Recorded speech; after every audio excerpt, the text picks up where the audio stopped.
Hello and welcome to Scottish Virtual Drift Series X Street Round 1 here at Virtual Driftland. Hello and welcome. I am Cian Reedy. I'm joined in the booth here today by Luke Buttimer, and we're going to get a start for qualifying for round one here today. Luke, I'm so excited for this. It's a brand new season, brand new cars, brand new everything. How are you feeling? Yeah, I'm buzzing, to be honest. It's a totally kind of fresh season. It's something to keep us going in the off-season a little bit. Street cars, lower power. I'm really excited to see how the guys are going to do it here. Yeah, definitely. We've a big grid this year as well. A lot of people wanting to get in on the action here. We do have... I just want to check my list here. I believe it's 130 odd drivers here today just for qualifying, and only 32 of those guys will get into tomorrow. So over 100 of these guys gone, not making tomorrow, unfortunately, but this is a season, so we do have multiple rounds, so it's not to worry. There's always next round as well for these guys. A lot of big heavy hitters, a lot of big names in the championship as well. So we've got the likes of Darius Ostrika, a lot of the Ostrika family in here as well. We've got the likes of returning drivers like Rodrigo Carvalho, drove a couple of seasons ago. We got all of the Wild Monkeys guys. Mark O'Rourke, one of the lads who's really high in DCGP at the moment. Also somebody else who's high in DCGP, Nico Stella, Anthony Taylor. A lot of big names here, and I'm really excited to see how this goes. And we are looking to get started here as soon as possible. We are just waiting for a few little bits to be touched up. But how are you feeling about this season? Yeah, to be honest, I think it's really exciting. Like you said, there's a lot of familiar names, but in really unfamiliar cars. The guys have had time to practice, learn the new cars, learn the new physics, obviously. SVDS working very hard with Tsuji as well. It's totally different. You know, the guys a lot of time would have been bringing their own custom cars, but Cian, we are ready to go for the first run. Yeah, it's Ahmed Aspalaga bring us out for his first run here, coming around the first zone and into our little section here. Just to give you a quick run around the track, you can see that this is an SDC layout from real life on Driftland, and as Ahmed's shown us very nicely around the track here, doing a very tidy job of it. As he comes across the line, we'll wait for the judges to drop in his score. As judges start to drop in their score there, and it will be an 85.7 for Ahmed Aspalaga there. As we move it back to the line now, it will be, as my list just updates, Leandro Costa, yeah. So we will get him on the line there. We'll wait for the judges to give a bit of a countdown. An 85.7 though, not a bad way to start off qualifying from Ahmed, as we are ready to go here for the second run. That lovely pink skyline firing down the straight. Obviously, guys are allowed to make their own personal liveries as we come in down through DND alley, back transition over again for the next zone. Look at this nice wide line here from Leandro, touching up now. Could have been a little bit deeper in that inner zone, but so far not a bad run here as he comes through, storming that pink R32 through the track. Cian, this is not a bad run so far for his first one. Yeah, absolutely. We will wait for the judges to just drop in their results there for that. And it looks to be that is a 70-point run there for Leandro. So he will be happy with that. It's a good banker run. He can go back in a second run as well. We don't run consecutive runs here at SVDS. We do run in groups, but the guys will join the back of the line, and then the next driver will go, and they'll get to go for their second run once everybody has gone. So back to the line now. We have I'm gonna butcher this name, Zaindudras Petrovicus, driving that lovely Urarta E92 there as he comes through the first corner around into clip 2 there. Nice through there as he comes into clip 3 now. Nice into that inner clip there, the only inner clip on the track, as he comes up now to the bank. Very nicely around outer clip 5, around again through the center section and across the line. Very nice there from Zunadres. Yeah, look, I think once you see Earth on the side of a car, you know it's going to be a good run. And in fairness to the guy, once you're early in the bracket, early in the groups, like, it's a horrible thing. You hate to be at the start of the group or at the end of the group, because, you know, a lot of eyes are on you. and he did not buckle under the pressure whatsoever. Just waiting for the score to drop in there now for Zydrunas, and it's a 73.7. Again, another banker lap, as we have an Irishman up on line, Declan Donnelly. I believe he's new. I haven't seen him in the last few seasons here in SVDS. Yeah, Declan Donnelly, a new driver here at SVDS, coming in for the Street Series. Very good series to come in as your first, as he comes around clip 1 there, makes his way towards clip 2. Very nice through there. Transitions back now to clip 3, and very nice through the inner clip as well. Clip 4 around to clip 5 and up onto the bank. Very tight there as we make our way down to clip 6 and across the line. Declan Donnelly would be happy with that first run, as we wait for just dropping their score yet again. Definitely. What a way to make your entrance, I suppose. Obviously, like you said, very nice to come in on the Street Series, possibly a bit more forgiving in a car, you know, less high stakes stuff. It's a 71.3 from Declan Donnelly. Not bad for your debut run here. Yeah, and now somebody who's been around a good while, Charlie Hume, from real life and in the virtual scene, has been around a very, very long time, knows Driftland very well as he comes around outer zone 1, works that R32 Skyliner around towards the inner clip here into inner clip 4. Very nice through there as he makes his way up the hill towards the bank here. Will he cleave that? Yeah, the A-line through there as he makes his way very wide around that last section, and across the line he goes. Charlie Hume, very, very well-respected driver in the UK, and has been around for as long as I can remember, Luke. I'm not too sure about you, but as long as I can remember, he has been there. Yeah, definitely. Look, experience. Well, Keane, we just got informed there you were a bit wrong. It was Liam Cook indeed for that run. But overall, look, he was driving brilliantly there. 71.3. Ah, yes, I've seen what's gone wrong. So, Simon Kelly on the line here now. And this is Darius Ostrojka. So, Darius Ostrojka, S13. My list is very broken.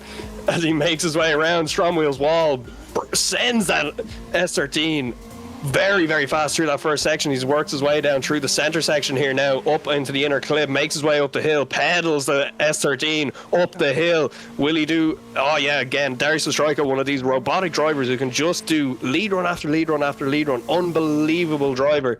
And then again, when it comes to chases, he's incredible as well, but we won't see any of that until tomorrow. So Darius Ostrojka waiting for his score here now from the judges. They will drop them in quite quickly as we get the next driver all lined up and everything ready to go. It'll be Jack Chapman on the line, but we do wait for Darius Ostrojka's score, and I do see scores dropping in, and they're quite high.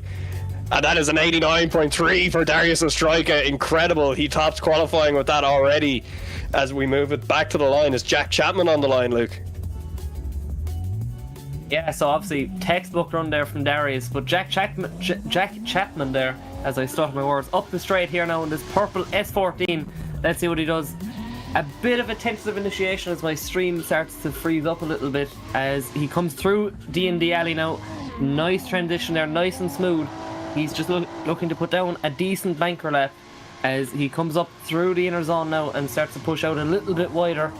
As apologies once again, my stream does seem to be freezing on my part, but from what I could see, it didn't seem a bad run. Seemed like a pretty good banker lap there from Jack Chapman. Yeah, absolutely. He will be happy there as a good banker lap as the scores do drop in. Just waiting on the last judge to drop in their score for that,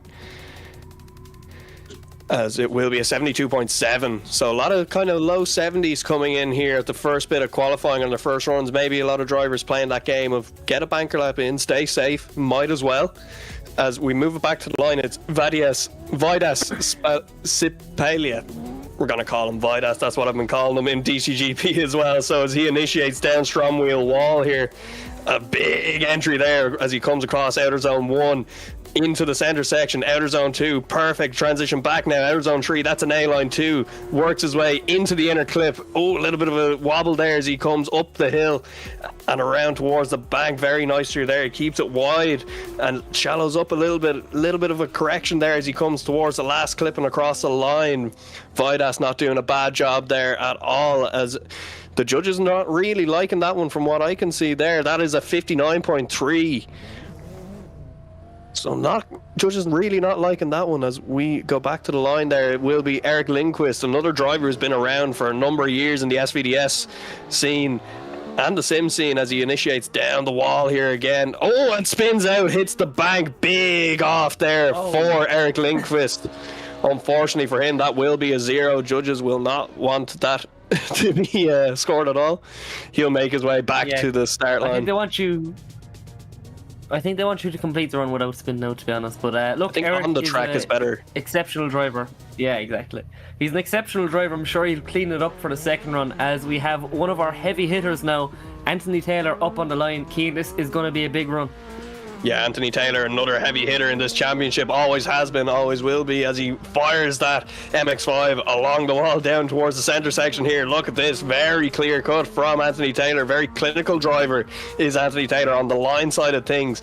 Does like to get aggressive as well as he works his way around this Driftland circuit. Very, very nice in this MX-5. As you can see, a lot of these guys driving Tsuji X SVDS pack cars, so a lot of these cars are just, you know, stock cars, few little changes, but it's all on the same data. So all these guys, very even match. So tomorrow that will be nice to see. And that is an 87.7 for Anthony Taylor. He'll be happy with that. Good banker there as we move back to Nico Stella, Team Heinze in that E92. Nico Stella, very big name in the sim drift scene, came onto the scene a little while ago and absolutely destroyed as he works his way now through virtual driftland in the center section, transitions back in that E92 towards the inner clip 5 there. Inner clip 4, works his way up the hill towards inner clip 5 around the bank there, keeps it nice and wide, presses that E92 around towards the final clip and across the line. Very short track here today for this round, but it is a very technical track. The judges see it with a fine tooth comb. That's a 91.7 for Nico Stella on the board. He tops qualifying, topping Darius Ostrika with that run. As we move it back to the line, that's Killian Gurlis sitting in that E46 right there. But that's an E92 as well. I can't really see that. Very my internet might not be working very well, as he does initiate very tentatively there from what I can see, as he makes his way down through the center section here and around towards the inner clip. Very nice there from Killian as he works his way back up the hill along the bank there. Maybe just a slight correction through there. And we wait for the judges to drop in that score. And that will be a score on the board. It wasn't a 0. Just waiting for all of our judges here now. Look, I think a few little bits to tidy up there from Killian, but overall, look, you're still learning new cards, but it's a 63.3 there for Killian Gurlis in the first run. Look, a few bits to work on, but I'm sure he can get it tidied up. Obviously, look, scoring isn't massive quite yet. Kind of mid-70s seems to be the average. But next up, we have Alexander Borisov flicking it into the first corner. Yet again, another E92 BMW. And once again, issues on my part. I'm going to have to apologise for pausing. Come up through D&D Alley now. It's coming in and out. I really apologise, but I do seem to have some technical issues on my end. And I believe Keane's having issues as well, so not ideal. But look, we're early days yet. We're still trying to get settled back into getting things up on the stream. But that was Alexander's first run, as we just await for scores to drop in. And it's a 78.3 there. Not too bad. Again, that seems to be kind of the average, Keane.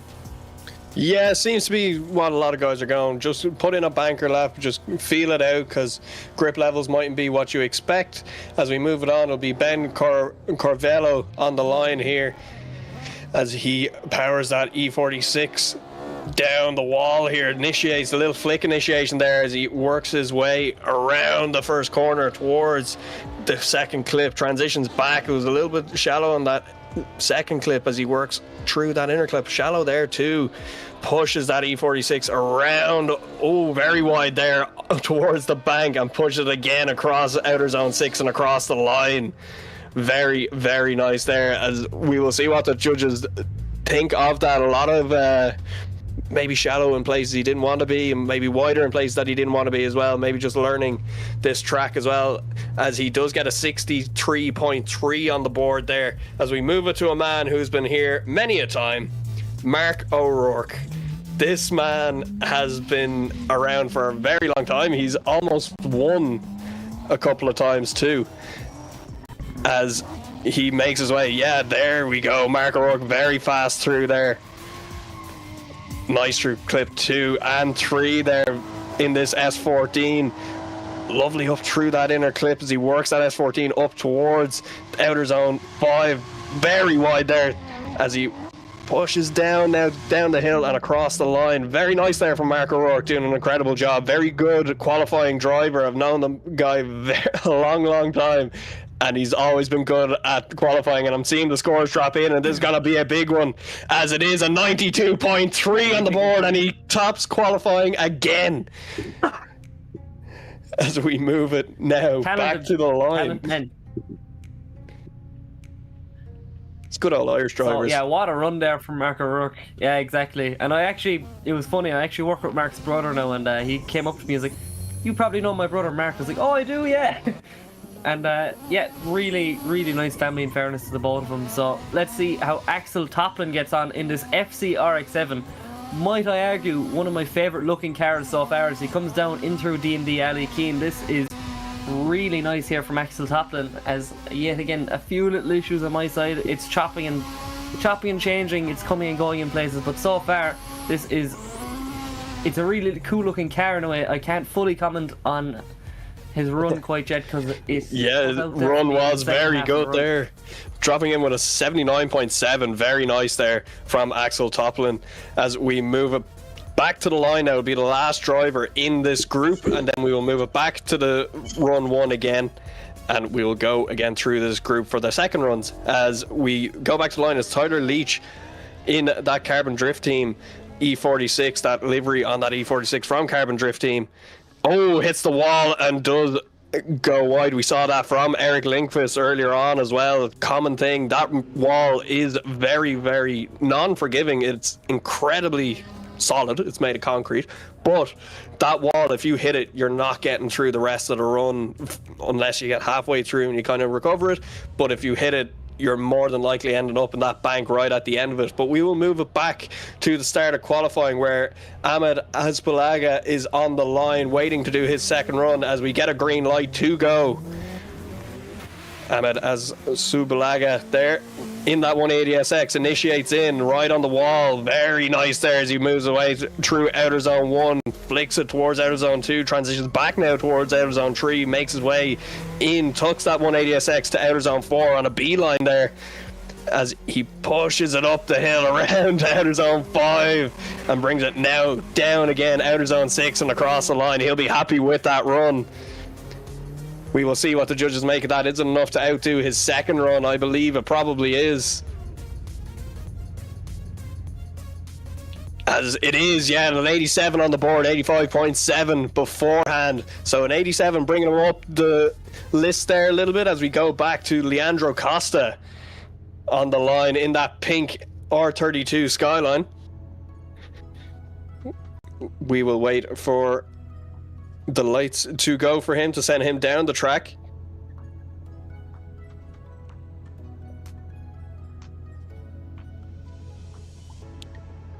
Little bit of a... See, big thanks to all of our season sponsors, Keane.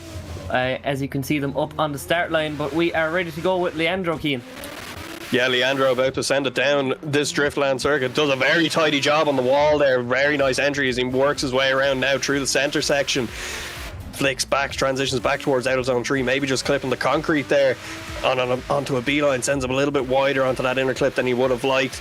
Brings it up and around very wide now through the bank section as he works that R32 Skyline down towards the finish line and across. Very nice there. Little few things to maybe touch up, but we will get a score for that. Will it be enough to top his 70 from his first run? We will have to find out, as we just wait for one last judge to drop in their score.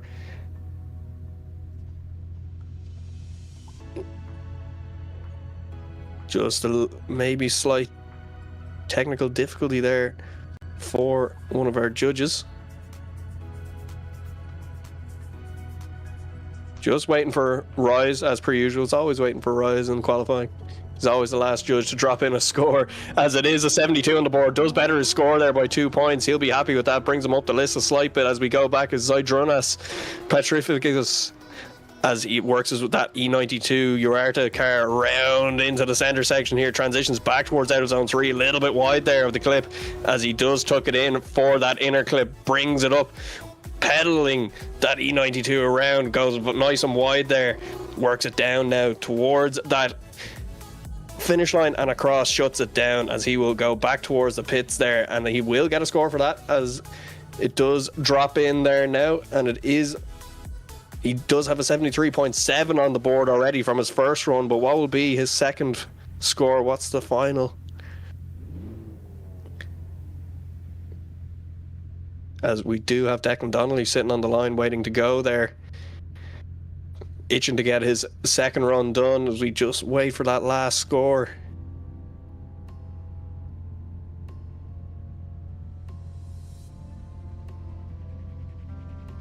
Just taking a little bit of time, and it is a 71.7, so he will not better his first score of a 73.7. As we do move back to the line is Declan Donnelly. He gets the green light to send it down. DD Autos on the side of that 180SX.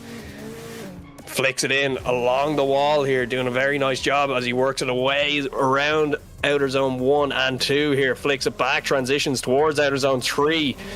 Will he tuck it up in towards the inner clip? He does. There's a very tidy job as he pedals that 180SX around this Driftland circuit, up along the wide corner there on the bank, and now works that 180SX down again, down the hill and across the line. Declan Donnelly, everybody, very nice job. Does a little bit of a flick at the end there just to round off qualifying. That's him done for the evening as we get his score on the board. It's a 71.7, just 0.4 of an improvement there. As we go back to the line, it will be Liam Cook to go ahead in that red R32 Skyline. We just wait for the judges to give the go-ahead, and he does get lights. There we go, green light, sender on. Works his way out of the chicane, starts to put on the power now as he works towards that initiation zone. All these lines and cones on the track will apply tomorrow. They don't really apply today, but tomorrow will make all the difference in tandem battles. As we go back to the run here, coming through the center section is Liam Cook, doing a very tidy job here. He's currently sitting on a 71.3, but we will see what happens with the end of this run as he brings it down and around the final corner here, as the judges start to log in their scores.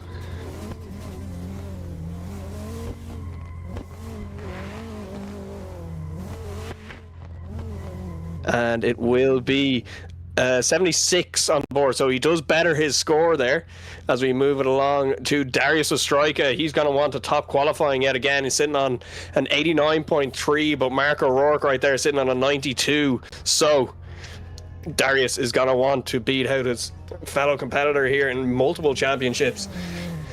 As Darius leaves the line through the start line chicane, powers that S13, flicks very fast through that first corner as he works it down outer zone 1, brings it down now towards outer zone 2, flicks back towards 3. Very tidy here from Darius as he brings it in nice and tight in that inner clip, powers the S13 up towards the bank here, outer zone 5, and brings it back down around towards outer zone 6.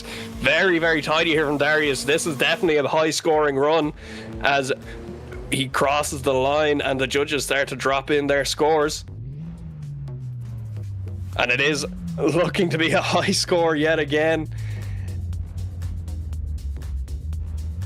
as it will be a 91.3, so not enough to knock Mark O'Rourke off that top spot just yet, but it is enough to get him higher on the list. As we go back to the line now, it is Jack Chapman to leave the line currently sitting on a 72.7 as he flicks towards the wall, brings it around outer zone 1. Oh, a little bit of a stall up there, maybe dropping some wheels as he gets around to outer zone 2 and 3. A little bit shallow on outer zone 3 there as he comes through outer zone 4 in that inner clip. Again, a little bit of a wobble before he came up the hill, brings it around nice and wide here now and works his way down towards outer zone 6 and across the line.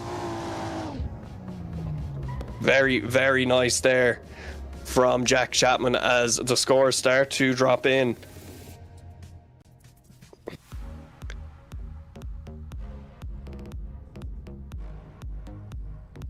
As we go back to the line here now.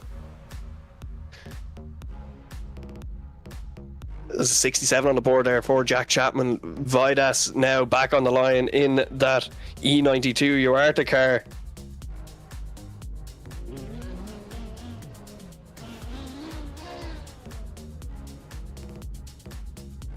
As we just wait for the lights to go green, and he does get sent off there. So Vidas doing an incredible job here so far in qualifying. Let's see what he can do on his second run. Flicks it in now heavy towards outer zone 1. Very nice around that first section of track, coming through this center section. Very tidy through that center section. He works his way back up the hill now towards outer zone 5. Will he collect this zone? Very nice. Again, he does. Drops maybe half a wheel there just after outer zone 5, and across the line he goes after outer zone 6. Very, very nice from Vidas here. Judges will like that, but he is currently sitting on a 59.3, so it has to be an improvement, and it is. It's an 84.7 for Vidas. Very nice.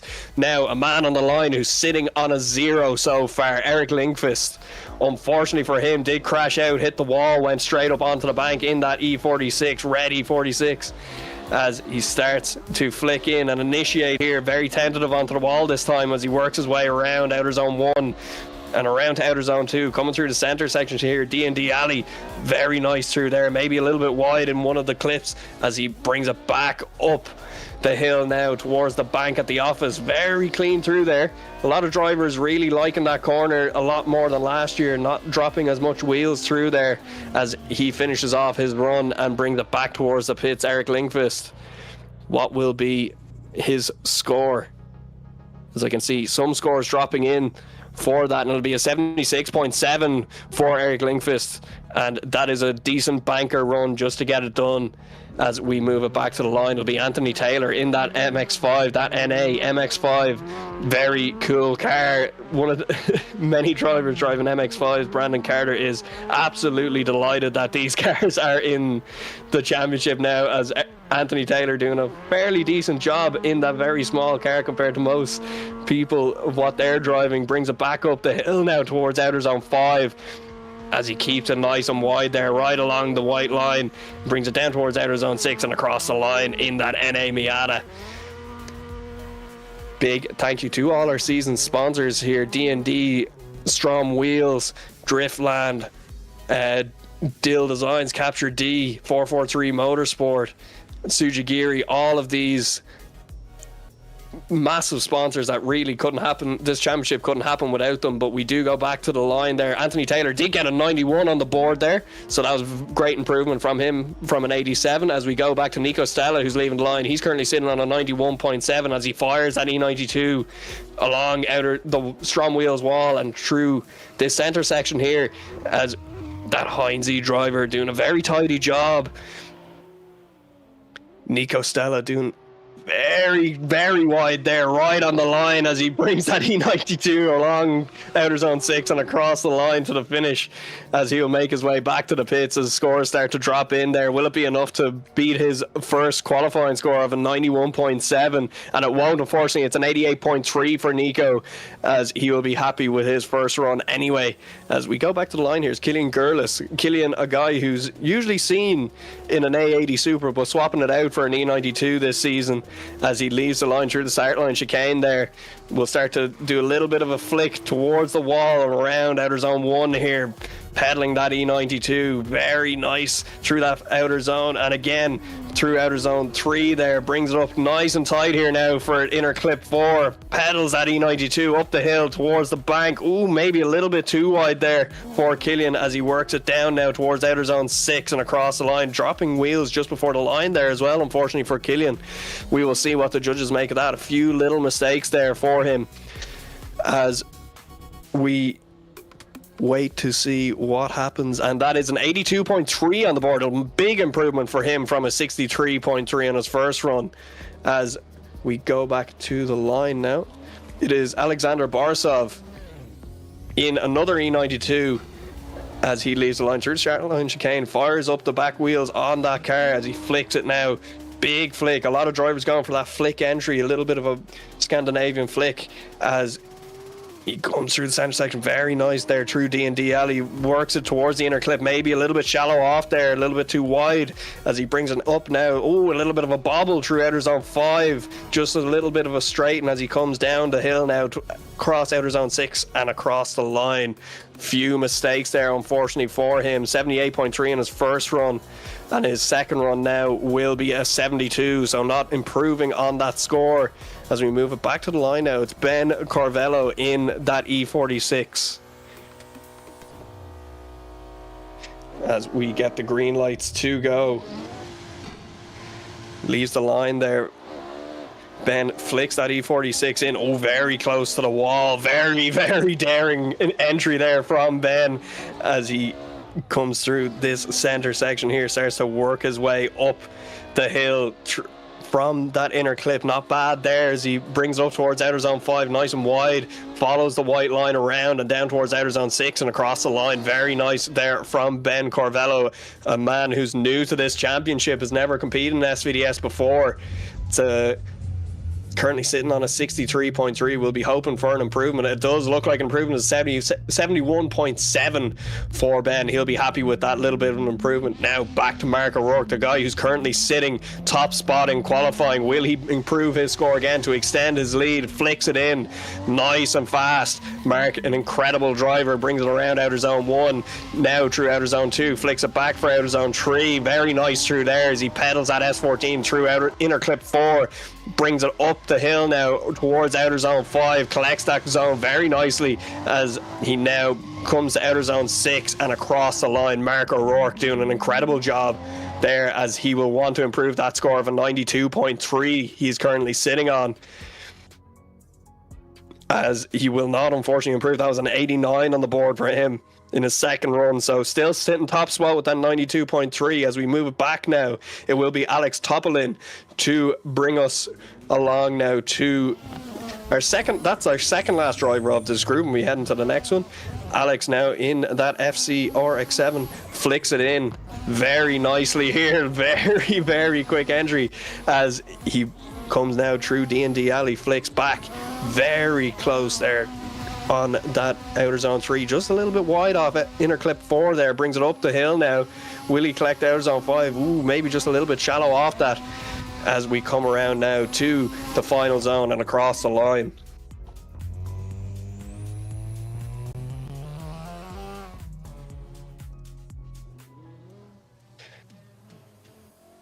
As we go back to the line now, our final driver of this session, Tyler Leach, who's currently sitting on a 0 in that E46, that Carbon Drift Team livery, as he flicks it up STRO M Wheels wall here.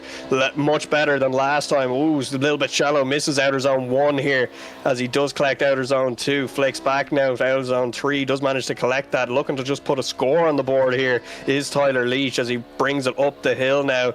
Will he collect that zone? Yes, he does. A little bit of a correction here and there, very shallow coming through that section, just manages to just grab that last zone and across the line.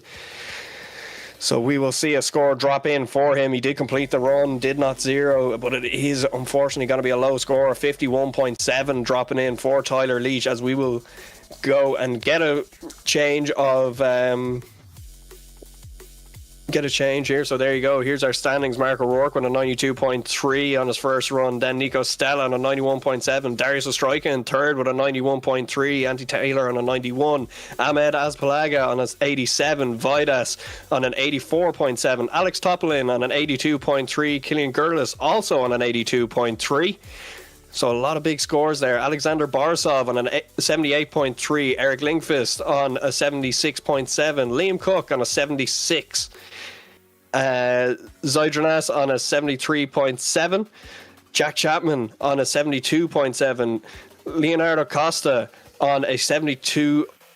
And with Declan Donnelly on a 71.7. Ben Corvello on a 71.1 also. So we will see what happens with the rest of this. We'll get a quick server restart. Again, massive thank you to all of our sponsors here at SVDS, STRO M Wheels, DND Performance Interior, Driftland, Mclellan Motorsport, Tsuji Collective, Number 26 Racing, Kaptured Media, Dill 3D, and Frontside Racing.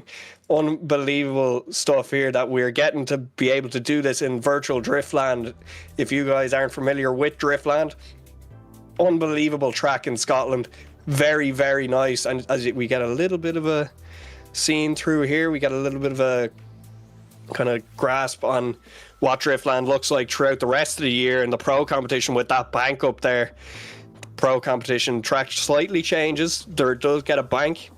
Sometimes drivers start from on top of the bank at the start line. Sometimes they drive the entire bank along that wall. Very, very cool. So we will see what happens with the rest of this. And I'm joined by Brandon Carter. Well, it's nice to be back. Another season of SVDS. This time we're in street, lower power cars, having a lot more fun. The practice servers have been absolutely crazy. It's been a big change, and it's nice to come back as a sponsor for this year, as well as a driver and head of media. So we're going to be doing some absolutely fire after movies. Obviously, there you can see we got to send it for Seth Memorial on the end of the wall. Lovely guy. We miss you, buddy. And we hope his family are doing well. But it is great to be back for another season. I'm not going to be joining full term on commentary this time around, but it is nice to get some words in, as we seem to be getting a lot of people in the chat talking. Nice viewership, and we have a very big grid of drivers this time around, Kian. Yeah, absolutely. It's unbelievable the amount of people like registered to drive today. We have 133 drivers. Now, we do have some people, unfortunately, not able to make it today, but they will be back for next round. Some guys have bought a lot of rounds. Some guys have bought the full season. Some have just picked and choose. I want to do this round. I want to do that round. So but the thing is, we've kept a lot of the guys from the Pro Series kind of saw this and went, I kind of want to do that. That looks fairly fun. And I'll be honest, Brandon, I was driving the cars yesterday and wow. It is fantastic. These cars, the physics are, I really like them. I'm a big fan of them. Your car, you're driving the E46. What do you make of this in comparison to real life? I know you've driven a bit of E46 stuff, a lot of BMW stuff in real life at Driftland. So how would you compare it? So it's funnily enough, it was on this layout, like you were saying, this particular layout for SVDS Street Round 1 was round 1 of SDC 2025, and that was where I borrowed Alex O'Hara's Touring.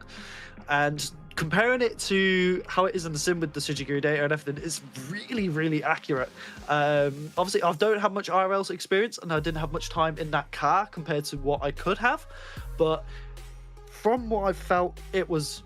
Honestly, it is insane how close it is, and it definitely made me feel more confident going into this. I mean, every single car I've tried so far, and it is absolutely insane. And the biggest challenge is a lot of people who use the VDC data provides a lot more of a challenge, as you have to drive quite differently. The driving style changes up completely, and the guys at Tsuji Collective have absolutely killed it with the data. So it's a whole different kind of can of beans, as they would say, compared to a lot of other car packs. Yeah, and I think that's something now that a lot of people are maybe missing for the last little while. Maybe not a huge amount of street competitions that are, easily accessible. Like I feel the competition SVDS, we do quite a nice way of getting new people in. You can see that from the drivers list even today, the amount of new names that we're seeing coming through the ranks. maybe some guys who haven't been around in a couple of years who are now returning. It's very nice to see a lot of old faces coming back from when I was competing, but even to see the new guys coming through, it's nice to see. I'm very excited to see maybe some of these guys could be the next big sim drifting thing. Maybe this is the place where they get their start. Let's hope for that. I'd love to see that. I'd love to see, fingers crossed, I'd love to see some of these new names doing incredibly well and going very far with drifting in their career. But we've got a lot of new guys coming in, and even looking through the next group, like a lot of guys who are returning, the likes of Johan Garcia, Rodrigo Carvalho, who hasn't competed in SVDS in a couple of seasons maybe, Dominic Spermanis as well in this group, Martinez Ostrika, a guy, his name is huge. The Ostrika name is massive. We saw Darius in the previous group qualifying third at the moment. But if you go back as well, Ahmed Al Hamadi, a lot of these guys are competing in other championships as well, like DCGP. Another name that I'm seeing here is Caleb Donfey, another guy that I haven't seen in quite a while driving in SVDS. And now that could be because we haven't been in SVDS for a little bit, and I haven't seen him drive since last season, but kind of went quiet during the off season. I think he's probably just locked in, just, you know, behind the scenes. I'm going to drive, I'm going to make myself much, much better. A lot of these guys tend to just sit down. They'll do laps for a good couple of hours by themselves just to better themselves and get that line perfect. They'll sit on tracks for hours and hours, just much like yourself, Brandon. You know this as a driver. When you do that, that's really how a lot of drivers tend to do it. Oh yeah, it's a make or break essentially. That seat time is essential, especially going into the week of competition. Getting to know the cars, how the track's going to be and stuff. When you get them out, it is literally straight on, bang, bang, bang, action straight away. Another name I wanted to point out though is Port Stewart Homes, one of our sponsors, number 26 Racing. I actually went out to go and film his advert personally, so that was a fun little experience doing a shoot there. And me and the family, lovely people behind that, and very passionate about what they do. So it is very, very nice to see him getting involved as a driver as well. So obviously us sponsors, we like to get involved, and it's been pretty crazy on the lead up, as you know, behind the scenes. Rise and everyone have been absolutely putting in time into all this, so much passion, blood, sweat and tears to get everything ready in time for round one. And obviously one of our new team members, Dill, coming on board as a sponsor, providing the kits and a lot of the modeling work for the car pack as well. So there's a lot of fresh blood, not only in the drivers but also in the team for SVDS Street. So it's really, really good to see SVDS evolve in some form every season as well, not even just as a driver scene and how the cars come around, but also as the team evolves, and also how the current team who came from before have evolved between seasons. I mean, you and me have been working together on the off season of SVDS in DNP together in the commentary booth, so we've both come quite far in that sense as well. So a lot has changed, both in the team, the drivers, the cars, everything. Like, SVDS is a constant evolving series, both behind the scenes and what you're seeing now. So there's a lot of work that goes into it. So we appreciate everyone who tunes in, who gets involved, who supports. It's a really, really big project, and we're just really happy that we're back. To be honest, I couldn't be happier. So yeah, it is. It's nice to see a lot of development and growth for the championship, and it is something that the guys behind the scenes really work hard on. As a lot of you guys probably know, there's a big gap between the last season of SVDS and this season of SVDS Street, but that was because of the amount of work and time and effort that did go into it behind the scenes. And I'm obviously delighted that it is back. I love this championship, and definitely gave me my little bit of a start in commentary too, and love the fact that I'm able to do that and come back and actually still commentate for this championship is very, very nice. I definitely like the new injection of it's very interesting now with the street stuff, and I can't wait to see the reception of it on from people, because we really there was a lot of time and effort put into this from the likes of Rise and Dill. Dill did an incredible amount of work on these cars for the body kits and stuff like that, made them from scratches as far as I know. But yeah, we still have a lot of qualifying to go yet, so we will get the next group in. They are loaded in. You can see on your screens there we have Rise just on in the little semaphore there. He's the one who sets the lights off, so he is also one of our judges. He is our head judge. He will be our head judge forever and always as we wait for the guys. They're just setting up to see who's here, who's not here. The judge is just going through the Excel sheet just to make sure that everything is okay, and everything will update automatically. So we go back to the line. In this first run-up, we have Ahmed Al-Hamadi to bring us our first run of this group. We have Edgar Lamanis after that, Victor Kurvowski as well, Edvinas Murzaskas, Juan Jorquez, Nicolas Nuchel, Johan Garcia, Dylan Broderick, Hugo Heitze, Monkbold Turbats, Alex Ferrari, Rodrigo Carvalho, Roberto Camosami, or Camosini, Porter Stewart Holmes, Martinez Ostrika, Alexander, Johannes Diop, Caleb Dunphy, and Dominic Bergmanis. So quite a big group here again, missing one or two people that unfortunately couldn't make it. I did mention Hugo Heitze there, unfortunately not able to make it today, so he will be back for a next round again. As we just wait for the guys to be called to the line, obviously a lot of setup in the background here. And again, round one, there's always going to be those few teething issues, so please bear with us if there's a big gap. But yeah, I'm very excited. I'm after getting a text from one of the drivers, Rodrigo, saying I was mentioned as a returning driver. I can't wait not to qualify. Don't think like that, Rodrigo. You'll be okay. It's a mindset thing. Rodrigo has been competing as well, so it's not as if he hasn't been doing anything. But we will go to the line. Ahmed Al-Hamadi on the line in that 180SX, ready to go, itching to get going now for this first bit of qualifying, his first run of the evening, as we wait for Rise to give the lights a quick go. As did we just get flashbacked? I'm pretty sure, yeah, that was a big lighting change there, whatever happened, as we just wait for the lights to drop in for Rise, making sure all of the judges are ready to go, as we just maybe just a little bit more technical stuff going on in the background there. Unfortunately, the judges are in a different chat to us, so we can't actually see anything that's going on there. I can only see their little spreadsheet. As we do get stuff up on the left hand side of your screen, we can see all your current scores, just to remind you, see who's top in qualifying, see who's maybe on the cutoff list when we get there. During this group, we will, about halfway through, so when we get to Rodrigo Carvalho, we will start getting a drop zone. So that drop zone will be indicated on the left side of your screen as 32nd position.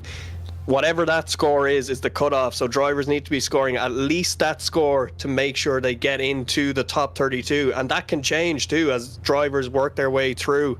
That cutoff will eventually change. So we will see what happens with that throughout the evening. We'll keep an eye on it.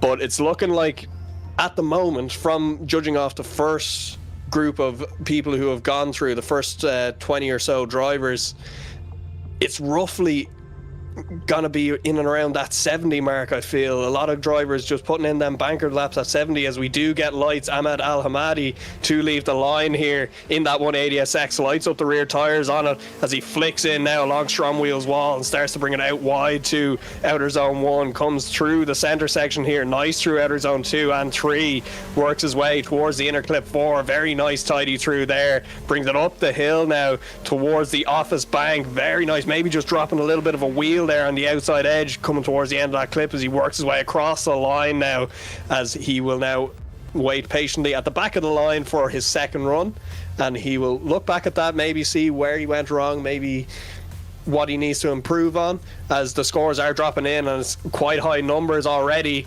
And will this top qualify? No, but it's a 91 on the board for Ahmed Al-Hamadi. He'll be very happy with that. As we go to Edgar's Lamanis on the line, our first Corvette of the evening, on the line is another car that is there for everybody to drive. Corvette, unbelievable car, very interesting car. I drove a little bit of it there the other day, and it's an interesting car, but we'll see what happens here as Edgar's pilots that Corvette around that first outer zone. Very nice through there. A little bit shallow off outer zone 2. Collects outer zone 3 very nicely. Works it up now through out inner clip 4. Very nice through there. Up the hill towards the bank. Ooh, B to A line there, really kind of working that car around as he comes across the line. Very tidy throughout that last section of track. Comes back to the end of the line there to come back for his second run, as it is a 78 on the board for him. As we come back to the line now, the S14 of Victor Kurosaki. I've got a fun fact. Yes. Fun fact. He is exclusively a VR driver. He does not drive in any other way. He is always competing in VR with smoke and everything. So kudos to him. That's impressive. I couldn't do it. I've tried VR before. Sick in 10 minutes. Couldn't do it. Couldn't continue. As we do get Victor Kurowski to initiate here along the wall. Nice through outer zone 1 and collects outer zone 2 as well. Transitions back here, maybe a little bit wide there from outer zone 3. Collects outer zone 4 fairly nicely. Around to outer zone 5 here. Ooh, very tight along the outside edge towards the end of that. Around to outer zone 6. Collects it and across the line. Victor Kurowski not doing a half bad job there in his first run. And actually, that wasn't Victor Kurowski. That was Edvinas Morozauskas. Our infographic was wrong there, as it does drop in the score, and it is going to be a 74.7 on the board for Edvinas. Sorry about that, everybody. We thought it was Victor Krozowski. It wasn't. It was Edvinas Morozauskas. As we come back to the line here, Brandon, I'm going to let you take this one because you love this car so much. Yes. See, I love me an MX-5, especially the NCs in this style of form. This is the Firefly Aero kit NC MX-5. Nice initiation there with the big wing. I'm a big fan of big wings on MX-5s, as you can see, as he comes around now into that out clip 2, transitioning across the out clip 2. I'm just off some cobwebs here for commentary as he comes through the inner clip, looking really nice. Lots of smoke coming out with that V8 bellowing as he comes through past Office Bund, looking good. Cover out, could have a little bit more angle there, but good line as he comes through and across the line. Very nice stuff there. Big fan of the car, big fan of the driving. Juan's been doing a lot in the off-season, a lot of driving everywhere, and he's actually new to SVDS, so it's really good to see him join us in the grid. Actually, is he new? I don't know, but 83.7, so good there. Good bank lap there for Juan and Kian. Yeah, Nicholas Nochel, that S14. I'm a big fan of an S14. The way Brandon loves MX-5s. Ooh, tentative entry there, not really in on top of the wall, but does manage to collect clip 1 very nicely. Brings it around to outer zone 2 and 3 now. Collects outer zone 3, maybe just on a beeline there. Collects it very nicely into inner clip 4. Very nice and tight there to the clip. Ooh, a little bit shallow at the start of outer zone 5, but does manage to correct it, bringing it out wide and across outer zone 6, and across the line goes Nicholas Neuchel in that beautiful S14. So he will be happy with that. Nice little banker lap there for Nicholas as the scores do drop in, and it's the 77.7.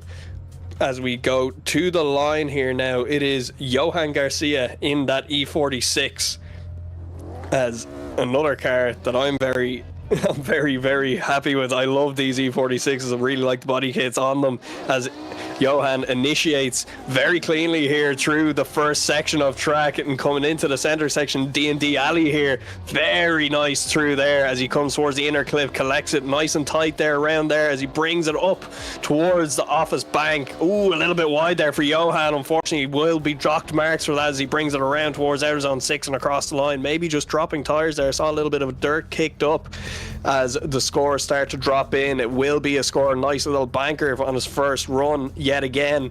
A lot of drivers will try and make a little bit of a banker lap and won't go all out, just make sure they get a score on the board, and it's a 73.7 for Johan Garcia.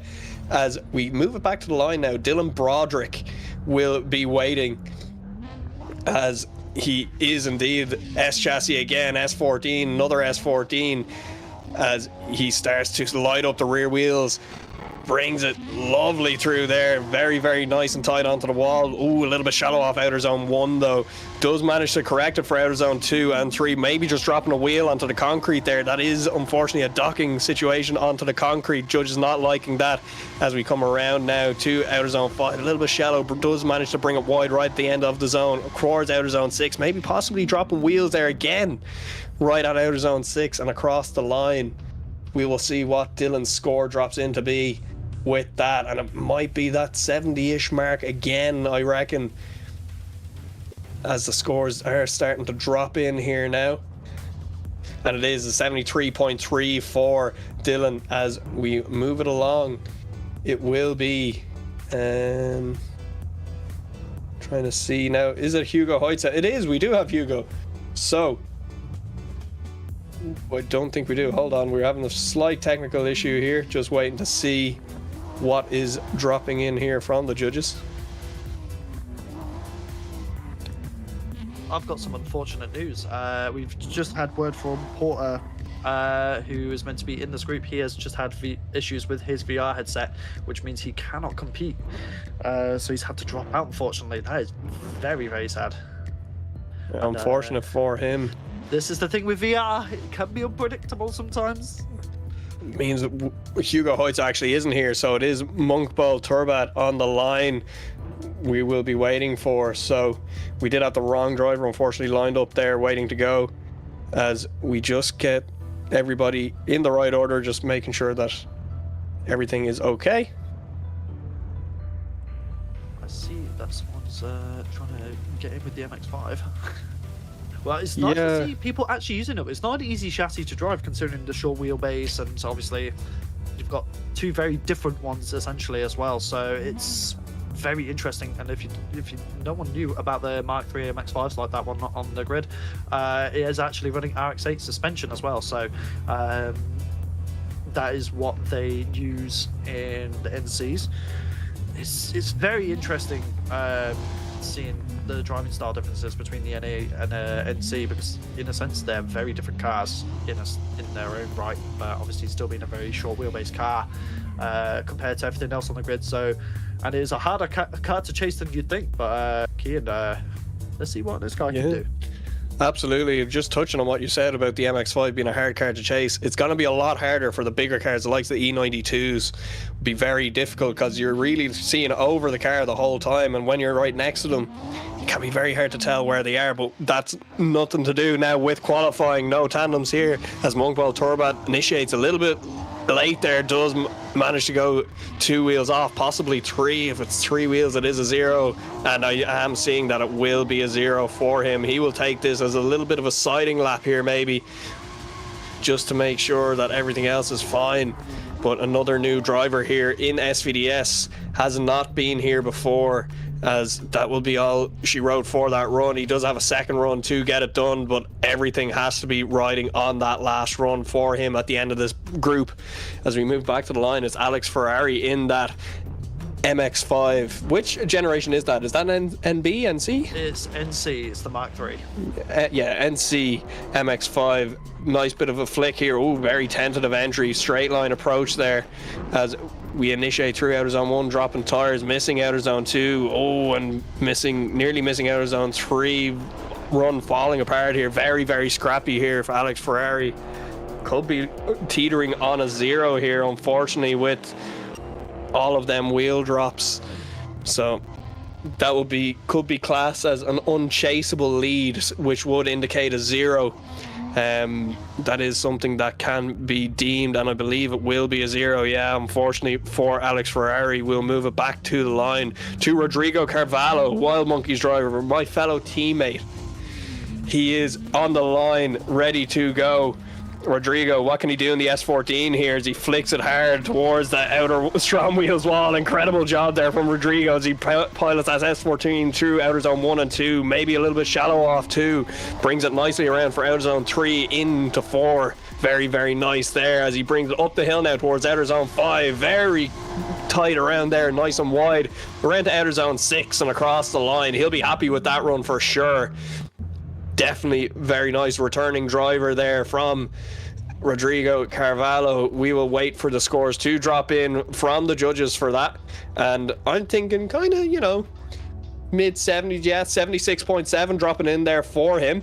So that will be nice banker for him, and that kind of sets him right in where everybody seems to be dropping in, around that 15th position, right in the middle of the pack.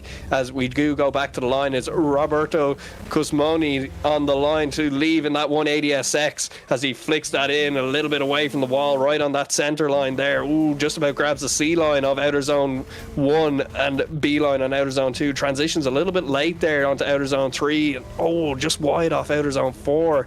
Bit of a scrappy run here from Roberto as he brings it around now towards outer zone 6 and across the line, maybe just dropping a wheel there too. Unfortunately for him, we will see what the score ends up being here, as they do drop in as a 32.7, unfortunately for him. And we do have a drop zone now, as we are 33 drivers in total, I believe. No, actually, we have a couple of more drivers to go before we do get there. But unfortunately, we'll be missing Porter Stewart Holmes. We'll be going headed straight across to Martinez Ostrojka, driving the same S13 as Darius. And we will get the lights to start illuminating. Green light. Martinez leaves the line in that lovely S13. Starts to bring it up towards the STRO M Wheels wall here. Flicks it in nice and tight to the wall. Rides that white line around outer zone 1. Very tidy through there. Lovely through outer zone 2. Transition back now to outer zone 3. Will he took it up for outer zone 4, inner zone 4? He does. Bring it up the hill now. Powering that S13 around outer zone 5. Very nice through there as well. And will he complete the run through here? Yes, indeed. Doesn't drop any wheels. Very nice there from Martinez Ostrojka. We will see what the judges made of that. I actually really like the delivery on Martinez's S13. It's tight. Yeah, it's identical to Darius, and that's a 92 on the board for Martinez. So that drops him in front of Darius Ostrojka overall, so he will finish ahead of Darius Ostrojka regardless. As we go back to the line here, it is just checking to see now who is here. I believe is Johannes Diop to be on the line. It is indeed Johannes to leave the line in that orange S14. Gets the green light to go, sends it down, lights the tires up straight away, and starts to oversteer and flicks in hard there towards the wall. Very nice there around that outer zone 1. Brings it together for outer zone 2, maybe midway between B and A there. Very nice through inner clip 3 and 4. Brings it, that S14 flat up towards the bank here at the office. Very tidy through. This is a very clean run, Brandon. Big fan of this driving style here from Johannes. Yeah, lots of flair, lots of style, lots of angle. It is what we like to see. Drivers seem to be really learning how to balance these cars properly, which is really good to see. I've actually got an update from lovely commentator Luke Bottomer. He is having issues, so it looks like I will be filling in for him tonight. So you got to deal with me for a couple more hours, Kian. But I dealt with you for a whole season of DMP. That's fine. As it will be 85.3 for Johannes Diop. As we move back to the line, it is Caleb Domfey to initiate in that R32 Skyline. Very tidy through there. Very nice and wide through that first outer zone and outer zone 2 there. Very nice. And 3. Collecting all the zones is Caleb Domfey as we power that R32 up the hill towards the bank here. Oh, very clean through there. Maybe just possibly dropping a wheel ever so slightly as he crosses the finish line here. We will see what the judges made of that one. That was a very clean run there from Caleb. Very, very nice. Another returning driver to SVDS. Delighted to have so many returning drivers, and it is going to be a nice score there for him. It's an 83.3 dropping in for Caleb Domfey. Very nice for him. He'll be happy with that. Good, safe banker lap put in. As we go back to the line, it's Dominic Bergmanis, another veteran of SVDS. Does a very weird entry there. Doesn't manage to collect outer zone 1. Does manage to get 2 and 3 here. A little bit of a late transition there for Dominic, unfortunately. Not the start to the run that he would have wanted as he comes up to the bank and manages to fix his line here through there as he comes along to outer zone 6 and across the line. Very unfortunate, scrappy first half of that run for Dominic Bergmanis. as the judges will drop a score in for him anyway. It will be kind of a safe banker lap, as it does drop in to be a 70.7 for him. As we go back to the start of our group again, it'll be Ahmed Al-Hamadi to do his second run, currently sitting on a 91, wanting to definitely improve on that, because that's just the kind of guy he is. It's a great first run that he had, but he's going to want more as he initiates that 180SX now around outer zone 1, very tidy through there as he comes to outer zone 2 and 3, very nice through DND alley. Incredible stuff here from Ahmed Al-Hamadi. Brings it up now the hill towards the bank, very nice of outer zone 5, brings it now down towards outer zone 6, works that 180SX across the finish line to go back to the pits, and that will be the final qualifying run for him tonight. And will it be a higher score? I believe it will be, and it's a 94.3. He tops qualifying with that. My word. Ahmed Al-Hamadi doing incredible stuff here. So 94.3. We're starting to get up there now, Brandon. We're starting to get them very high scores dropping in here and there as we go back to the line. Edgars Lasmanis, that VR driver in that Corvette, flicks in nice and heavy now. Ooh, running that, painting that white line black there with his tires as he comes through. Maybe just a little bit shallow off section, the outer zone 2 there. Comes up through inner clip 4, up the hill, powers that C6 Corvette, I believe, around this outer zone and works it back down towards the finish line and across that line. That RTR driver, that RT Riga driver of Edgars Lasmanis, as he's sitting on a 78 already. What will be his new score? It'll be a 75.7, so not improving on that, unfortunately. As we go back to the line, it'll be Edvinas Murzauskas on the line in that S14. I did get his name wrong, unfortunately, at the first run, but we will get him to initiate in that S14. Very incredible, very nice initiation there from Edvinas as he comes through outer zone 2. Maybe just possibly dropping a wheel there, unfortunately, as he powers this S14 back up the hill now, very tidy through that center section as he comes up. Oh, just dropping wheels there at the end of the bank as he come around now to outer zone 6, maybe just touching the concrete on the way in. Unfortunately for him, that will drop him in score. We will see what happens here. He's currently sitting on a 74, but it is a 69 on a second run, so not improving on his score, unfortunately for him. We'll go back to the line. It's Juan Jorquez in that MX-5.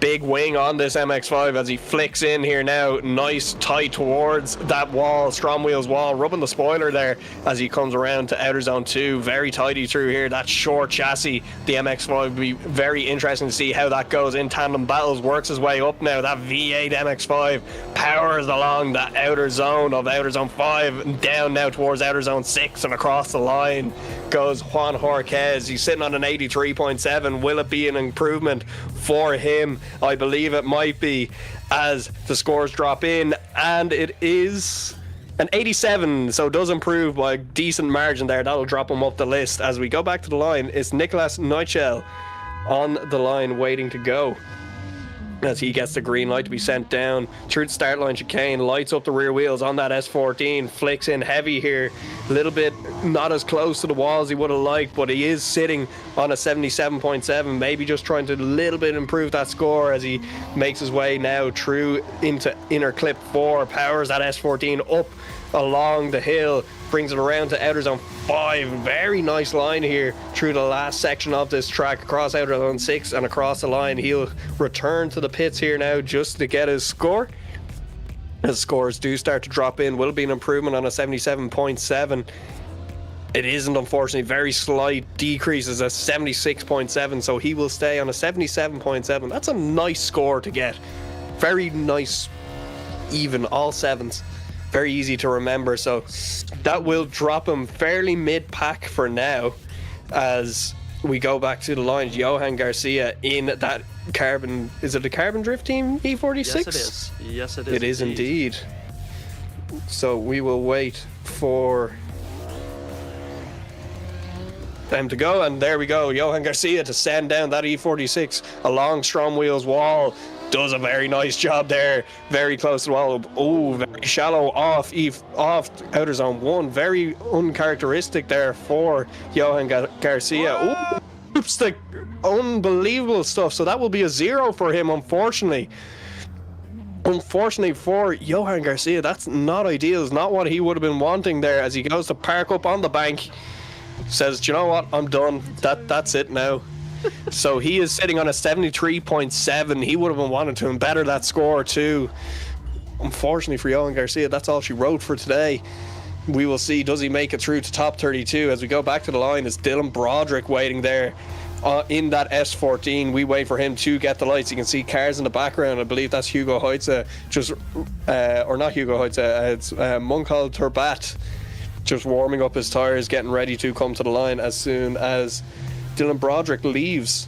So we just wait for the judges to give the go ahead. Rise will illuminate them lights. So the S14 is a very popular pick though in this pack.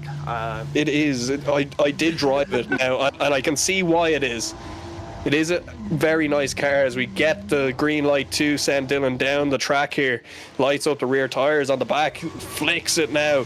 Not as close to the wall as he would have liked, but that's not too bad. He does go a little bit wide there, possibly a little bit shallow through outer zone 2, makes 3. Oh, completely misses outer zone 4. Unfortunately for Dylan Broderick, he'll be marked heavily for that as he brings it around outer zone 5. Just manages to grab the full of that zone right at the end as he crosses the line here. What will be the score? And it will be... This is the thing, Kian. There's a 70... looks to be a 73.3 dropping in for him on his first score, but I'm not too sure. It's the same as his first score. I think there is a slight technical issue here with the Excel sheet. Oh, okay. So no, hearing that the 46.3 is the actual score there, because one of our judges did score that actually a 0. So going back to the line now, Munkbol Turbat sitting on a 0, and again that will unfortunately be a 0 for him. So double 0. We will not see him in competition action tomorrow, unfortunately. He can come back for round 2, but there is no point in him finishing out that run. Unfortunately for him, that will be all she wrote.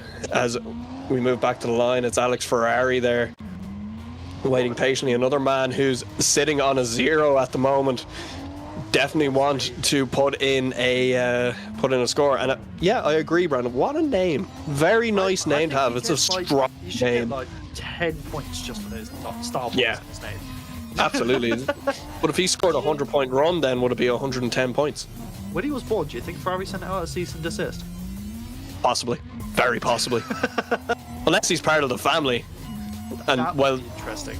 That would be interesting, but at that stage, why is he driving an MX-5? Hey. I think Ferrari knows better game than an MX-5, but as we get Alex Ferrari to leave the line there, starts to initiate quite early, does a very nice job there, very tidy through this first section, gets outer zone 1 better, tries to just put a score on the board here. Alex Ferrari, he works his way towards that inner clip, does manage to just about grab it as he comes up the hill now to outer zone 5. Very nice through that section as he brings it around to outer zone 6 and across the line. That will be a score on the board for Alex Ferrari. That's very nice for him. He will get a score, and it'll be kind of mid-pack. It is a banker lap, looks to be, as it does come out to be a 77.7, another 77.7 on the board.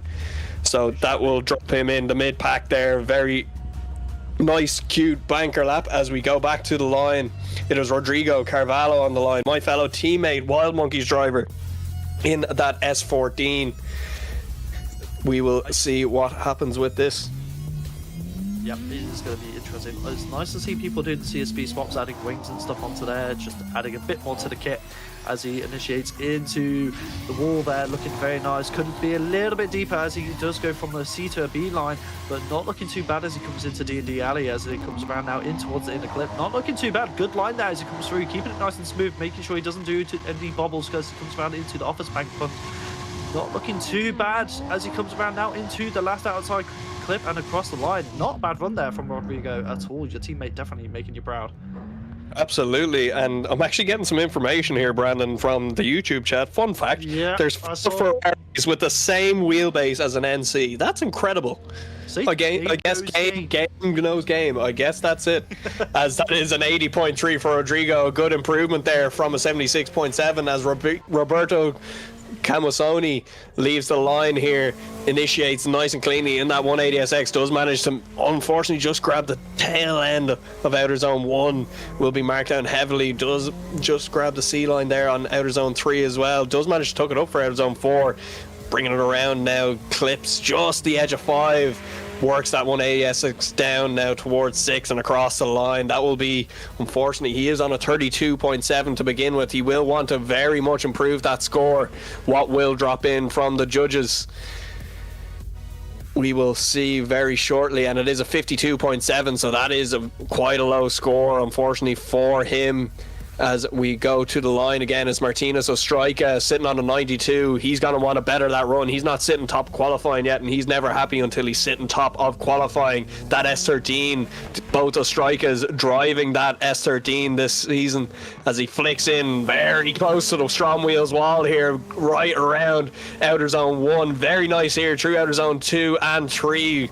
Very, very good driver here. Another Ostrika again, robotic driving from both of these guys as he works his way up towards 5 here. Very tidy through there, brings it around now outer zone 6, collects that, and across the line goes Martinez Ostrika. Very nice there. He will get a score, and it's going to be a big one again. Will it top qualifying? I believe it is going to top qualifying. It's a 93.3. Unfortunately not topping qualifying. It's just sitting second, I believe, from there. As the scores. Yeah, so just under Ahmed Al Hamadi by 1 point.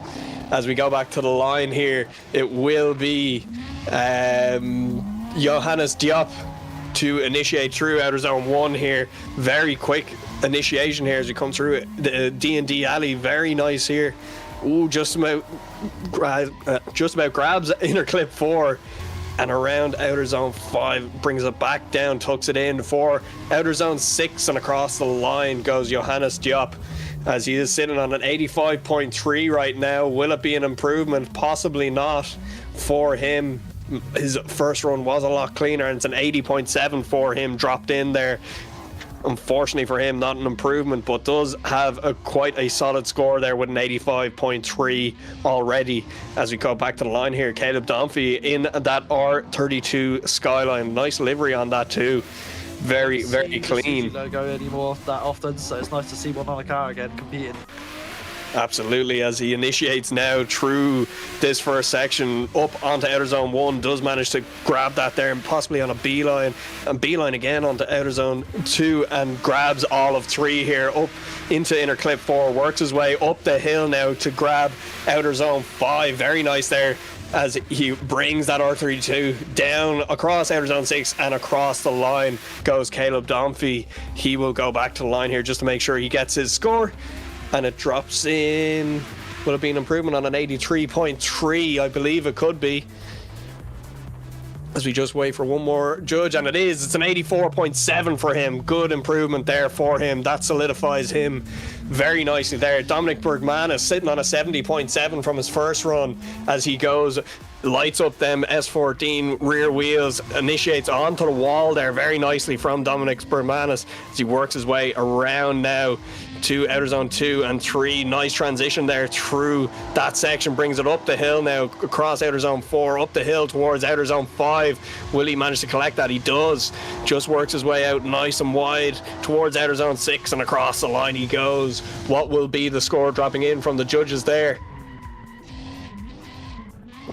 And it will be sitting on a 70.7 from his first run. Will it be an improvement for Dominic Bergmanis? And it's a 76.7. Good improvement there for Dominic. Again, sitting mid-pack, so a lot of guys in that kind of 70 range. And that will be the end of that group. So looking at our scores here, Ahmed Al Hamadi still leading the pack here with a 94.3. Martinez Ostrika 93.3, Mark O'Rourke with a 92.3. So those top 3 guys, unbelievable scores, and they are very much happy with them scores. They would have solidified their stuff very early on But all these guys, very, very good drivers. They've been around for a good while. Obviously, the Ostrika guys, they know their stuff. They know virtual drifting like the back of their hand. They know what they need to do. But like Mark O'Rourke's just been around for years. He knows what he has to do too. And he's been in SVDS a very long time. He's been a friend of the series for a very long time too. But this is a massive, big thing here for SVDS to have all these big named drivers driving in the street series. The first time trying this out as a street series, and I think the reception's gone quite well from the drivers. The guys seem to like the cars and the track and how it's all binding together. I seem to like it, Brandon, as a driver myself, who doesn't really drive competition anymore, but I as a just to drive, I actually enjoy the cars.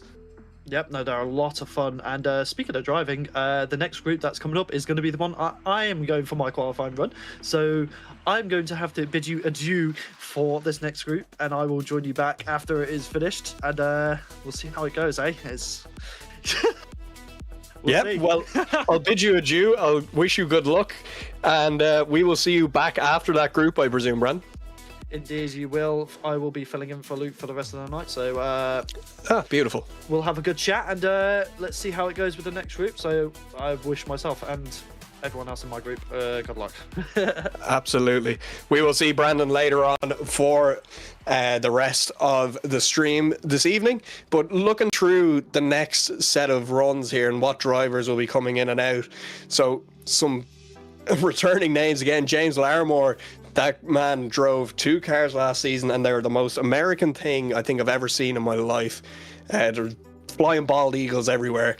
We've got Kenneth Casey, a guy who's been here a couple of times. He's a good friend of mine in real life. I've met him a good few times in the Irish drift scene. Brandon Carter again. Brandon has been around since the beginning of this. He's been around He's been around the block a few times.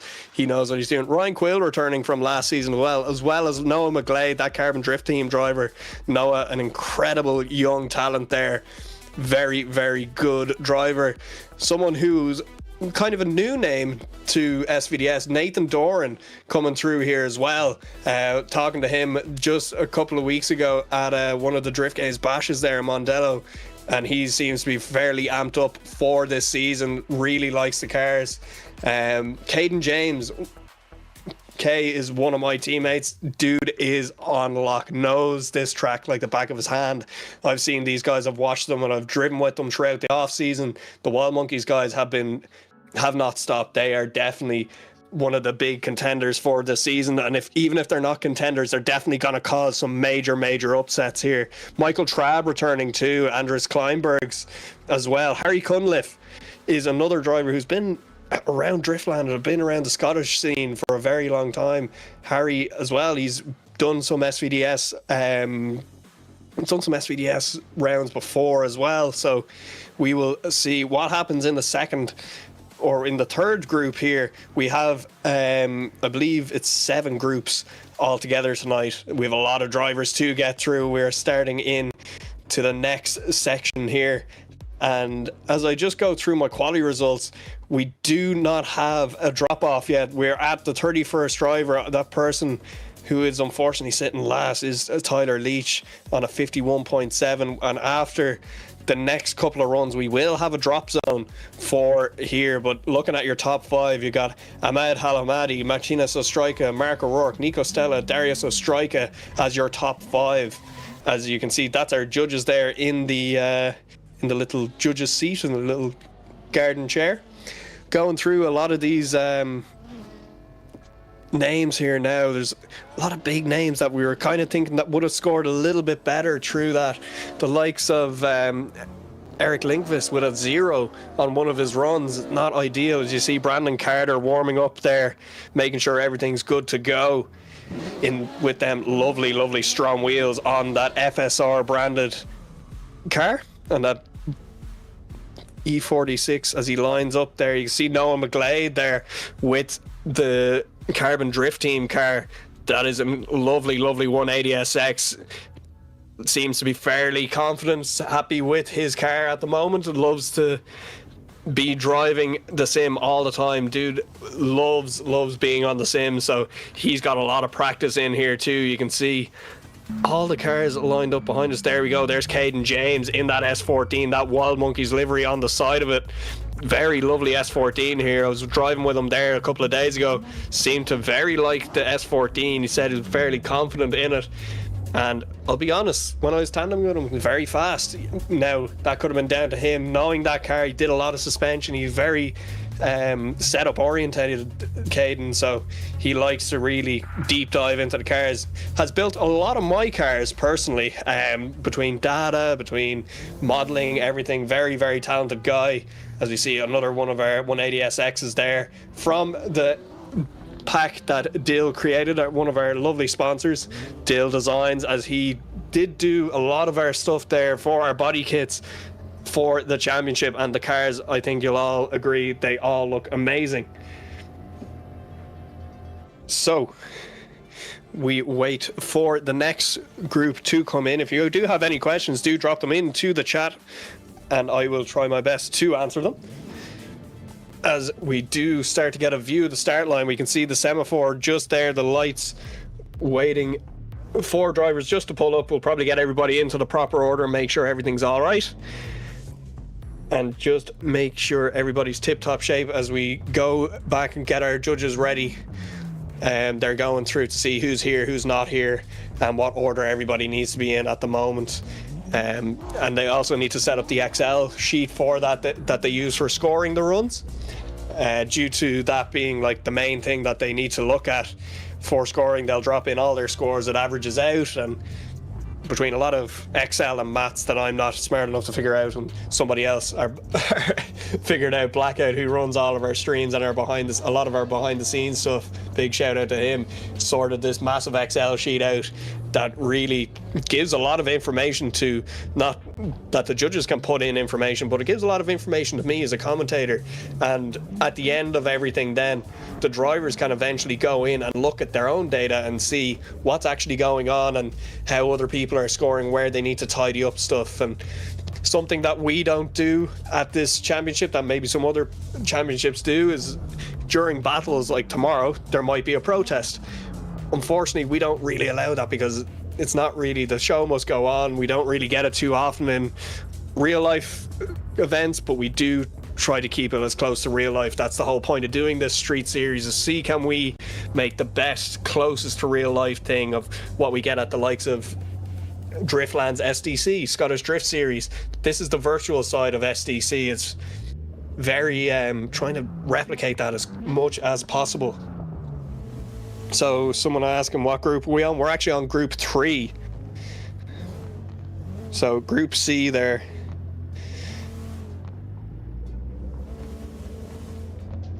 So we wait for the guys to line up. You can see some of them just getting ready to go there.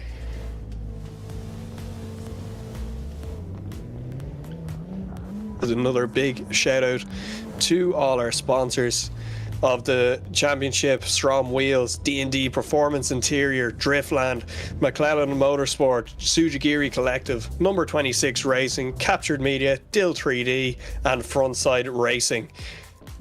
All of this could not have happened without them. You can see them all on the start line there, all along the banners, and lovely branding there.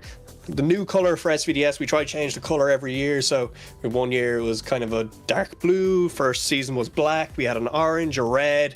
This season we've gone with like a nice teal. I like the color this year. It's a very luminous color, you can't miss it.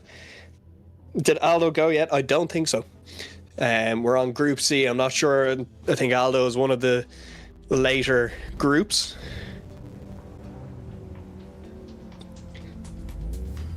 As I look through my list here, I actually cannot find him. So at a quick glance, as we are starting to get everything organized here, you can see people crashing and all that in the line up there. That's Brandon Carter, third in line, just behind that 350Z. Somebody saying next needs to be the pink. Yep, I agree. I think pink would be very nice. Rise, I'll put in a word to Rise. he's going to look back at this anyway. So Rise, pink. The people want it. Someone asking why. Because it's cool, man. Because it's cool. So, everybody seems to be fairly close to being ready now. Obviously, round one, a lot of people haven't done this kind of thing in a while. We tend to run our qualifying sessions a little bit different to other sim competitions. We tend to do 2 non-consecutive runs. A lot of sim competitions tend to go 2 consecutive runs, one after the other. We tend to do the run, give you a bit of a break, let everybody else do their run, and then you come back up to do yours. It's the best way to do it. You get to look back at your run, see where you kind of went wrong. If you have a spotter, you can talk to them, see what they think you have to do. Cam said it. There we go. So it's gonna be pink next season, guys. Cam said so. So yes, Brandon, you do stand out. You stand out very, very much. As we wait for the drivers to come along here, we are missing a few drivers. James Larmore not making it, unfortunately. Same with Kenneth Casey.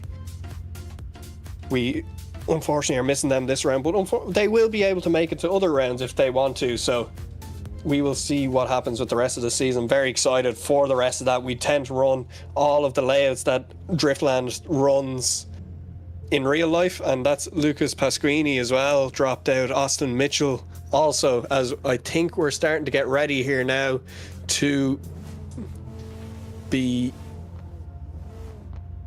running our first set of runs for this group. It'll be Dominic Janovic. I'm terrible at names, by the way. I'm sorry, drivers, if you're watching this now and I've butchered your name already. I'm very sorry. But it'll be Dominic to start us off with this group as he pulls up in that E36. I believe first E36 of the night. We're 3 groups in and we have only started to see an E36 now, which is a Driftland staple, might I add. This is definitely one of the cars you will see most at Driftland in real life. As Dominic pulls to the line there, we wait for Rise to just give the go ahead. And we will get going very, very shortly here. Just waiting for Rise to give the go-ahead. We'll get them lights, that SVDS branded semaphore, also made by Tsuji Collective, I believe.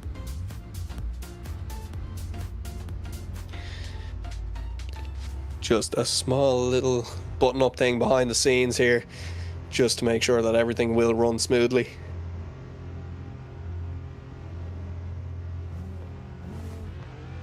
As we have Brandon Carter in the chat here, as we do get Dominic to leave the line here, sends that E36 down towards the wall around outer zone 1 here, does manage to collect that zone on the B line, brings it around to outer zone 2, just collects the C line and onto the concrete. There will be a deduction for him in that first section of track as he brings it up now to that 5th outer zone up the hill along the bank, does manage to grab that zone, brings it nice and wide around that white line across outer zone 6 and across the line. Does go a little bit shallow towards the end of that run there, as we will get a score on the board for him, and that will be a 75.3 there for him, I believe. No, it'll be changed to a 69.3 for Dominic. As we move it on, it'll be Pavel Kazula.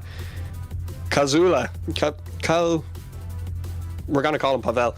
That's Pavel going to be pulling up next on the line as we wait for him to pull around. Just waiting to see what's going on here. Maybe something just in the background. Yep, as we do get Pavel to pull to the line in that 350Z. First 350Z of the night as well.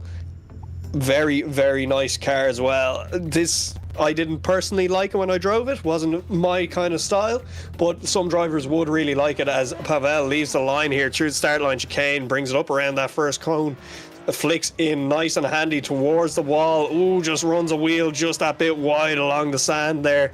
As he gets through outer zone 2, transitions back to 3 now, very nicely through there, brings it up, tucks it in for 4, powers that 350Z up the bank, very nice through outer zone 5, brings it nice and heavy on the limiter towards outer zone 6, and across the line he goes. We will see what's just made of that one now. as they start to drop in their scores. Pavel will be happy with that. Nice banker lap there for him. Few mistakes to tidy up, but that's what the second run is there for. So it will be just waiting for one more score to drop in before we give the final score. As that was 48.7 is the final score there, unfortunately, for Pavel. As we are missing drivers here again. So we will go to Brandon Carter. We just heard from him there how he's feeling. He likes the car. He likes how the whole setup feels with these cars. So we will see what happens. We'll get Rise to give him the go-ahead green light. Brandon Carter to leave the start line chicane.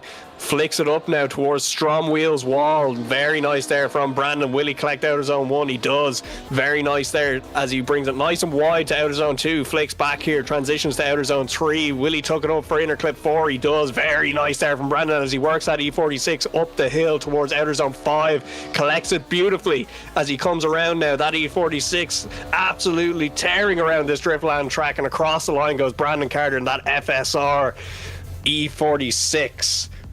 Again, Brandon, one of our sponsors here with Frontside Racing, media, head of media at here as well. So 78.7 on the board for him.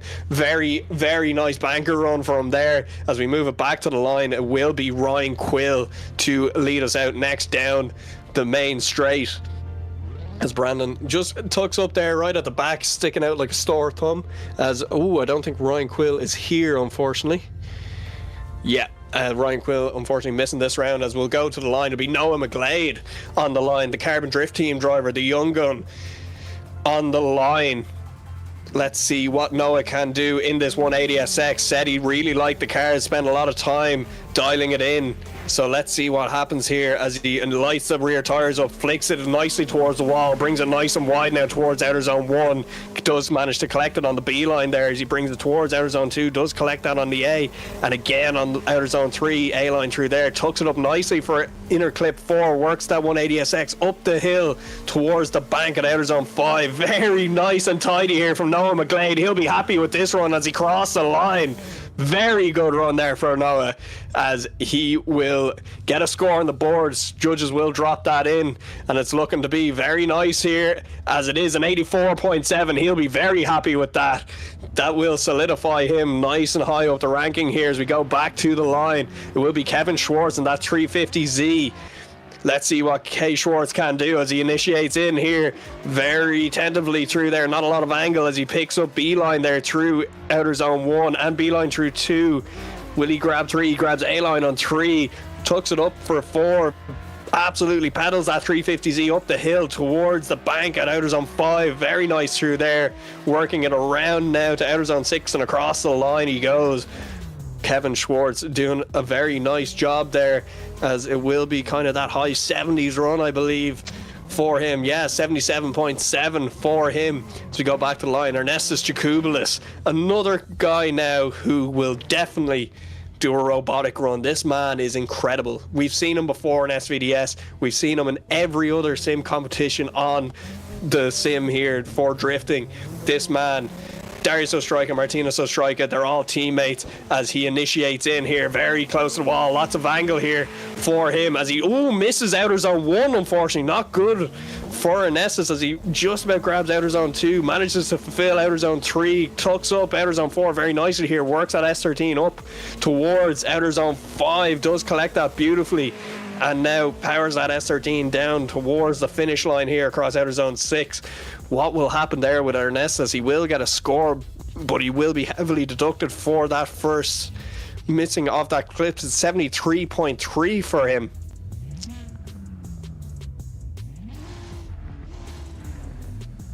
As we go back to the line here now, Bernardo Piera on the line in that E92. Let's see what happens with him as we just wait for the judges to give the go-ahead.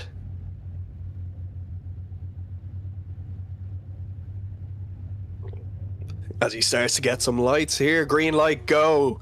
Bernardo Piera to leave the line here through the start line chicane, around that first cone, flicks it in nice and handy, close to the wall.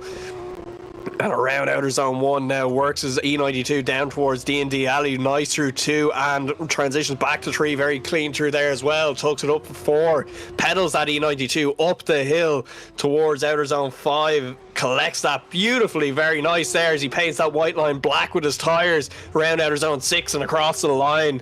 Very clean run there from Bernardo. Let's see what the judges make of that one. That's going to be a very high scoring run there, good run on the board just to get it started off, as not as high maybe as he would have liked. 78.7, good banker. It sits him quite high in that midsection of the pack, but definitely wanting to have a little bit more there.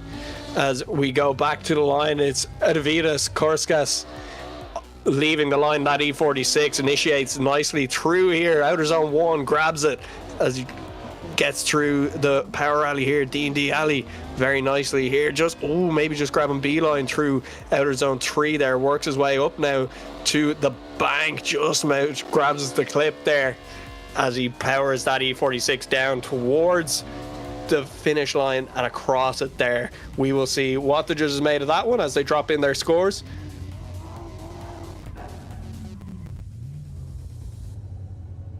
As we get the scores dropping in there now, and it is 71.7 on the board, so a lot of 70s coming in here, as that will hopefully get better on their second runs as we come into it here. Nathan Doran now, the Irishman, to leave the line in the S14. Big flick entry here from Nathan Doran, nice through there.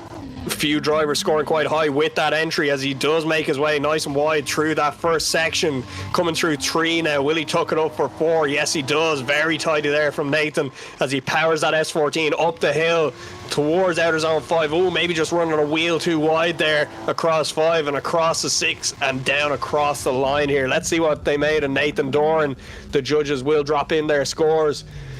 And unfortunately, maybe not the highest scoring run for Nathan with them drops of a lot of corrections through there. It'll be a 66.3.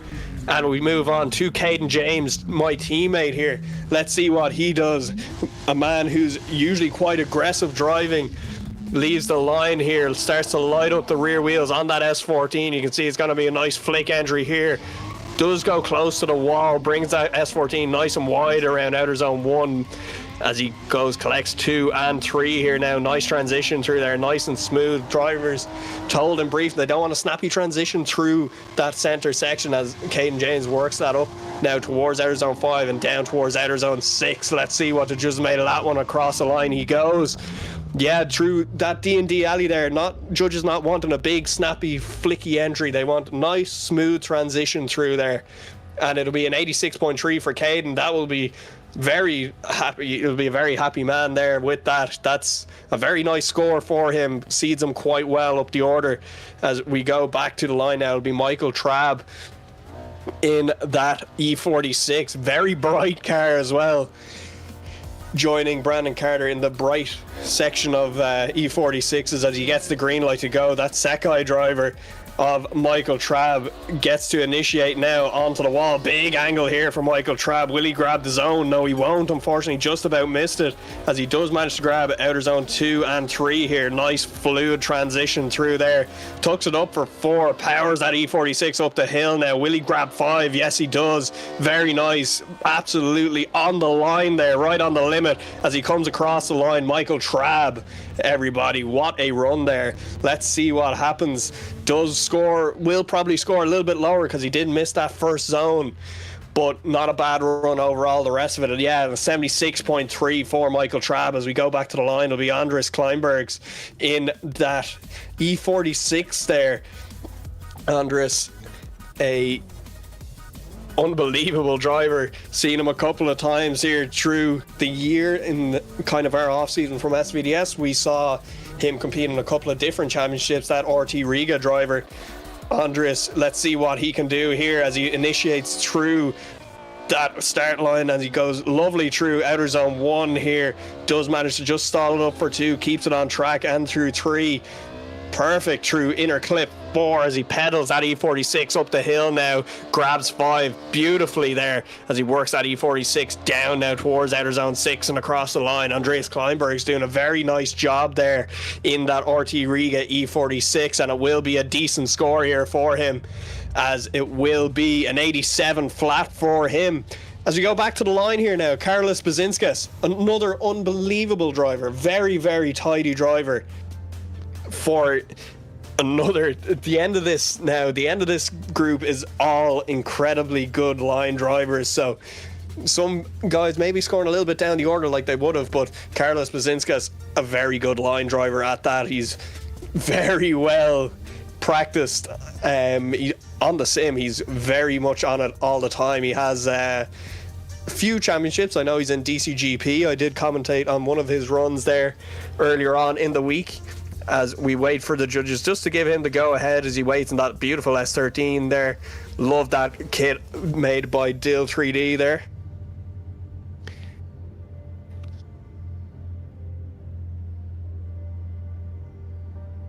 So just wait for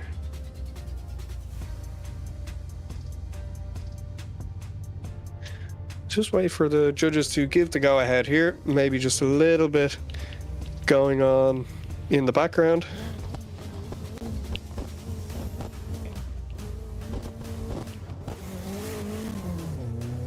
Yes, so Ernestas Podolskis to lead in here. That's Ernestas Podolskis in that S13.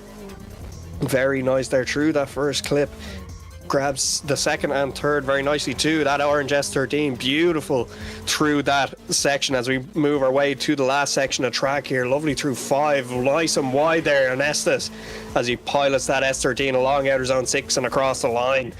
Very good looking run there from Ernestas Podolskis, as it will be a decent score there, mid-80s I would think, as I'm seeing the scores drop in here. We will get a mid-80s run for Ernestas, and it will be an 85.3 for Ernestas. Very nice there for him. As we go back to the line here, I believe we Harry Cunliffe, if we have him.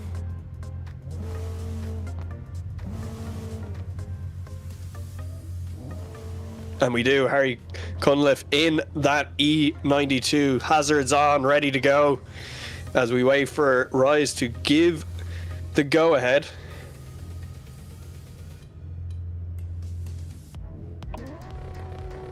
As we do get lights illuminating, here we go.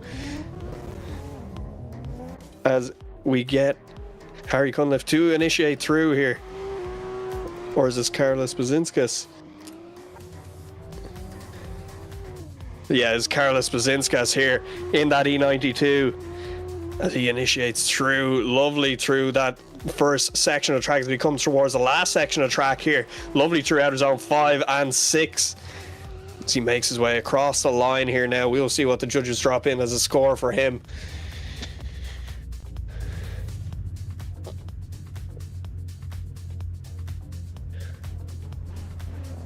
And it will be an 85.3 for him. As we go back to the line now, it will be Harry Cunliffe, as I believe he's just sitting in the grass, you know, enjoying his time in virtual Driftland. Not sure he spends much time in that area. Is he stuck possibly? No, he's not. Beautiful. He's back coming towards the line here now. Harry Cunliffe ready to go as the lights will illuminate. Here we go. Harry Cunliffe to leave the line. There we go. As he leaves the line, lights up the rear wheels of that 180SX very early. Initiates lovely through that first bit of track onto the wall. Lovely through outer zone 1. Brings it towards outer zone 2. Just a little bit shallow off there. Runs outer zone 3. Lovely and wide. Brings it towards outer zone 4. Maybe a little shallow off the end of that. Up towards 5. Very nice through there. Keeps him nice and wide towards outer zone 6. Powers that 180SX across the line for Harry Cunliffe.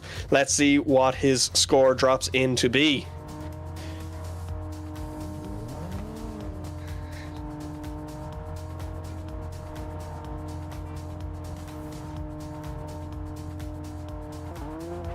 and it will be a 75 on the board for him as we go back to the line. Is Dominic run 2 for him as he initiates a little bit tentatively, manages to grab outer zone 1, brings it around now, outer zone 2, collects it perfect, as outer zone 3 maybe just runs half a tyre up onto the concrete there, will be deducted for that as he powers that E46 up onto, or E36, excuse me, onto the outer zone 5 and across now to outer zone 6 and across the line.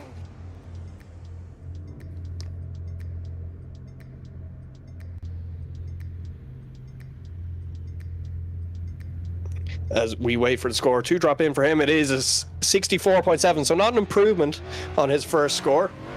As we get the go-ahead for our next drivers, Pavel, as he leaves the line, that 350Z initiates. Very slow initiation there as he goes and collects outer zone 1 very, very nicely, sitting on a 72.7 here. As he comes around now through the bottom section of the track, just manages to grab inner clip 4. And up around to outer zone 5, just manages to grab the end of that there onto the A line, and around to outer zone 6 and across the line he goes. Let's see what the judges made of that one.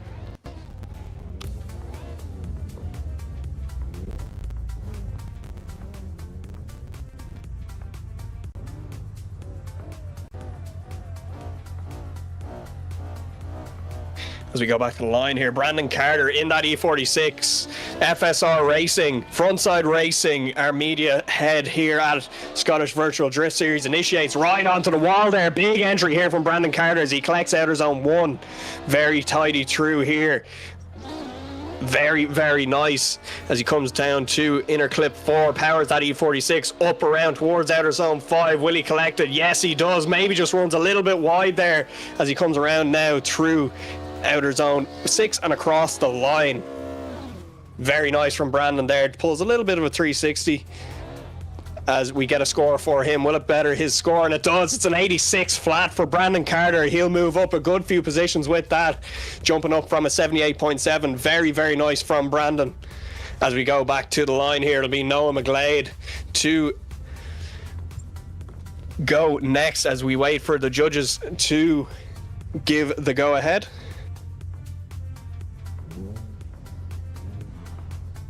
As you start to get lights here, Noah McGlade gets the green light, heads down through the start line chicane with them STRO M Wheels on that 180SX, flicks it left, flicks it right, and back now towards the wall, brings it all the way along outer zone 1. Very nice, very wide here for Noah McGlade as he comes through the D&D alley here. Very clean through that section as he brings it up now towards outer zone 5. Noah sitting on an 84.7. Will he better his score?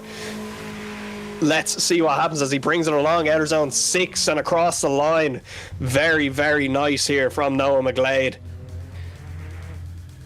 Let's see what the judges drop in for that one, and it's an 88.7 for Noah McGlade. Doesn't better his score yet again, getting close to that 90.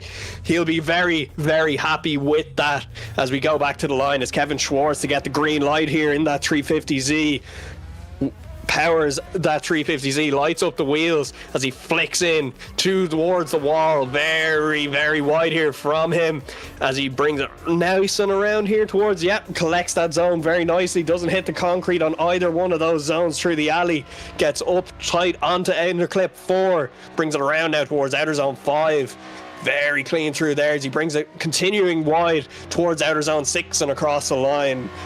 Very nice from Brandon Carter, or not Brandon Carter, from Kevin Schwartz here. Let's see what the judges make of that, and that will be a 79 improvement from his first run of a 77.7, so 79 on the board for Kevin Schwartz as we go back to the line. Ernestus Jakublis didn't have the run he wanted on his first run, missed that first outer zone, only sitting on a 73.3. He's going to want to better that and get on top spot here in qualifying as he initiates nice through that wall there. Does manage to collect outer zone 1 this time. Very nice through there. Outer zone 2 transitions back to 3 now. Very clean through there. Nice and snappy transition. Maybe not what the judges really wanted in briefing, but it's still going to score quite high. Look at this as he collects outer zone 5, works his way down now, brings that S13 to outer zone 6 and across the line. Very nice here from Ernestus Jakublis Will that be a high enough score to top qualifying? I don't think so, but it drops in. It's an 87. It's a big improvement for him. That will bring him up the order heavily as we go back to the line here. Now it's Bernardo Piera to jump into the driver's seat yet again for his second run. Gets the green light. E92 as he starts to power now through the start line chicane, starts to flick entry. Very good entry here as he brings it nice and wide around outer zone 1.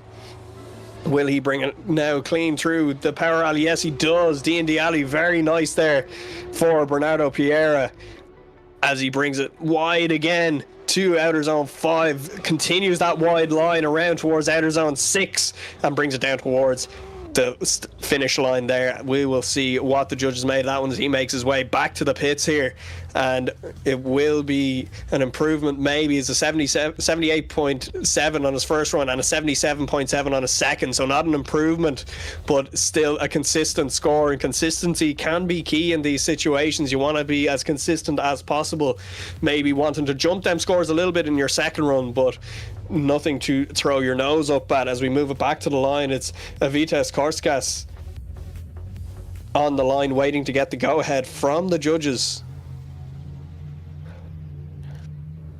We will wait for the judges to give the green lights, and here we go. Yeah, to leave the line, Avitas in that E46 gets to flick in very nice and wide there. Will he collect outer zone 1? He will, absolutely. Brings it nice and tight towards outer zone 2, rotates around outer zone 3, possibly just dropping a wheel there. Doesn't manage to tuck it up for outer zone 4. Big correction there as he brings it up now the hill towards outer zone 5, keeps it nice and wide towards outer zone 6.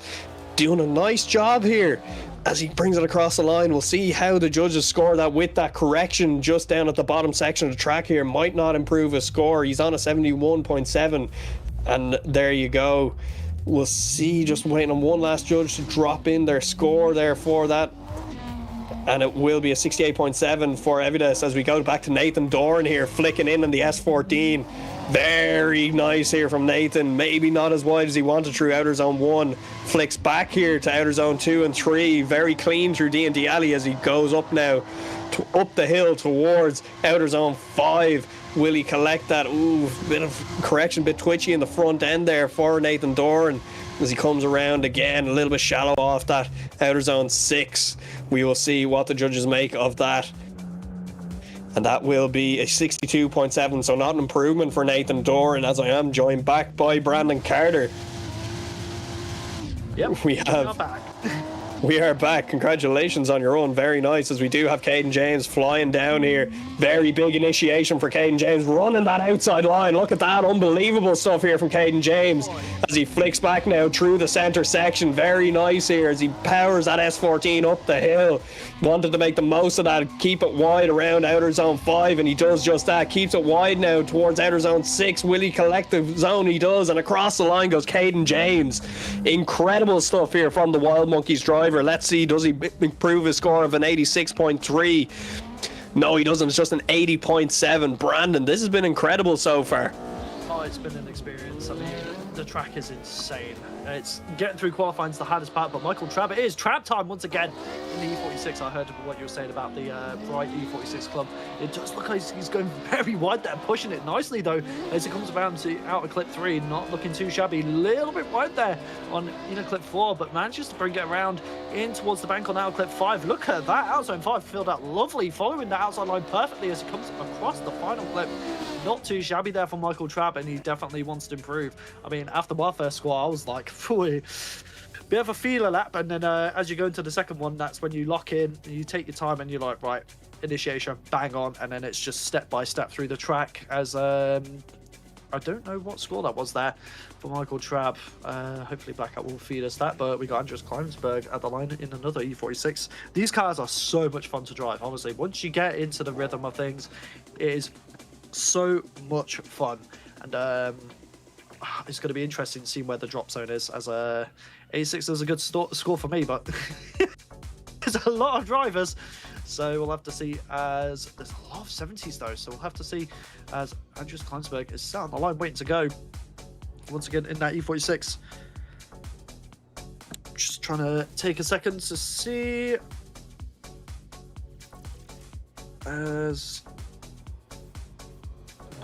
We are trying to look at the comments as much as we can. As the lights go green, Andres Kleinsberg representing RT Riga spent a lot of time with them in Latvia. As you look at that from Andres Kleinsberg, lovely on the wall there, filling out of zone 1 nicely there, nice and wide into outer clip 2, transitioning across into outer clip 3, maybe almost dropping, pushing the limits of where he can go. Lovely through inner clip 4 as he comes around now, pushing up the bank there as he comes through out of zone 5, very deep there. We'll have to see what the judges think as he comes across outer clip 6. And it's getting to a hairline point there with Andres Kleinsberg. He is one of the heavy hitters from RT Riga, and he is famously known for 92.7, as I was saying.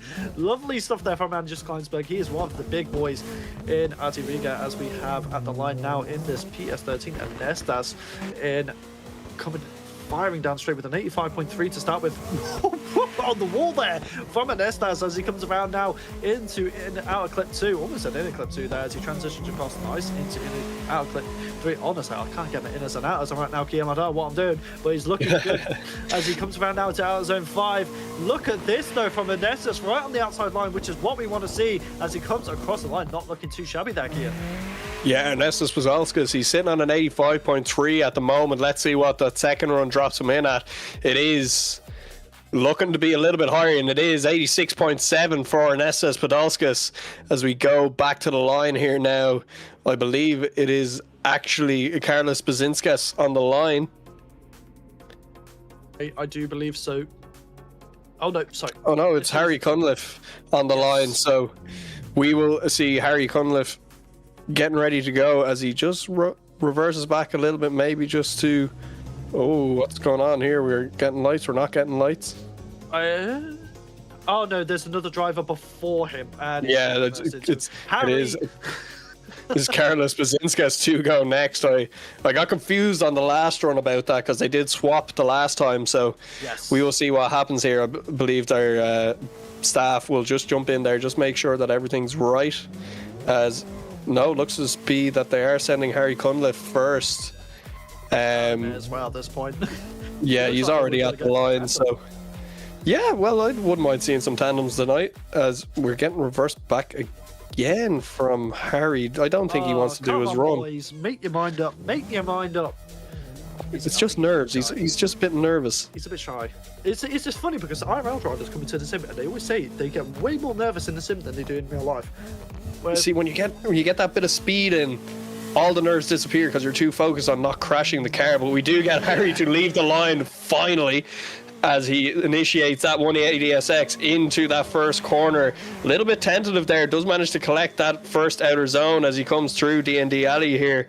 Ooh, just runs a tyre up onto the concrete. Not ideal for him as he tucks it up for outer zone 4. Works his way up the hill here towards the bank. Does manage to collect the clip just there. Does run a bit wide also on the end of that. Brings it around to outer zone 6 and runs wide again. Just kicking up a bit of dirt is Harry Cunliffe. We will see what happens with his score. He's currently sitting on a 75. But his score will not be an improvement, I don't think. As we just wait for the last score to drop in there from Rise, and it will be every time. It's always Rise. It has to be Rise. It's always him that's last. But then it's always Rise. What else would it be? Rise is from experience, judging alongside him in SDC. He is an extremely technical judge, and he does take everything into account. So, well, you do need that, especially with the sim competition, because it is so tight margins. We will go on to our next run. It is Carlos Bazinskas to lead us out here. I'm not sure what that last score for Harry Cunliffe is. We will check that for you as he initiates in through outer zone 1 here. Very nice from Carlos so far as he brings it back around outer zone 3. Big angle there to cut all that speed to get to outer zone 4. Works that E92 up the hill towards 5. Very wide here towards outer zone 6, and he brings it across the line. Carlos Bazinskas doing a very tidy run there. As I just run back just to see what the score was. It was a 63.7 for Harry Cunliffe. As we wait for the score to drop in for Carlos Bazinskas. That will be the last driver in this group. We will get a server change really quick as we just wait for that last score to drop in for Carlos. And that will be the last bit of that as we are, I believe, halfway through qualifying nearly. I think so. It's let me just have a look through the groups, but look at these scores, Kian. Yeah, the scores are incredible. Still nobody able to take Ahmed Al-Hamadi off that top spot with a 94.3. Crazy run. Martinez Ostrika right there with him as well. Your top 5 at the moment, it is Ahmed Al-Hamadi, Martinez Ostrika, Andres Kleinbergs, Mark O'Rourke, Nico Stella, and then followed closely then by Darius Ostrika and Anthony Taylor. Noah McGlade in 8th position with an 88.7. I am delighted for him. Incredible young driver. Definitely a man to watch for a future, particularly in the sim. And who knows, this kid has definitely got the potential to go to real life. This kid has come on leaps and bounds in the last year of sim drifting, doing incredible. As we look through the rest there, Caden James, 86.3. Brandon, yourself, you're on an 86. That was an incredible run, your second run there. Thank you very So much. we will see what happens with the rest of our qualifying here. A lot more drivers to go. This is nowhere near the end of qualifying here. We still have 4 more groups, I believe. At least 3 more groups. And just looking at a few different things here, because one of the drivers did drop down to that last group but went in that group, so I'm not too sure what's happening there. Judges are getting stuff together here, just making sure that people are in the server and who's here and who's not here. Looking through this here though, looking through the list of names, Peter Nemeth, a returning driver, that guy. Ian Johnson as well, another Irish driver. Really happy to see him back. I love Ian, very, very nice guy.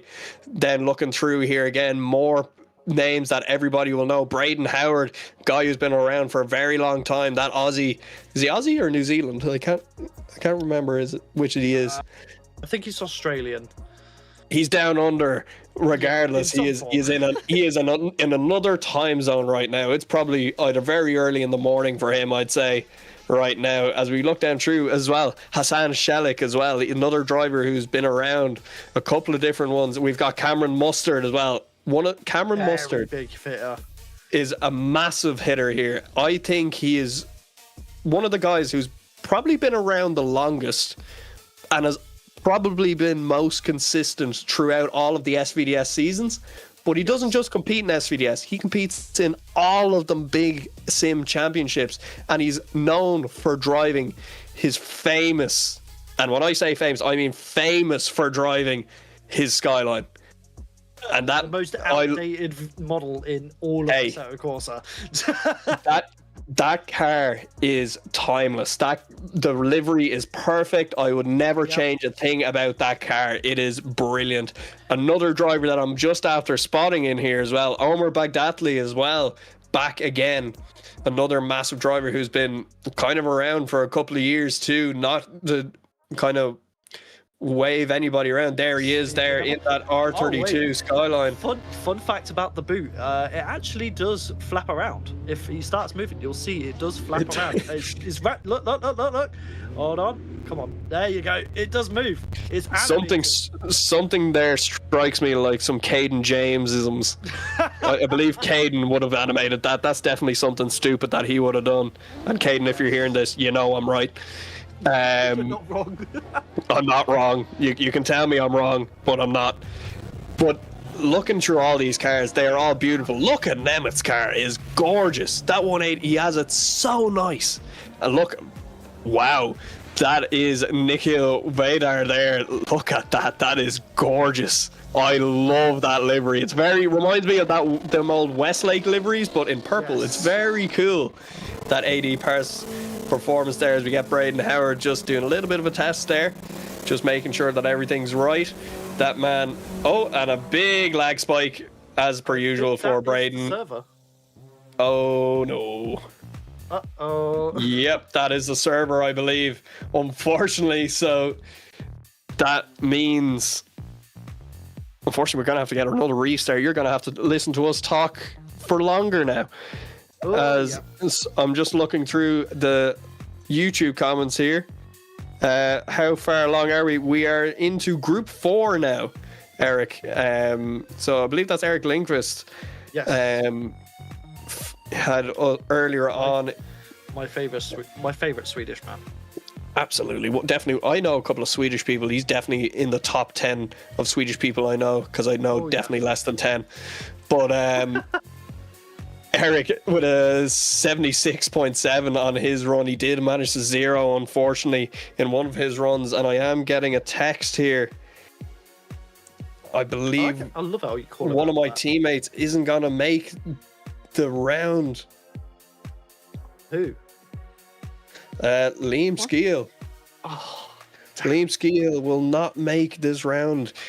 He doesn't think. He's just sent a photo to me of him in a van. I was going to say, I think he's working at the moment, and he was. Yeah, unfortunately for him.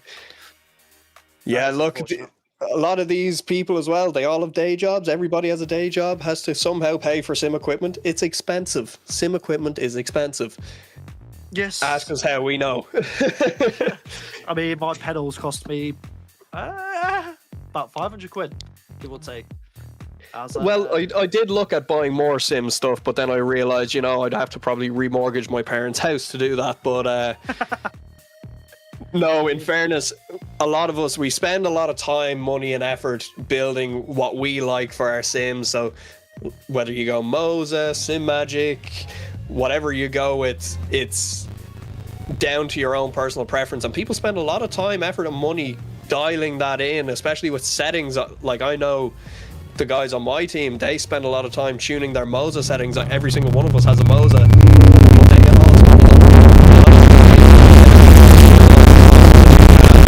I see a very big driver there. I think, is that Danique Joseph I just saw. Incredible. Another heavy hitter. That man is no joke. He is incredible. Look at that R32 of Dutton there. He's done what I did. He did a. That is unbelievable. That is so nice. Oh. There you go, Ian Johnson, Team Honorero there. Unbelievable looking S14s. I really like the look of them. See, one thing that I love is the diversity within the liveries, and also if you see the KM5 swaps that we have in the skins as well for some of the cars, it shows a lot of personality in the drivers as well. Look at that! I don't know gorgeous. Why. It's so simple, but it's just nice. It works. It's very nice. Keep it reet. Yes, and also that is another KM5 swap car, as well as this one. All the CDT cars are. That is a Driftland kit. Yeah, as we get Braden Howard lining up there, we get everybody just lining up in order. As you guys well know, I did mention before, round one, teething issues. A lot of guys haven't lined up like this in a very long time. So we will take our time just making sure that that's all good to go. It will be quicker as the season goes on. But we do want to make sure that everyone's in the right order to go when they need to go. As looking through some of the drivers that possibly are missing, William Holloway, unfortunately, missing out on this round, is signed up but not here, unfortunately, for him. Would love to see him drive. Very, very talented driver. As I believe the first person we're going to have up in qualifying will be Joseph Kopensky. A driver I actually haven't heard of before. Brandon, have you heard of Joseph?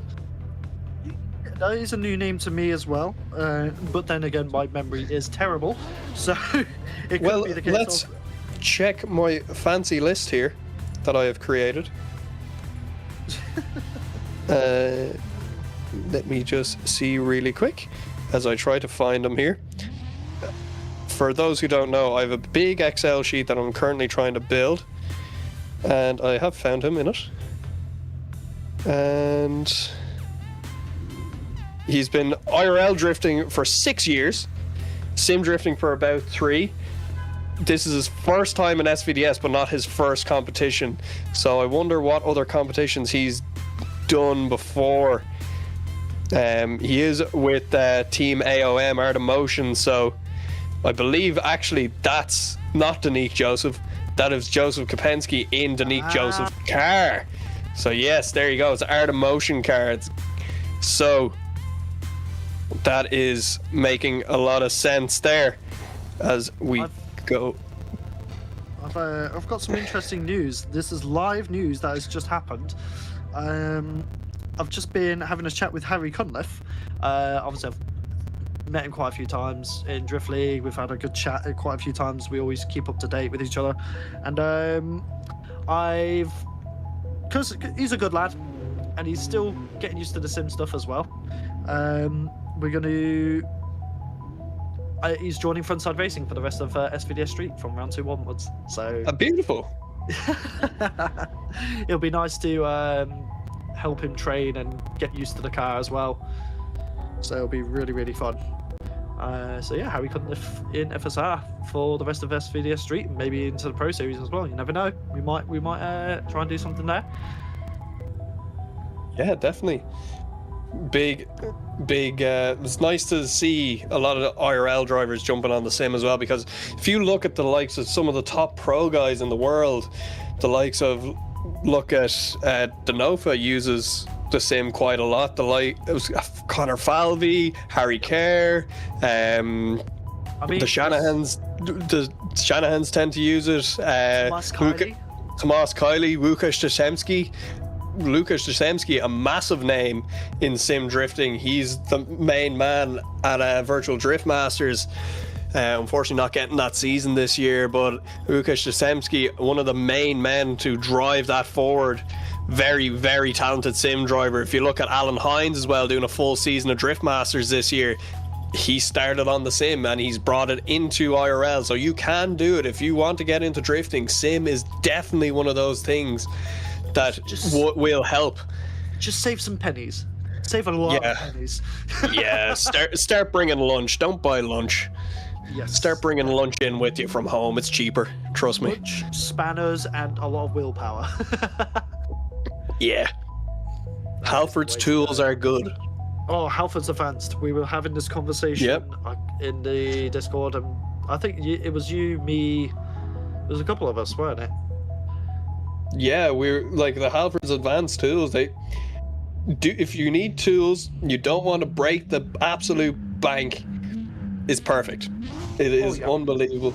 Are they expensive? A little bit, but they're a lot cheaper than other stuff, and I actually rate them a lot. As we do get the green lights here, Joseph Kempinski to leave the line, and that S14 belonging to Nick Joseph as he initiates here. Long STRO M Wheels wall initiates lovely out to outer zone 1 here. Very nice from the Art of Motion drivers, brings it down through the center section, collects both of them very nicely. Very clean run here for Joseph as he works his way up the hill here.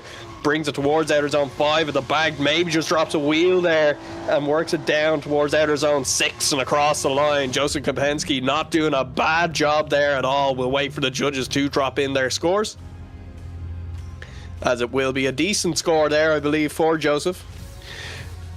Oh god, this car. As the last judge just drops in a score here, and it will be a 79.7 for Joseph on his first run. So very good banker lap for him as we go back to Peter Nemeth in that beautiful 180 SX. I love this so much as he flicks that 180 SX along the wall here and brings it around outer zone 1, comes down into D&D alley, flicks back here. Unbelievable here from Peter Nemeth. That car looks unbelievable going around this virtual Driftland track as it works it away around this last section, and across outer zone 6 and across the line goes Peter Nemeth. Very tidy run there, nice little banker lap. I think will be definitely a decent score for him as it drops in. It's an 85.3 for Peter Nemeth. Very nice score. He'll be happy with that on his first run, not having to do a whole pile in the second run if he doesn't have to. As we go back to the line, as Nikhil Vedgar in that lovely looking E46. This group has a lot of good looking cars, I must say, as he initiates through here. That back the boot little opening slightly there, very cool feature. I thought I was imagining that until you said that, Brandon, but no, that makes complete sense. As he pilots that E46 around the top here at the office, brings it back down towards outer zone 6 and across the line. Nikhil Vedgar doing a very nice tidy job there as scores start to drop in for him. It's going to be quite a high score here for him in the high 80s as we just wait for the last judge to drop in his score, and it will be an 87.3 for Nikhil. Very nice there as we move back to the line. Braden Howard, the man from down under, goes in that Carbon Drift team 180SX, goes to flick it in hard here towards the wall, doesn't get all the way out to the wall, but does manage to collect outer zone 1. Very nice through there as he collects 2 and 3. Will he tuck it up for outer zone 4 here now? He will. Brings it up the hill here. Powers that 180SX around outer zone 5. Nice and wide there to continue that car out. Bring it out towards outer zone 6 and across the line he goes. Very nice there from Braden Howard. Braden's a very experienced line driver when it comes to the CDT grid. He's definitely one of the most slept-on drivers, I'd say, out of CDT as well, alongside Noah and Ricky Stobart. Those three are just, I think, massive heavy hitters, and I think they've got a lot of, I mean, Braden's quite experienced anyway, but Garrett Shaw in that 350 looking really nice with the 326 wing. Nice initiation, filling out zone 1 very nicely. Maybe could have been a bit deeper on out zone 2, but this is his first run, but looking pretty good as he comes through inner clip 4 and looking nice and strong as he comes up the hill towards the office bank, looking very nice in outer zone 5. And as he comes across the outer clip 6, oh, just almost getting a bit of a sketchy way to finish, but not too shabby there from Guy. A good first run. We just wait on. Yeah, absolutely. As the scores do start to drop in, Brandon, not a bad banker that there. Is going to sit him in one of those 70s, I think. And yeah, 72.7 on the board for him. So he will want to just to better that as much as he can, because those 70s, there's a lot of them now, and that's going to start becoming our drop zone, I think, very, very soon. And actually it is 76.7 is the drop zone at the moment, so that is not ideal. So we will keep checking in on that drop zone as Sam Bickerstaff. Oh, unfortunately that will be a 0 for him. That is a big mishap there as he tries to continue out the run. Maybe not feeling one with that 180SX as he brings it around at the top of the track here. We will go back to the line and it'll be Ryan Chitty waiting there. I'm just trying to look back at that run just to see what happened, and he does miss out of zone 1 completely and then straightens out to avoid coming off the track. So very unfortunate start there. Hopefully Sam can have a bit more luck and drive harder in the second run. Yeah, absolutely. As we go back to the line here now, Ryan Chitty to leave in that E36. Lovely looking car here. A bit of carbon Kevlar action going on as he flicks it hard towards the wall. Does manage to collect outers on 1. A little bit shallow off it there. Would have wanted to be a little bit deeper as he collects 2 and 3 also. And tucks it up nicely for 4. Powers that E36 up towards outer zone 5. Does grab that very nicely, possibly just dropping half a wheel halfway through there. Brings it across 6 and across the line. Very nice there from Ryan. We'll see what the judges made of that one, and it's going to be lovely there. 85 for him. Very nice start to his qualifying session. As we move it back to the line, it's Hassan Selik, that believe Carbon Drift team driver. Yes, indeed. One of, I do believe, 2 Turkish, maybe, I can't remember how many Turkish drivers are in the Carbon Drift team, but obviously Omer Baghdadi being one of the others. So Hassan and Omer definitely being in close proximity to each other as he initiates in. Not looking too bad so far. Feels out of zone 1, but does make a big correction and has to kind of almost over angles and has to make a big correction, which means the rest of the run here he's going to lose a lot of momentum, a lot of pace as he comes around now. Tries to get it back as he comes through out zone 5, does drop wheels a little bit there as it comes around now into outer clip 6. Definitely not the tidiest run there from Hassan, but once again he does have a second run to clean it up. I talked him up earlier on. That's what happened there. I brought him up and I said he's a very, very good driver, and yeah, he's just making me eat my words there. As we go back to the line, here's Chase Cronin to lead us in. This E46 initiates very nice onto the wall there. Does manage to grab all of outers on 1. Very clean there as he grabs 2. Transitions back here now to 3. Runs that little concrete patch. Will be marked down for that. Very intense transition as he brings this car back up to outer zone 5 up the hill. Very clean through there. Maybe B to A line as he comes around outer zone 6 and across the line. Interesting run there from Chase Cronin. will be an interesting, excuse me. Are you okay? I am good. Just caught my breath there as we move back to the line. It's an 84 for Chase Cronin. As we move back to the line, Ian Johnson ready to go there as he starts to get the lights to go. Team Onero there along with Mark O'Rourke. That S14 flicks it in. Not a bad job here to initiate. Does a very tidy run through outer zone 1 and grabs 2, grabs 3 very nicely as we get some different camera angles here. Very interested to see. Grabs it inner clip 4, brings it up now nice and wide to outer zone 5, grabs that B to A line. A lot of drivers hitting it like that as he gets outer zone 6 and across the line. Ian Johnson not doing a half bad job there at all as the scores do start to drop in for him. Looking like a decent score here. And it will be. He is will get it done. An 86.3 for Ian Johnson. He will be delighted with that. That is brilliant to have right now.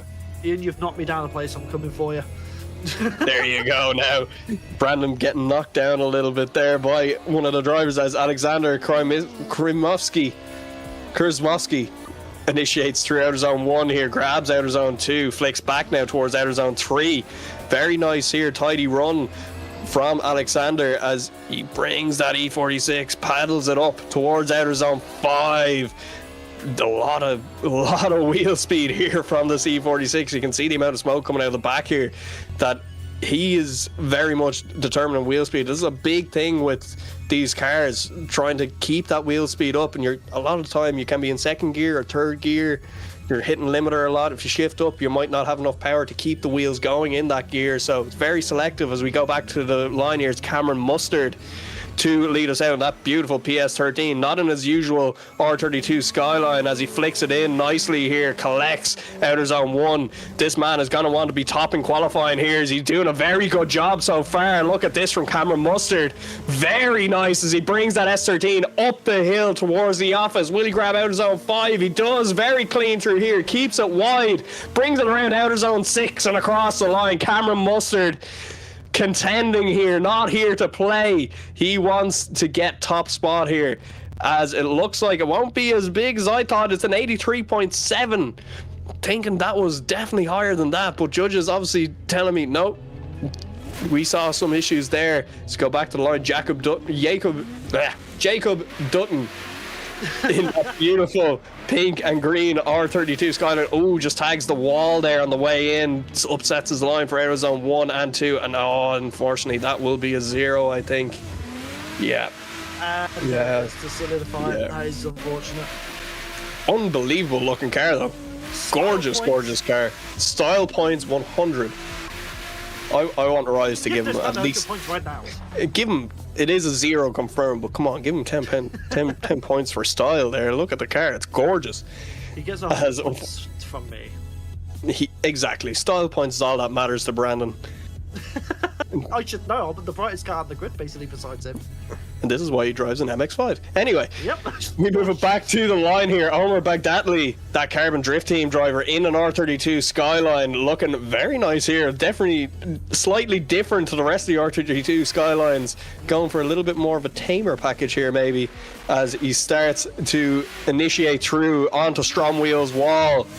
Brings it out nice and wide to outer zone 1, collects that very beautifully here as he comes to outer zone 2 through the center section here. That Turkish driver makes his way up the hill here, powers that R32 Skyline up towards the bank, collects the zone beautifully, keeps it nice and wide after the zone to bring it out around to outer zone 6 and across the line he goes.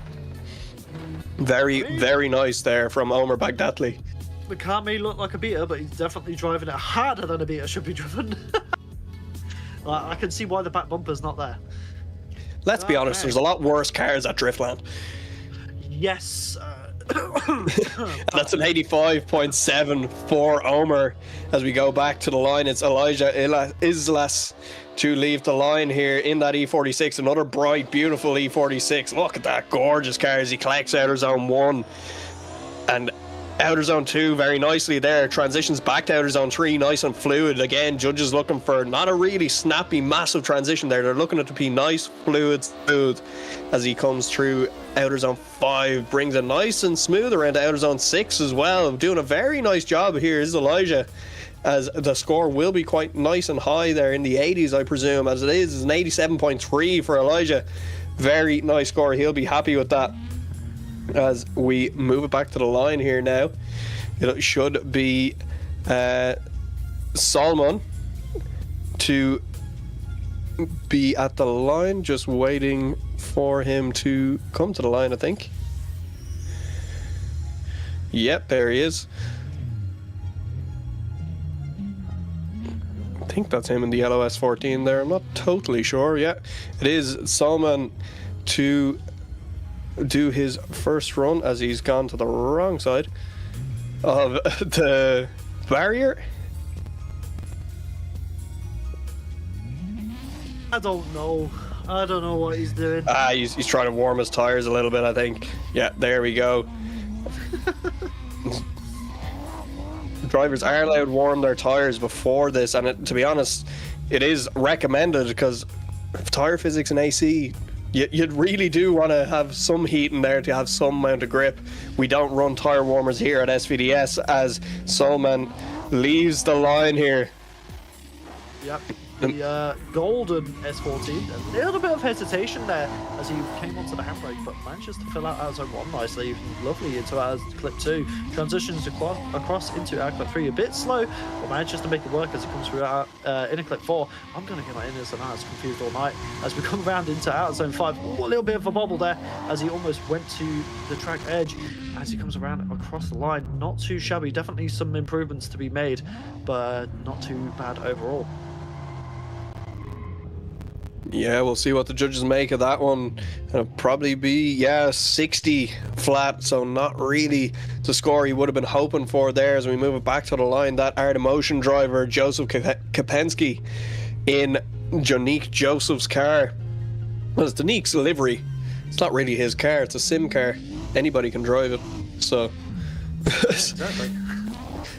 Donating the livery is Jonique Joseph to Joseph, as we flick in there.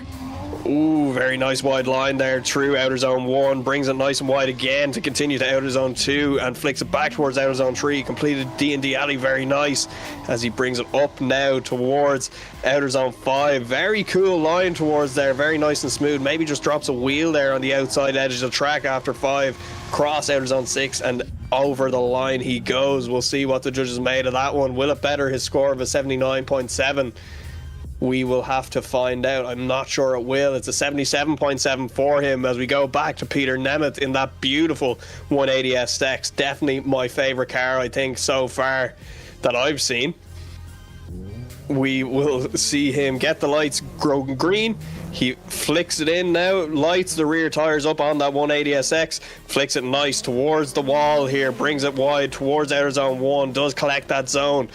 As he gets to outer zone 2 here, flicks it back nice and smooth to 3, rotates the front of the car, pivoting the front of the car here. Peter does tend to like the front end to be the car rotate around there rather than through the middle.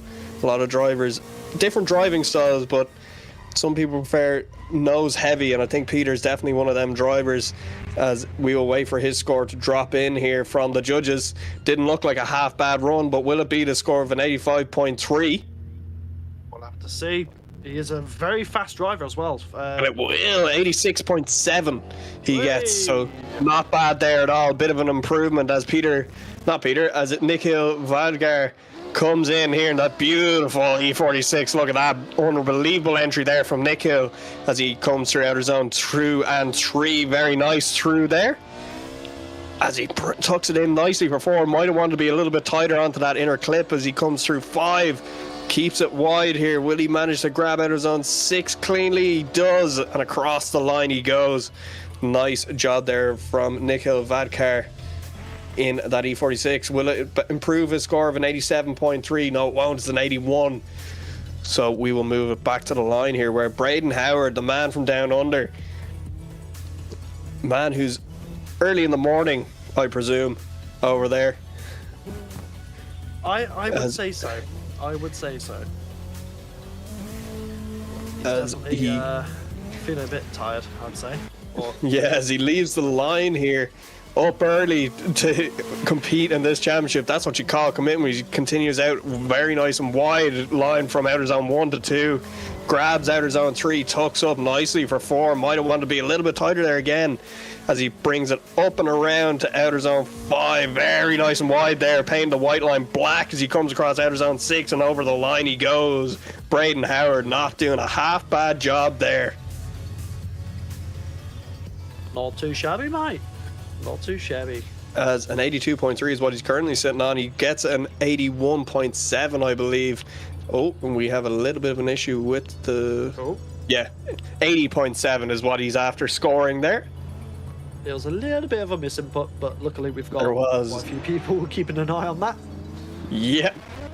As we get Garrett Shaw to leave the line here now, as he flicks nice and heavy through there. That beautiful looking Art of Motion 350Z. Garrett not doing a bad job through that first section. Will he come through the center section cleanly? He will. Comes around to outer zone 4, starts to work his way up to the final section of the track here.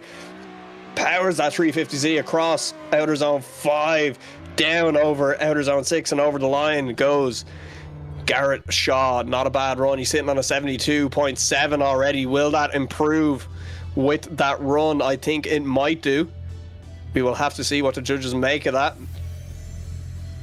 I don't think it will. Maybe looking at the scores dropping in here now, it won't. Unfortunately, it's a 69. He'll be happy with that run, but I think unfortunately that will drop him out of the top 32. It will. The cutoff now is 79.7, so we are getting up there in the drop zone. As we go back, it's Sam Brickerstaff to bring in. He's currently sitting on a 0 as he initiates now into outer zone 1. Just wanted to get a banker lap in here. Does need to score higher than a 79.7 as he flicks back. Ooh, drops a wheel there onto the concrete as he brings around to outer zone 4. Don't think this will be enough for top 32 action for him tomorrow, unfortunately, as he gets around outer zone 5 nice and clean.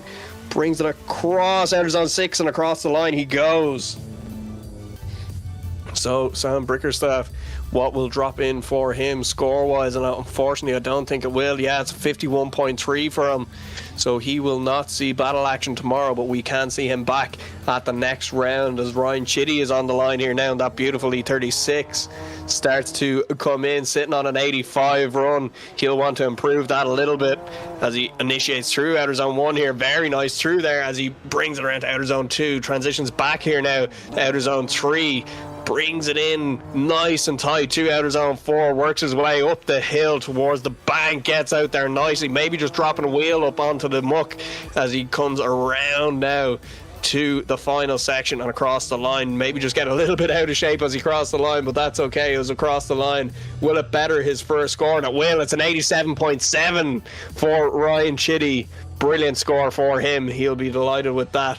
Hassan Selik back on the line here now, sitting on a 0. He's gonna definitely want to improve on that. He needs to get quite a high result here. That drop zone still 79.7 as we get going. Just waiting on Rise to give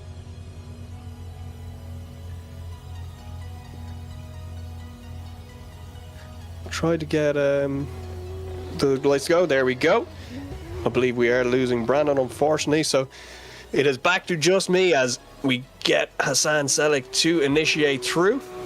Very tidy first run he had there. Well, not really, because he got a 0 as he gets through this first section here very cleanly, wanting to get higher than a 79 on the board here, Hassan, as he works his way up in that E92. Very nice through there, maybe just a little bit wide as he brings it nice and wide now towards outer zone 6 and across the line. Let's see where that drops him. Will it be higher than a 79 for him? It's looking good so far. And it is. It's an 80 flat, so doesn't bring him too far above. That just brings him into 31st position, so still on that, teetering on that drop zone. As we go back to the line here, we've Chase Cronin, who's sitting on an 84, just waiting to get them lights. As he gets them, he'll leave the start line chicane here, and he will flick entry over towards the STRO M Wheels wall. Very nice there as he brings it back around outer zone 1 through the center section here, flicks back towards outer zone 3, brings it up nice and tight to inner clip 4, works his way up the hill now towards outer zone 5 and brings it back down now outer zone 6, and across the line goes Chase Cronin. That'll be very nice. Will it be enough to improve upon his 84-point run? We will see. As it is, yeah, it's an 85.3, so it does improve for him as we go back to the start line. It's Ian Johnson, that Team O'Neill driver in that S14, Irishman. Very, very good driver. Been around for a couple of years as he flicks that car in towards STRO M Wheels wall. Yes, there we go. As he gets around outer zone 1, flicks it towards outer zone 2, transitions back now to outer zone 3, brings it up nice and tight, outer zone 4 onto that A-line as he fires that S14 up the hill towards the bank, manages to grab the clip there. Will he bring it around outer zone 6 and across the line cleanly? Yes, he does. Let's see what Ian Johnson drops in. He's currently sitting on an 86.3. Will it be a better score than what he got previous? I don't think it will. Might not be enough, as it is an 84.3, so not improving on his score there. As we go back now to the line, it's Alexander Krzyzewski as he leaves the line in that beautiful E46. Starts to initiate. Beautiful job here. As you can see, that boot lid just popping open.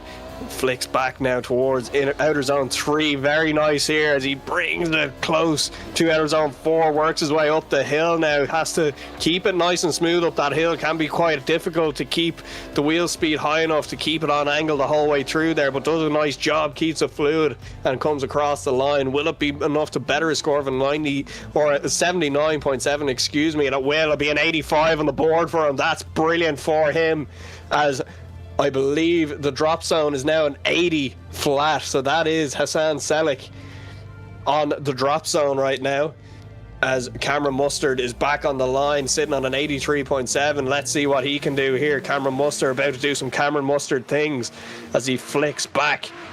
Unbelievable entry here as he gets it nice and wide, nice and early, brings it, continues it wide towards outer zone 2, brings it again to outer zone 3, tucks it up into outer zone 4, absolutely pedals that S13 up onto outer zone 5. Very good, nice and wide as he brings it around to outer zone 6 and across the line he goes.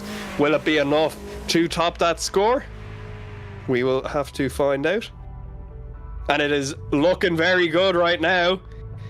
We will see what the rest of the scores seem to drop in. And it's a 91.3 for Cameron Mustard. And that drops him into 7th position overall. So looking very good for Cameron Mustard. Going back to the line here now, it's the R32 Skyline of Jacob Dutton. Very good looking car. He's currently sitting on a 0 though. Will he be able to get a score on the board here as he flicks it out towards outer zone 1? Does manage to collect that zone a little bit shallow through there as he flicks it back now towards inner clip 4. Will he get there nice and tight through there? Absolutely powering that. Maybe a bit wide onto the curb there coming up the hill as he does manage to get around outer zone 5, around to outer zone 6 and across the line. That is a decent run there from Jacob. Let's see, will he put a score on the board that will get him up into top 32? I don't think it will, unfortunately. No, and there's a 66 flat for Jacob Dutton. As we go back to the line, it's Omar Baghdadi in that R32 beater car as he is running no back bumper. He's running all of the little strings to hold the boot lid down and everything. He's really gone for the missile car here in SVDS Street as he starts to bring that R32 Skyline down the main straight, flicks onto the wall here. Very decent entry here from Omar Baghdadi as he comes around outer zone 1, comes down into D&D Alley here, flicks it back towards outer zone 3. Very nice as he comes around the bottom corner. Very good here as he brings it up. Will he get it? He does manage to grab that. Doesn't drop a wheel either. Very impressive there from Omar Baghdadi. And across the line he comes. Will it be enough to improve on his 85.7 that he already has, though, is the main question. That's what the whole aim of this is. And it is. It's an 88.3 for Omar Baghdadi. Very good improvement there for him. That'll bring him up a couple of spots as we move it back to the line here. Elijah Islas on the line. Another big, bright, beautiful E46 as he starts to spin the wheels through there, flicks into the first corner, gets up nice and wide early to outer zone 1, brings it down now again into D&D alley, flicks back now to inner clip 4. He does manage to get there. Very, very clean, nice and fluid motion there through that entire section as he brings it now very wide towards outer zone 6. Will he get it across without dropping wheels? He does. Very good run there. He's currently sitting on an 87.3. Will it be a higher score? We will have to find out as the last score does just drop in. It is an 87.3. If you're going to be one thing, be consistent. So that is good for Elijah. As we go back to Solomon, is sitting on a 63.3. He's going to want to improve that score now to get up into the top 32. We have a big drop off here. Let's see what happens, as he is already dropping wheels there, unfortunately, around that first corner. Brings it around here to inner clip 4, nice and tight, but not a huge amount of angle coming up the hill there. Will be marked down on that. Keeps it nice and wide. Very good line here from Solomon, but unfortunately maybe not enough to get up into that top 32.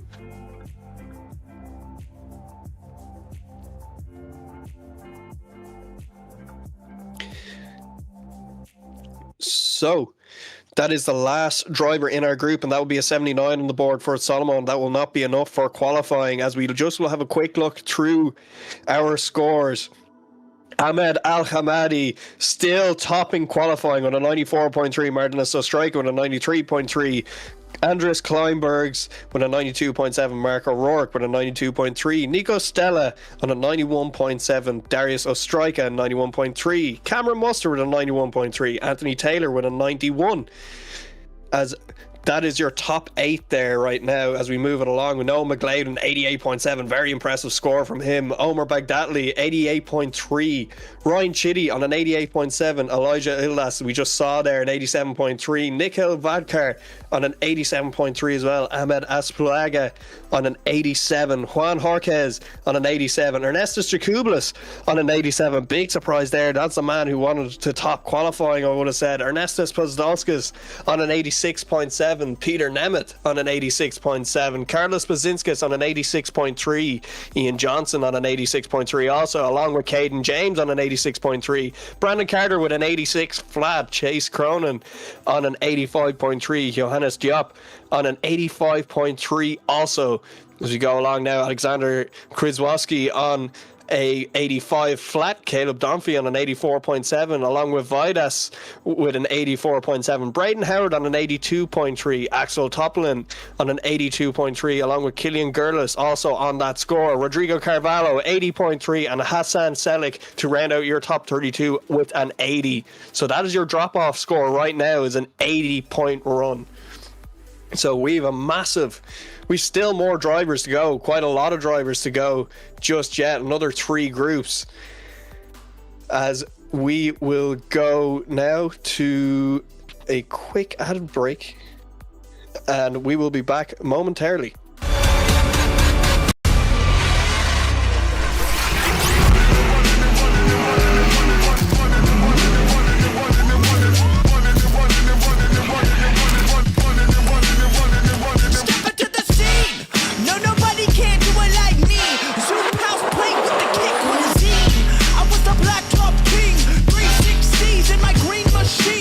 I was a kid and I was breaking down doors. Listening to Tribe, now we on a world tour.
to my speaker combo. Going to my speaker combo. Going to my speaker combo.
To my speaker combo.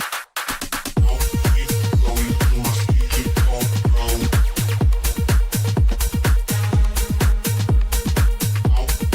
Going to my speaker combo. Would you feel better if I said that this time?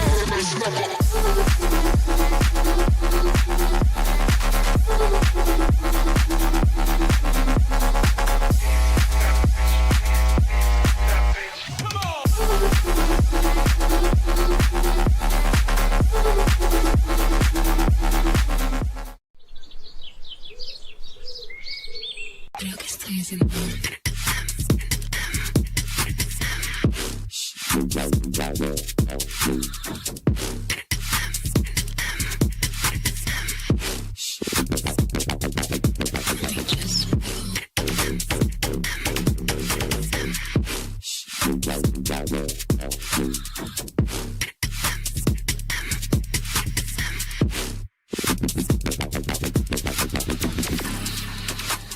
Me like I love myself.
to my speaker combo.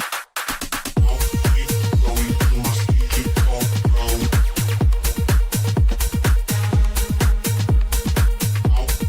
Going to my speaker combo. Would you feel better if I said that this time?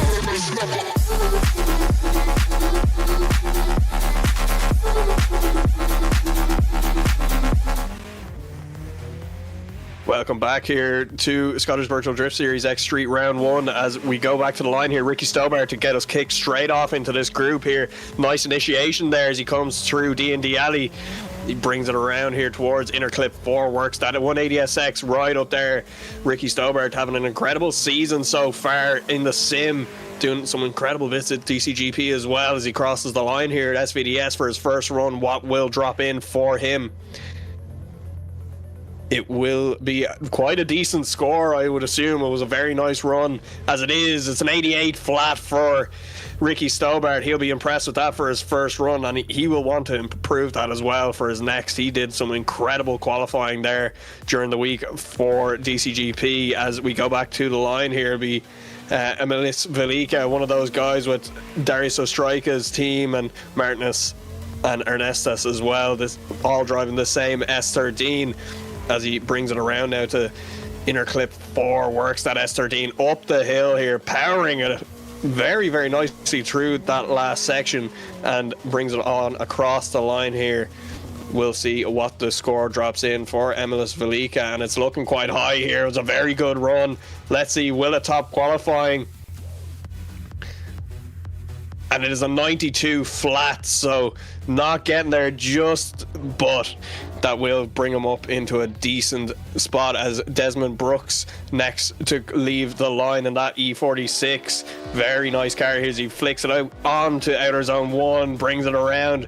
Oh, and loops it. That will unfortunately be a 0 for his first run. Not ideal for him, as we will have to move it back to our line here, as we will have Danique Joseph in that S14. We saw this car earlier on with his teammate of Joseph Kaminski, as Danique Joseph gets ready to leave the line here. Just wait for those lights to illuminate to get him to go ahead. As he gets the green light and off he goes, Danique Joseph, to leave the line flat out through this first section of track. Will he grab that first outer zone? Yes, he will. Danique, an incredible qualifying driver here as he grabs outer zone 2 and 3 coming down D&D alley. Very nice here as he comes up through outer zone 4, nice and tight, nice and fluid up the hill. Very hard to do in these cars with not a huge amount of wheel speed as he works his way around the corner now down towards outer zone 6 and across the line. Let's see what happens here with that score. That was a very impressive run from Danique Joseph, as he will be looking for a decent high 80 score here, and he does get an 85, so mid 80s not too bad. We'll want to improve on that, as our looking at our drop zone here, it's now an 82.3. Axel Topolin right on that teetering edge there, as Polydros leaves the line here in that E36, flicks in nice and hard. Oh, a nice wall ride there along STRO M Wheels wall, just drops a wheel onto the outside of outer zone 1, gets to outer zone 2 nice and clean along with outer zone 3, maybe just dropping half a wheel onto the concrete, works his way back up the hill now towards the office. Will he grab the clip here? Yes, he does. Polydros doing a nice job here as he works his way now to the final section of track and across the line.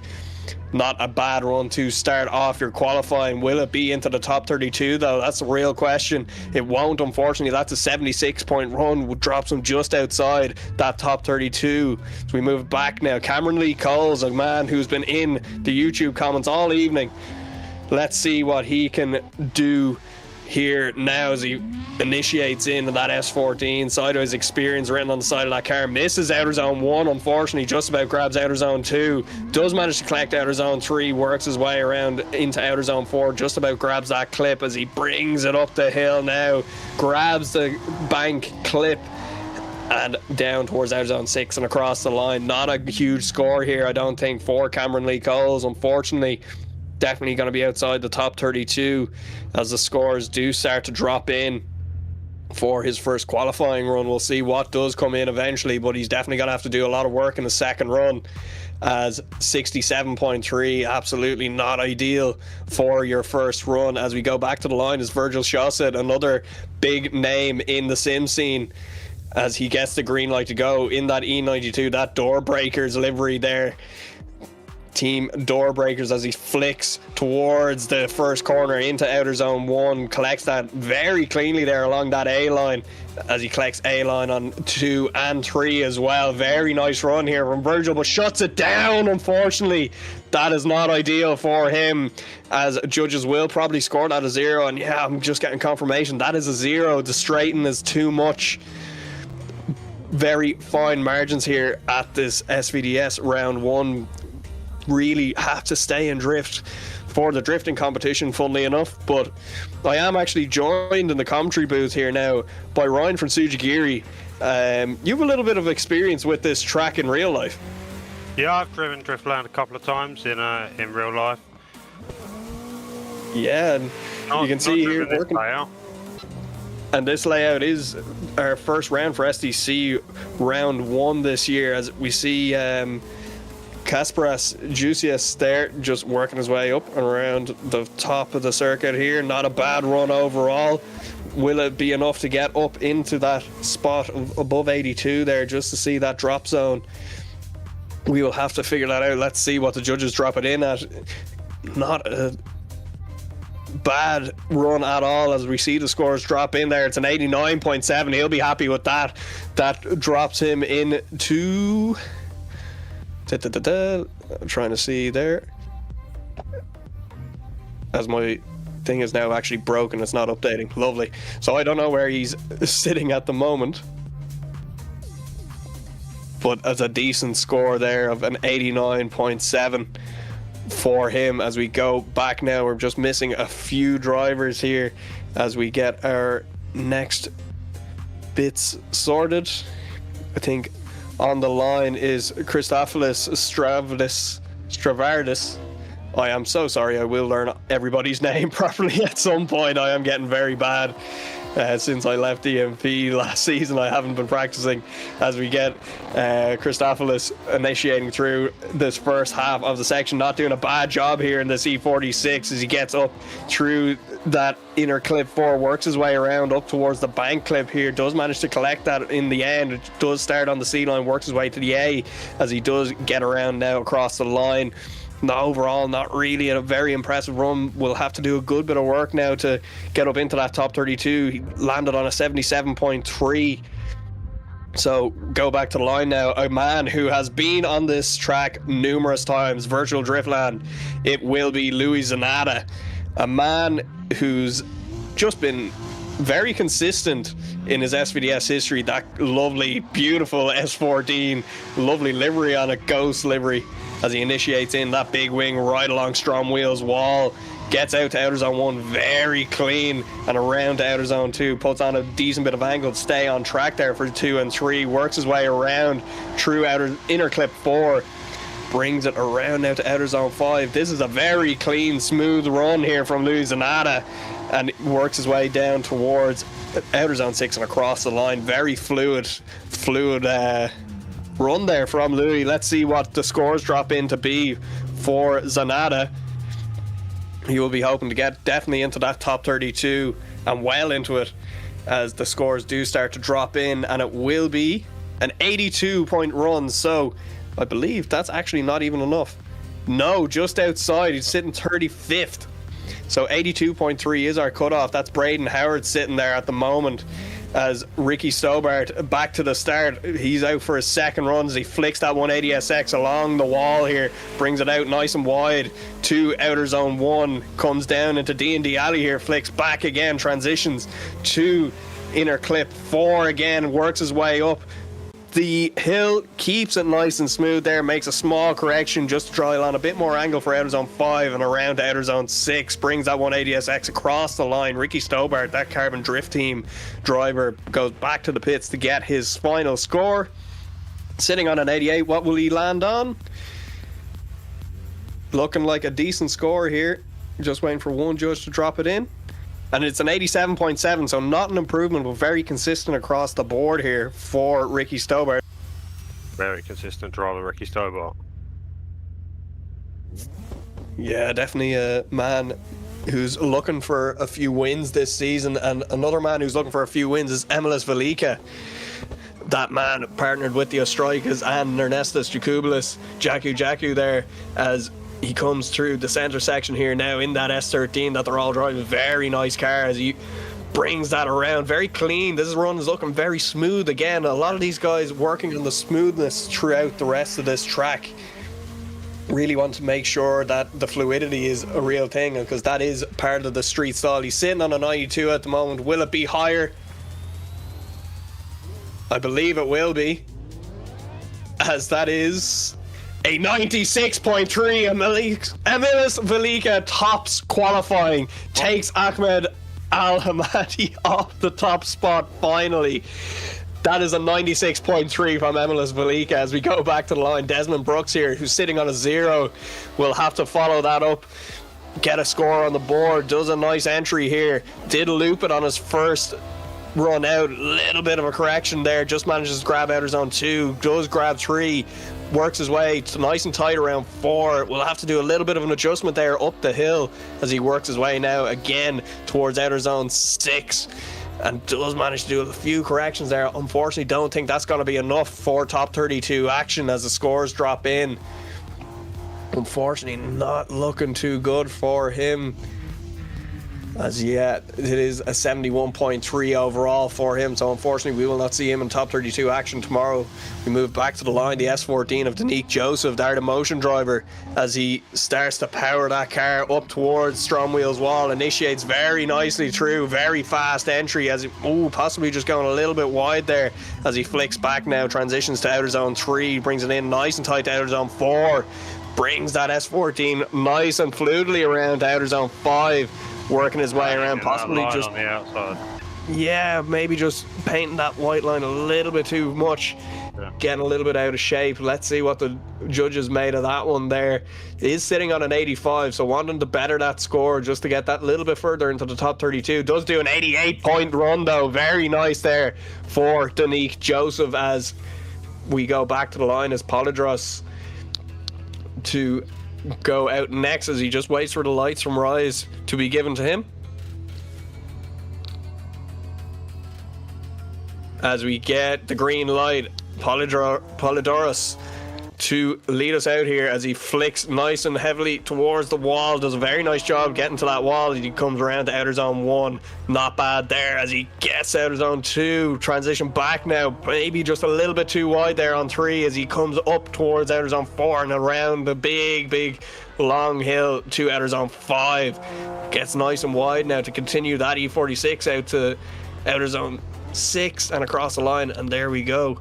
We will see what the judges make of that. Will he make top 32 action? He's currently sitting outside of that bracket as he is on a 76-point run. He gets an 84-point run, so that does drop him into 32nd position. Our drop off now is an 84 flat.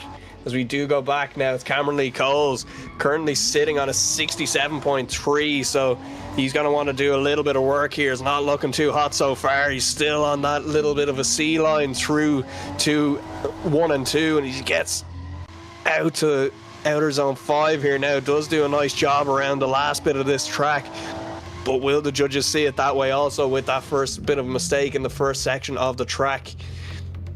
We will have to see. The judges really having to be very critical here this time around with SVDS, and it is a 74 on the board, so unfortunately for Cameron Lee Coles, he will not see top 32 action tomorrow. As we go back to the line, it's Virgil Choset, big E92, that door breakers driver. Let's see what he can do on his second run. He's currently sitting on a 0. Let's see what happens here. Will he make it or break it here as he initiates in that E92, manages to get out to outer zone 1 very cleanly there. Let's see as he comes down to where it all went wrong down here, straightened up the last time, gets around inner clip 4 this time, works his way up the hill. Nice and fluid there, maybe a bit of a correction, a little bit of a wobble as he comes around outer zone 5 and brings it down around to outer zone 6 and across the line goes Virgil Choset. Let's see what the judges make of that one as they drop in their scores here. And it will be a decent score for him. Let's see, yes, 85, so that will put him into top 32, but only barely at 30th position, where we have Vidas about to drop out with an 84.7 being our cutoff now, as Kasparas in that beautiful PS13 leads us out now towards STRO M Wheels wall, initiates right along it, right out to outer zone 1, getting nice. Maybe just possibly that little bit too wide there on the first corner as he comes around into inner clip 4, works his way up. Very fast-paced track here today at Driftland. He works his way up now to the clip at outer zone 5 and around to outer zone 6 and across the line goes Kasparas, sitting on an 89.7, so he's not out of the woods. He's looking for a higher score, and he does get an 87.7, so doesn't manage to improve on his score from his first run, but does manage to get a score on the board as well. If anybody else is sitting on an 89.7, is his second run, his lower scoring run is higher than that other person, he will get that position ahead of them. So second runs do matter. As we go back to the line, it'll be Christopoulos Stavridis on the line. Christopoulos in that E46. As we get the lights to go, that green light illuminates, and this mad looking weird kind of black red or black pink kind of things happening on my screen at the moment as that E46 initiates. Oh, just about barely grabs outer zone 1, flicks back to 2 and 3, does make a tidy job of them as he comes up into inner clip 4. Oh, just about misses that there, maybe running wheels on the curb there on the run up to outer zone 5, does manage to grab that clip as he works his way around now to outer zone 6, and across the line goes Christopoulos. Let's see what the judges made of that, because he is sitting outside that bracket at the moment at 77.3. Will that run be enough to get him up into top 32 action? I don't think it will be, unfortunately, with them mistakes. We will just have to see what the scores drop in here now to be. And it will be a 72-point run. So not bad overall. As we go back to the line, Louis Zanata, the man currently sitting on an 82. He is actually sitting outside of the qualifying for top 32. He's going to have to better his score. And let's see what happens here as he flick enters in. Lovely run along the wall there as he runs it nice and wide there. Losing at it, not doing a bad job. Maybe just a little bit too wide there. Coming around that first corner again and running the concrete in 2. Brings it up to outer zone, inner clip 4 rather. And runs it nice and wide now. Brings it up and around to outer zone 5. Not too bad as he brings it along now to outer zone 6 and across the line. Louis Zanata. Let's see what that drops him in at. Will he make top 32 tomorrow? Will that be an improvement on his score of 82? As the scores drop in, it's looking good for him. It's an 86.3 for Louis Zanata. And that will bring him up into... where is he? 25th with an 86.3. Our drop off now, Caleb Dunphy sitting on that 84.7. As we look at our current standings, Emilis Velika getting a 96.3. Ahmed Al Khamadi getting a 94.3. Martinus Ostrika, a 93.3. Andres Kleinbergs on a 92.7. Mark O'Rourke on a 92.3. Going through then, look at Noah McGlade, still sitting 11 with that 88.7. Anthony Taylor in a 91 in 9th position. A few massive names going around here, but the big one is Ernestus Jacoubelis down in 20th position with an 87-point run. The scores are very high here, and the drop zone is so precise. You can see so many drivers sitting on the same, like 4 drivers sitting on an 86.3 there, 2 drivers on an 85.3, 2 drivers on an 85 flat. So we will see what happens in the next bit of qualifying here. We do have more drivers to come. We've 2 more sets, and I believe you're gone now, Ryan, are you? Yeah, is this your... my qualifying now for the first time in virtual reality. Well, enjoy that. Enjoy that. We will definitely want to hear from you when you get back, and we will see you there. So yeah, enjoy. Good luck. As we look to our next group here, we have a few drivers that are very interesting. We own Ellis, a returning driver. Christian Guzman as well. Vova Seznov is another one. Olav Tagkula. And then obviously Ryan Osborne jumping in to the commentary booth last minute here for me. Very, very nice to see him doing both. We had Brandon qualifying earlier, and now we have Ryan qualifying now. So very nice to see guys both willing to come into the commentary booth and drive at the same time. So we will see what's happening here as we just wait for that next section to load in.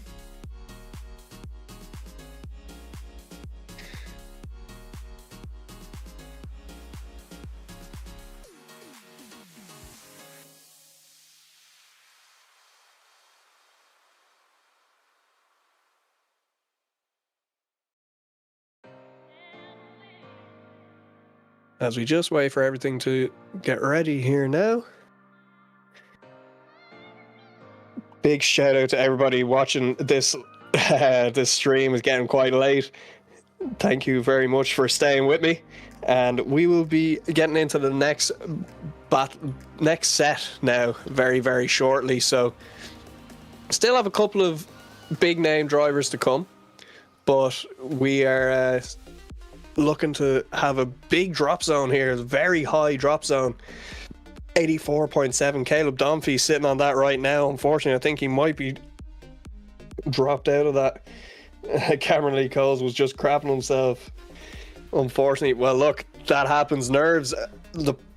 Even talking to some professional drivers that do drift masters, and in real life, and these guys, they jump on the sim and they get more nervous on the sim for a competition than they do in real life. So even Brandon mentioned it earlier. It is something that's that is definitely prevalent in the sim. The nerves definitely hit you. As we just waiting to see everybody coming in.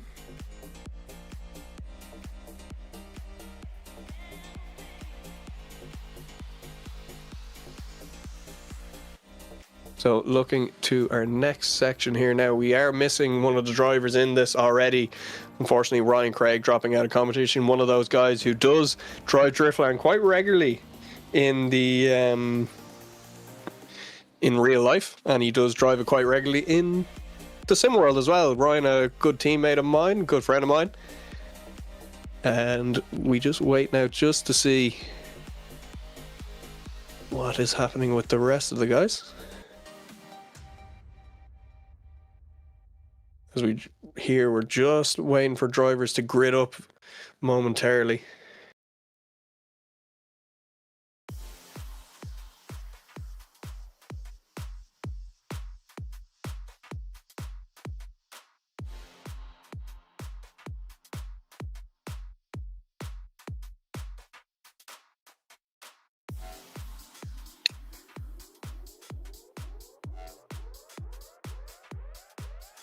Again, guys, if you have any questions, do stick it down in the chat and I'll be able to answer a few of them if I can. See a lot of support there for Ricky Stobart, another driver who seems to be loved by a lot of people, and definitely a really nice, down-to-earth guy. I've had a pleasure of driving with him and having a bit of a chat with him here and there, and really, really like him for a guy who's started off taking pictures on Assetto to go to where he is now. Very, very cool to see how good of a driver that man has become. Oh, thank you. Thank you very much. I believe that's actually Aaron. Thank you, Aaron, for that. As we start to load in there, we see some people starting to line up. You gorgeous looking cars again. Big shout out to Dill 3D, one of our sponsors for this Scottish Virtual Drift Series. So we wait for everybody to grid up. You can see everybody starting to line up there. As again, big shout out to our sponsors: STRO M Wheels, DND Performance Interior, Driftland, Mclellan Motorsport, Tsuji Collective, Number 26 Racing, Kaptured Media, Dill 3D, and Frontside Racing.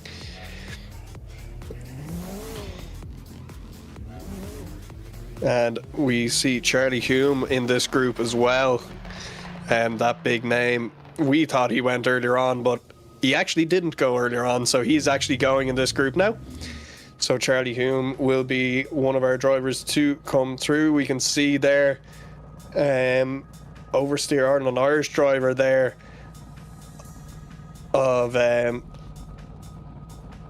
no, sorry, Italian driver. I thought that was an Irish flag on the side of that car. My eyes deceive me. Will I be going to any IDS rounds this year? I'm definitely going to try. I'm not too sure how I'll make it with work, and I have a lot on with college and stuff, so we'll see.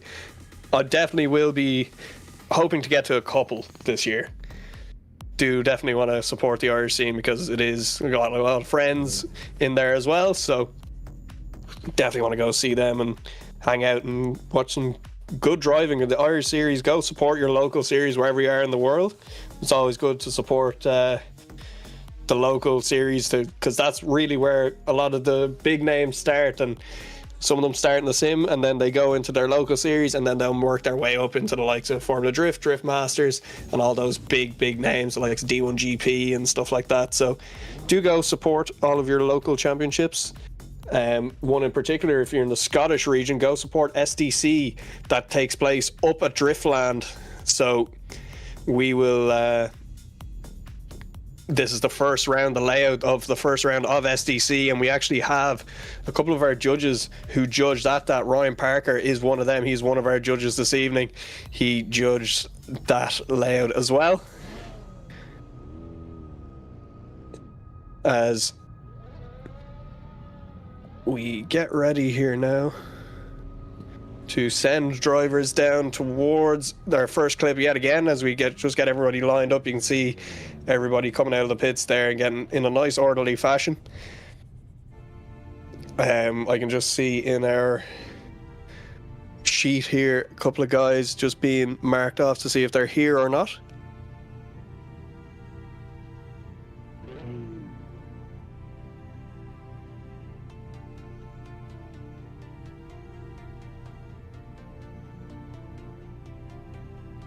Just waiting now to get everybody into their order. I think there is something happening in the XL. He's just marking off who's in order and who's not there and who's not in order.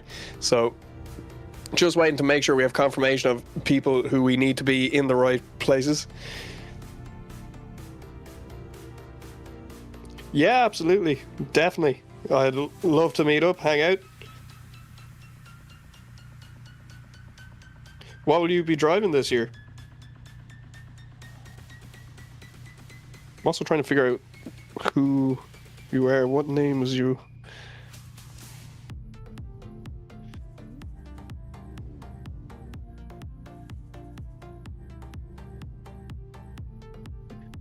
Right, so I believe we are starting to get just marking drivers absent, and we'll be getting going very, very shortly. Sorry for the long delays, but thank you for sticking with us all night.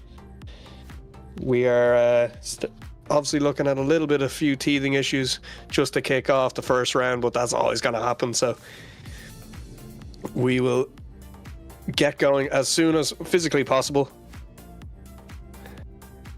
Ah, Ryan, yes. Why aren't you? You were signed up for this round. Where were you? You were marked absent.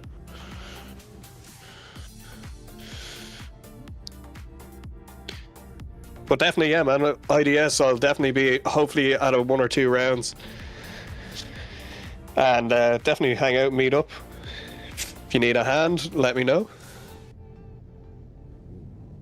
I can give you words of wisdom, and that's about it, because the rest is I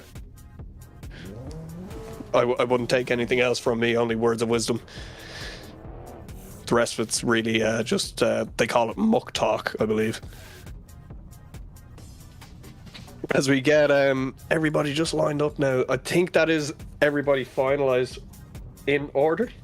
We have everybody X'd off who isn't here, and think we'll be getting the first driver on the grid to go is Kajos Alunas, another one of those part of that massive team there with Darius Ostrika and all of the rest, the Ostrika clan and all of the Lithuanian guys.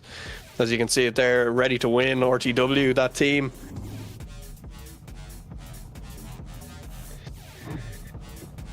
As I just run down through my list here just to see any information about that team, because it's a new livery that I haven't seen those guys run before, so just want to see what it is. But those guys obviously doing incredibly well this season. Yeah, RTW, that's the only bit of information that I've got from that team. It's RTW.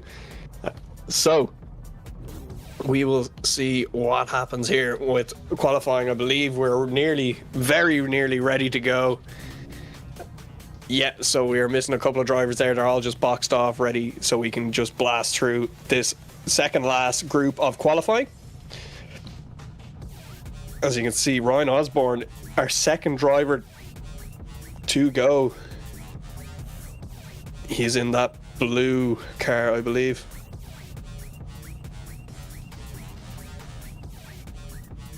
as we just have one more car coming down from the pits there that I can see. So Ryan Osborne, who joined me in the booth there momentarily, he will be back. He is going to be in that blue R32 on the left there, I believe. Oh no, this is his FC, sorry. He's in this FC RX-7 here. He does drive an FC RX-7 in real life. He's driven Driftland a couple of times. It's been around the sim for about 8 months, he says, so he is fairly new. This is his first sim competition, his first qualifying ever. And what's better than to do an SVDS Street Series? This is perfect to throw yourself in the sim competition world. As we can see our beautiful sponsors there, STRO M Wheels, DND Performance, Driftland, Mclellan Motorsport. As we do get our first drivers and we go through the rest of number 26 Racing, Kaptured Media, Dill Designs, FSR 443 and Frontside Racing. As we do get Caius Alunas warming up his tyres there in that ready to win S13, as he will be lining up on the start line. We'll wait for him to get the lights to send him down the track for his first qualifying run here. Hazards on, ready to go. As we do get lights and we get the green light, and he will leave the line through the start line chicane. Caius, let's see what he can do here. He's going to want a nice high qualifying score as he initiates through here up onto outer zone 1, just about clips the beeline on there, runs a little bit wide on 2 and 3 as he brings it around to outer zone inner clip 4, runs it all the way up the hill to outer zone 5 here and around to 6 and across the line. Let's see what the judges make of that score. How are they feeling with this group? Are they going to be generous or are they going to be very harsh? Let's see what happens here. As we do need a certain score. It's going to be an 84.7 as the cutoff, and it's a 77.7 there for Caius. So we will move on to Ryan Osborne. Joined me in the commentary booth just a few minutes ago. Let's see what he can do in his first ever qualifying here on the sim competition as he initiates in here. Brings it around. Oh, and a straight in there. Misses outer zone 1. As he flicks it up onto the bank of the center of Driftland there. Don't think he was planning on that one. That will be a 0 on the board, unfortunately. As we go back to the line here, that's Olav Tagakula on the line. Tagakula ready to send it down as we wait for the judges to give the lights in that E46. Love these cars. Body kits look fantastic there. As we're ready to go here, let's see what Olav can do here as he flicks it in to outer zone 1. Does make a good job getting out to that zone. Brings it around here to outer zone 2 and 3. Good transition there, nice and fluid as he works his way to outer zone 4. Just a little bit wide off that clip as he brings it up now to outer zone 5. A little bit shallow, does make it out wide in the end and brings it out to outer zone 6 and across the line he goes. Olav Takula not doing a half bad job there, but is it enough to get into top 32? We will have to see. And I don't think it's going to be enough. No, it's a 79 flat for Olav as we move it along. It's Julian Vikes Club on the line. NA Miata here, MX5. Let's see what he can do with this as he initiates in nice and fast. And that MX5 wanted to keep a lot of momentum in that car as he brings it nice and wide now. Oh, just misses outer zone 2. Just about grabs outer zone 3 with a little bit of a correction there through that. And oh, there's that car on track. We will... Oh, now this is an interesting one. That's a new... It's a new one to me. I've never seen that happen before. As I don't know, will we allow him to rerun that? Possibly.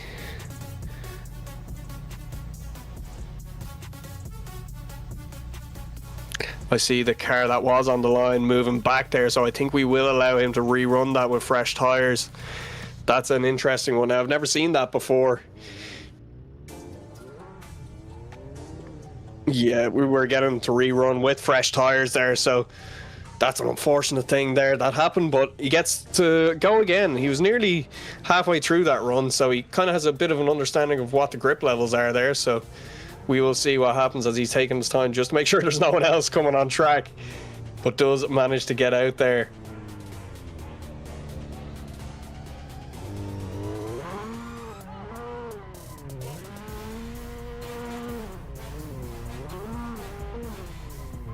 As he gets just the tires a little bit warmed up, Julian to go again for his first qualifying run. Let's see what happens here as he gets the lights illuminated here. Just wait for Rise to light them up. Julian waiting very patiently on the line here.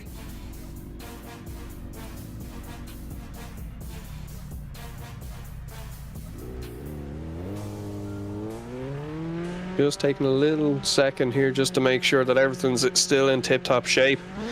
Rise probably just looking over the drivers, just make sure there's no one else coming. And there we go, we got the green light to go. Julian Vikeslope to leave the line here through the start line chicane.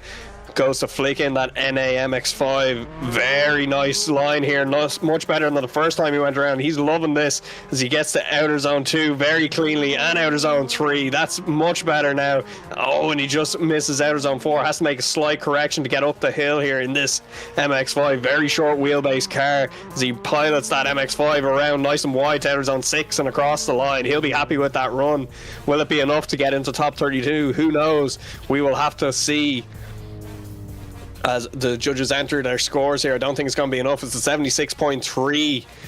As we go back to the line here, it's going to be Ritvik Nandagam, a man who took photos for this championship for quite a long time, as he leads the line in that 180 SX, flicks it in nice and fast.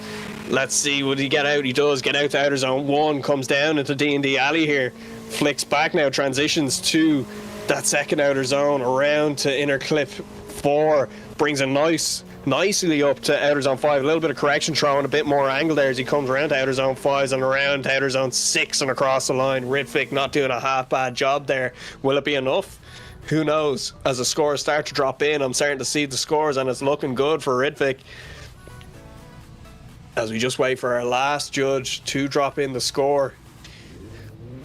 Will be an 82.3, not enough unfortunately for him. He will have to do a little bit more in his second run. As we move it back to the line, is Christian Guzman to come out next as he starts to pilot that S13 up that straight here, flick in along STRO M Wheels wall. Nice wide line here. Oh, a bit too wide, getting a little bit out of shape there as he gets through to outer zone 2 and 3, dropping wheels there again at 3. It's going to be heavily marked down for that. Does manage to grab 4 up and around to outer zone 5 up that hill, brings it back down the hill now towards outer zone 6. Does manage to grab that and across the line goes Christian Guzman. He will be marked down for them mistakes, them wheel drops. Had the potential to be a very good run there unfortunately, but wasn't to be. It's a 71 on the board for him as we go to Jack Drake here, another new driver on the grid in that E36. Let's see what he can do here as the lights will illuminate now momentarily.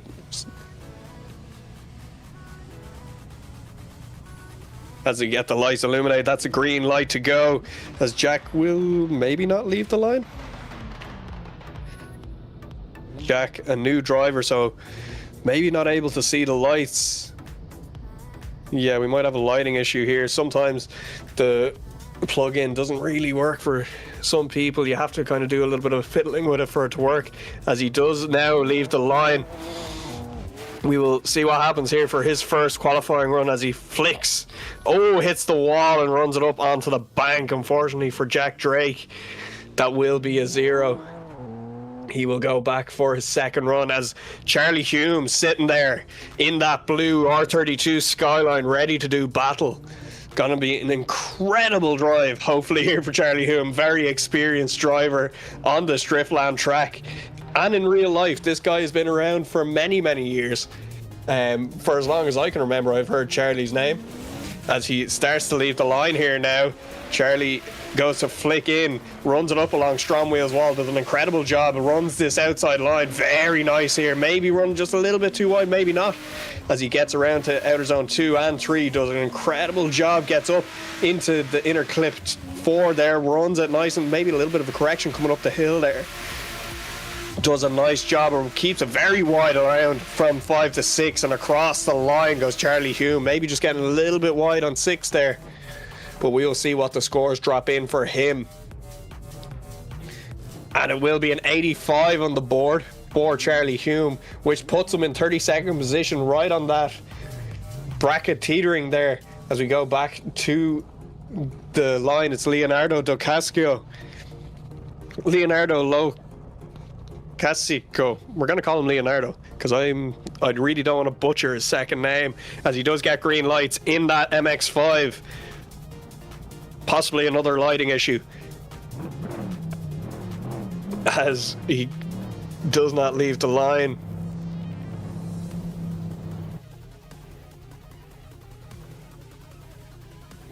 I think we've just lost him, maybe. Went to the pits for some reason, I'm hearing. But we will move it along to our next driver then. Believe that will be a 0 for missing the first qualifying run. As we move it back to Rasmus Malmstrom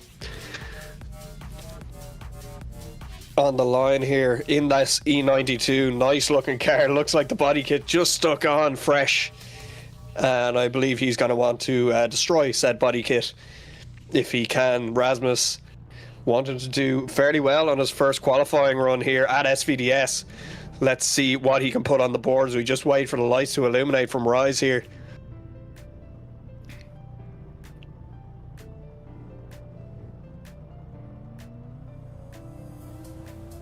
Just waiting very patiently here, maybe just trying to see what happened with that last driver. Were there technical issues?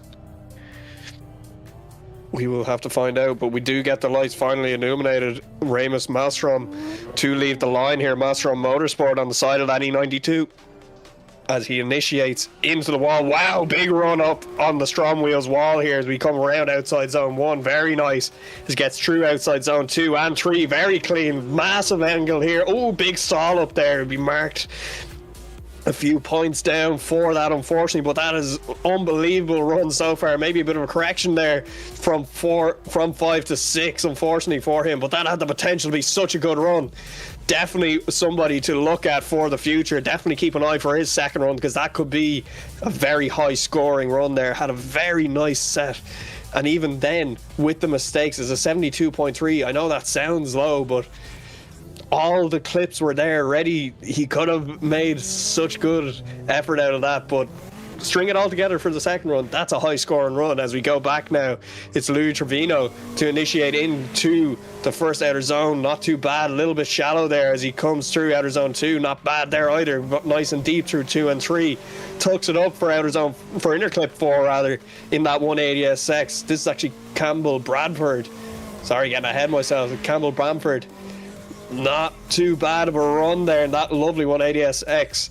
Let's see what the judges made of that as the scores do start to drop in. Is it enough for top 32 action? I'm not too sure. As it is, and it's 79.3 for Campbell Bamford.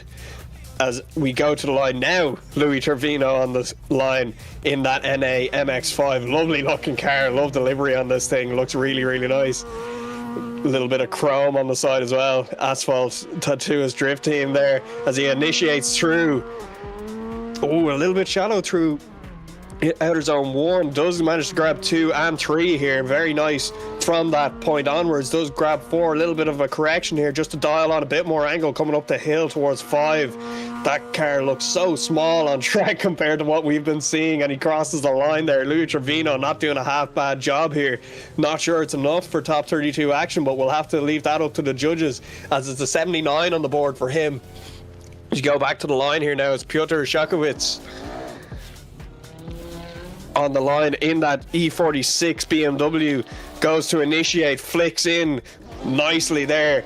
goes to land that car onto outer zone 1, goes from the C line all the way to the A line, gets that car out wide in the end. Oh, just drops a wheel on outer zone 3, manages to clean it up for inner clip 4, brings it up the hill now towards outer zone 5, brings it nice and wide. Let's see, can he grab outer zone 6 as well? Yes, he can, and of course across the line he goes. Let's see what the judges made of that. Will it be enough for top 32 action? I'm not too sure yet. Not really thinking it is. These scores have to be a lot higher. Yeah, and it's a 77.3. That drop zone now is on an 85. You really need to be getting that pinpoint accurate as we go back now. It's Owen Ellis, a returning SVDS driver from last season. Let's see what he can do here as he flicks in along the wall.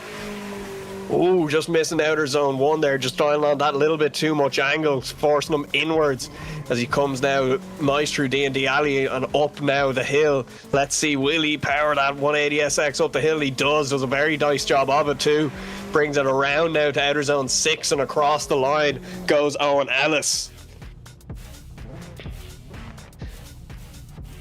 I don't think that's enough for top 32 action either, unfortunately for him. That's a 72.3.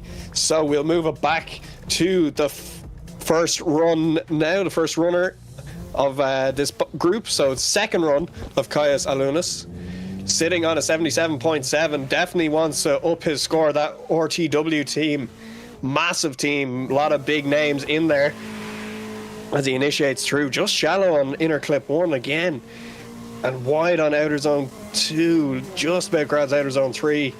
Very nice off 4, brings that S13 up, now up towards outer zone 5. Very safe run here, definitely hitting all the clips, but no real style or anything really for scoring there. Definitely not what he was looking for there. Don't think that's enough at all. We won't see him tomorrow.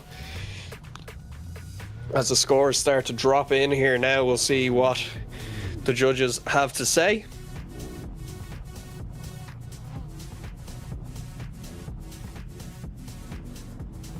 Scores just dropping in quite slowly here, as it is going to be 72.7, so not in bettering his first run there of a 77.7. He will not be in top 32 action tomorrow. Going back to the line is Ryan Osborne in that FC RX7.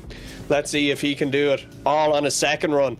He has a 0 at the moment, so let's see if he can make that up.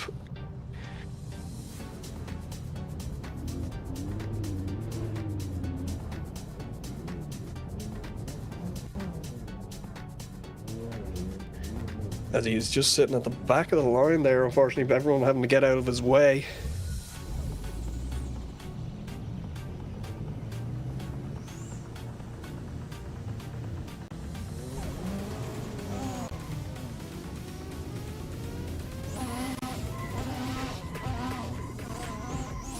As he gets to the warm-up tire box here, the tire warming area, just to warm up them tires, get a little bit of heat into them. We will see what happens here. Ryan jumps to the start line. We'll see what happens now when he gets the green light. There's 1 light, 2 lights, 3 lights, 4 lights, and off goes Ryan Osborne. Oh, maybe not.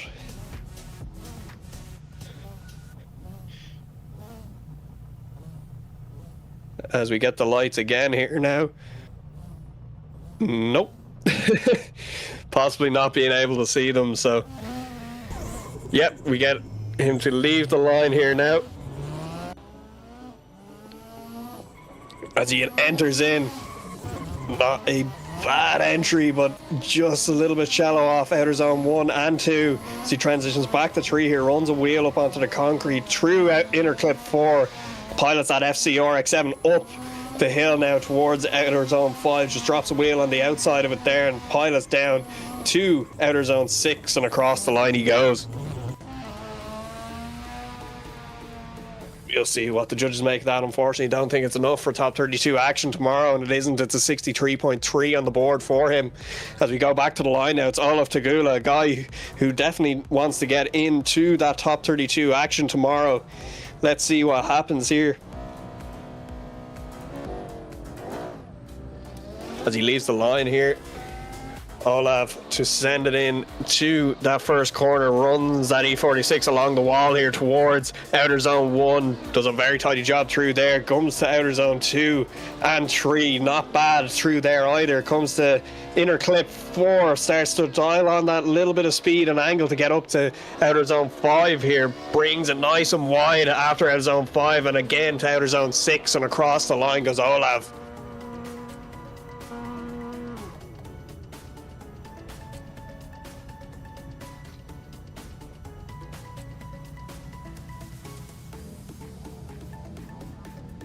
As we go back to the line now, Olav landing a 79, or sorry, an 83.3, not enough there, unfortunately, but we go back to the line. Julian Veixel up there on the line, he's gonna send it into outer zone 1. Not bad through there, piling that small MX-5 around this Driftland circuit. Doing a very tidy job up the hill now, brings it to outer zone 5. Oh, a little bit too shallow through there as he comes around to outer zone 6 and brings it across the line.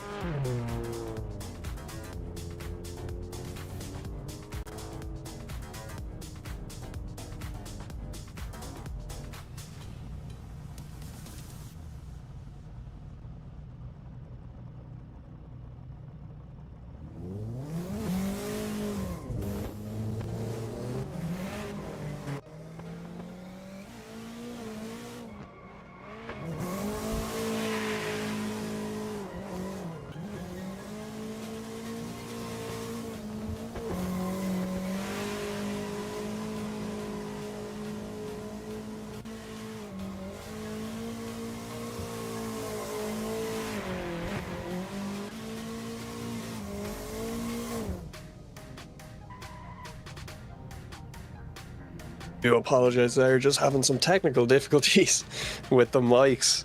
As we get back to there, we have 54 on the board there for, or sorry, an 82 on the board for Ritvik, and Julian Veixel got a 73.7 on the second run there. We move on now to Christian Guzman, who's sitting on the line. He will leave the start line, that S13, gorgeous looking car. Christian entering in now, perfect through outer zone 1 there, runs a nice and wide to outer zone 2, transitions back here now to outer zone 3, through inner clip 4, runs it all the way up the hill, nice and fast here to 5. Ooh, very nice and wide here, around to outer zone 6 and across the line goes Christian Guzman. Not a bad run at all. Let's see what the judges make of that. Will it be enough to bring him in to the top 32 action tomorrow? Won't be, unfortunately. It's a 79.3 as we come to a man who's currently sitting on the 0, Jack Drake. That E36 there, waiting ever so patiently to be sent down the track. As he gets the lights to go, Jack Drake to lead the line here. Fires that E36, lights up the rear tires, flicks it nice and quick towards that wall, and he brings it around outer zone 1, pedals that E36 through outer zone 2 and 3 through DND alley here, brings it around to inner clip 4 and up the hill. Very, very good job here from Jack Drake as he works his way around nice and wide here to outer zone 6 and across the line. Going from a 0, will it be enough? Unfortunately, I don't think it will. Having to be very, very top notch here to get on to that top 32 bracket. We're going to have some incredible battles tomorrow with the amount of people on a super high score here for an SVDS competition. As we go back to the line, it's that IRL driver / turn sim driver of Charlie Hume. This man knows this track like the back of his hand. That lovely blue R32 as he fires it in now, starts to spin those wheels in the R32 right along STRO M Wheels wall, runs that white line, paints it black as he comes around to outer zone 2, flicks back here now to outer zone 3, sitting on an 85 right now, tucks it up for inner clip 4, powers that car all the way up towards outer zone 5. Ooh, runs a little bit wide there as he comes around now to outer zone 6 and across the line. Not a bad job there from Charlie Hume, not thinking it's going to be enough now to better his first score of an 85, but we'll have to leave that one up to the judges to see. We'll just wait very patiently for the judges to drop in their scores. Just waiting on 2 of them to drop in their other scores now.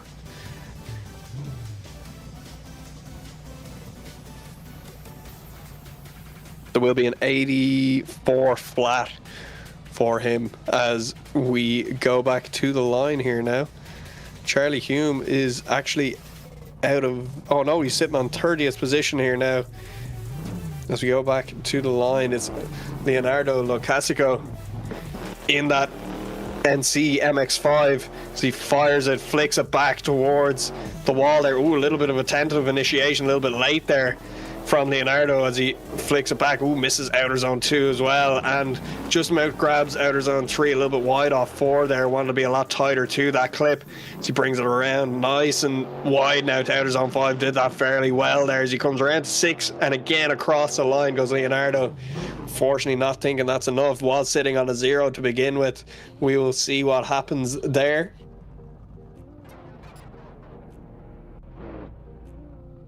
As we just patiently wait for the judges to drop in them scores.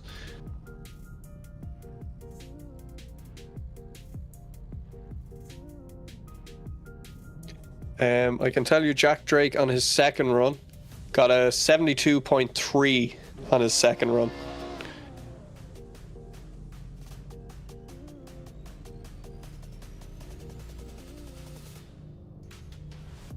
As we just wait for the scores to drop in for Leonardo here. We just have 2 to put in his scores. Sorry, what was that?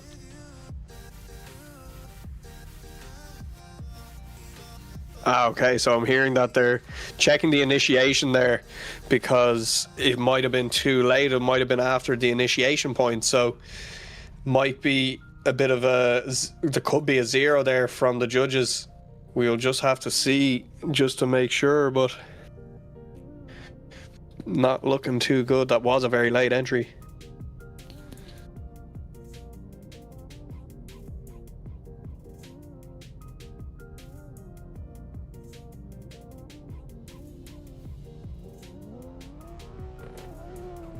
As we get the guys sending Remus Malmstrom down the track here to initiate into the wall. Very nice job here. Malmstrom initiating over STRO M Wheels and now into D&D Alley. Here he is. Unbelievable through that section, nice and smooth as he works his way up the hill here now. Pedaling that E92. Oh, just getting that touch too wide, having to make a massive correction there just to get it still on track. Unfortunately, that will not be enough to get into top 32. I'm not too sure that's not what he wanted, but had such promising parts about both of his runs there that could have just tied it all together. Really could have been a high scoring run there for Remus Malmstrom. And I am getting confirmation there that was a 0 for Leonardo in that previous run, so unfortunately that is a double 0 for him. He will not be in top 32 action tomorrow as we just wait for Remus's scores to drop in. Judges possibly just checking something. Was there a straighten there?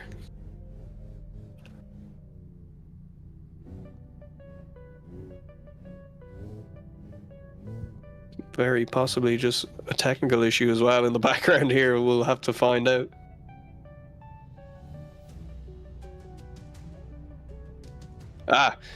So I am here. It is legitimately technical issues, so we will see what happens here. Just do stay with us.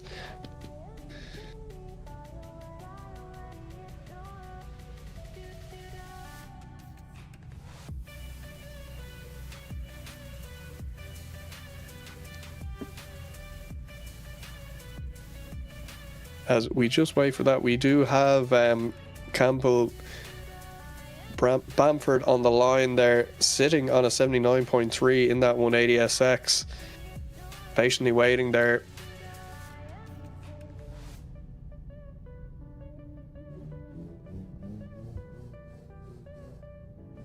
So it's a 70.7 for Rasmus, I'm hearing.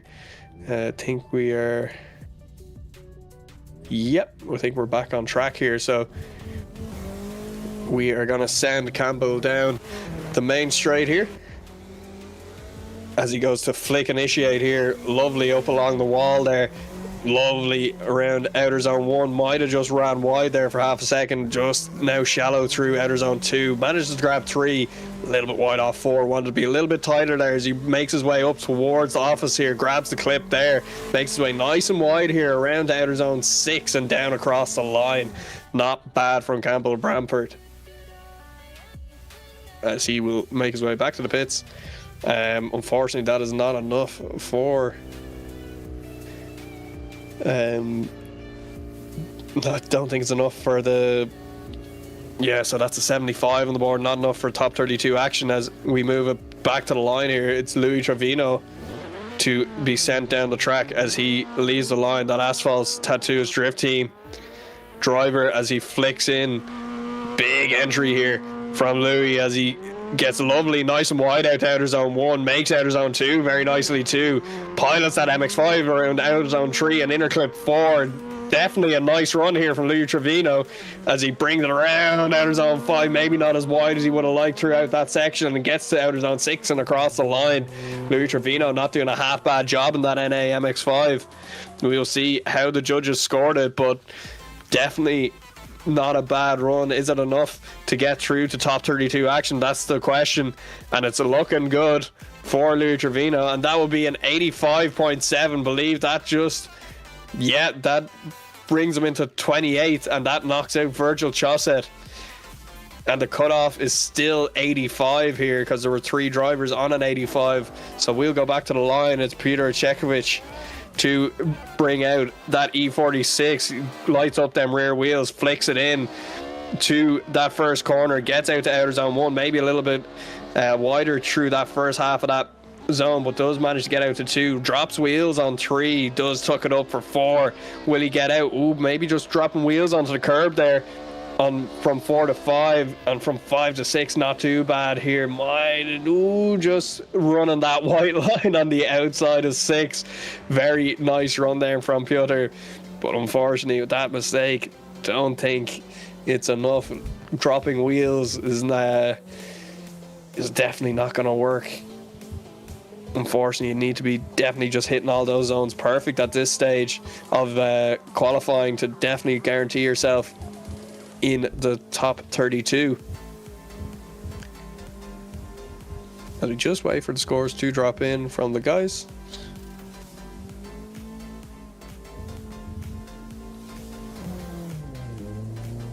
We get Owen Ellis on the line. Yeah, it's 77.3 for Piotr. Owen Ellis leaving the line here. He's sitting on a 72.3. What can he do here to better that score? That beautiful 180 SX, very Japanese style, as he comes through outer zone 2. Flicks back now through D&D Alley into outer zone 3. Tucks it up nicely for 4. And sends it up the hill now towards outer zone 5. Up at the office there. Brings it around nice and wide to outer zone 6.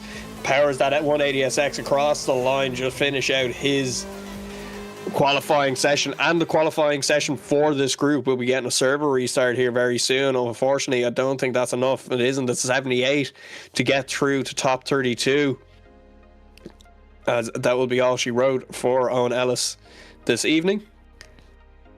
And that will be the end of that group. We are going into our final group of our qualifying here, and we look at our qualifying. Emilis Velika still on top with a 96.3, followed closely by Ahmed Al Hamadi, Martinez Ostrika, Andres Kleinbergs, Mark O'Rourke. Then looking further down the list, 9th is Anthony Taylor with a 91. Then coming out of the 90 point mark, we've got Kasparis Jusius with that 89.7. Looking further down the list, some big names: Ernestus Jacoboulos, Peter Nemeth, Ian Johnson, Carlos Bazinskis, qualifying still with decent scores, but they're further down the list in them kind of early 20s. Then working our way further down the list, then Charlie Hume and Alexander Krasmovsky sitting on an 85 there, so they're very close to that drop zone. So we will see what happens with this last set of drivers coming through here. We'll get them all into the server. You can see that Sender for Seth sticker there. Seth Miller, fortunately lost that man last year, was a competitor in SVDS. Hope everything is going well for his family. As we just wait for everybody to come in, we will cut to a little quick ad break.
Up to my speaker combo.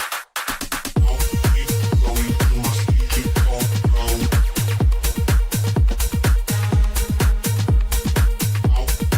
Going to my speaker combo. Would you feel better if I said that this time?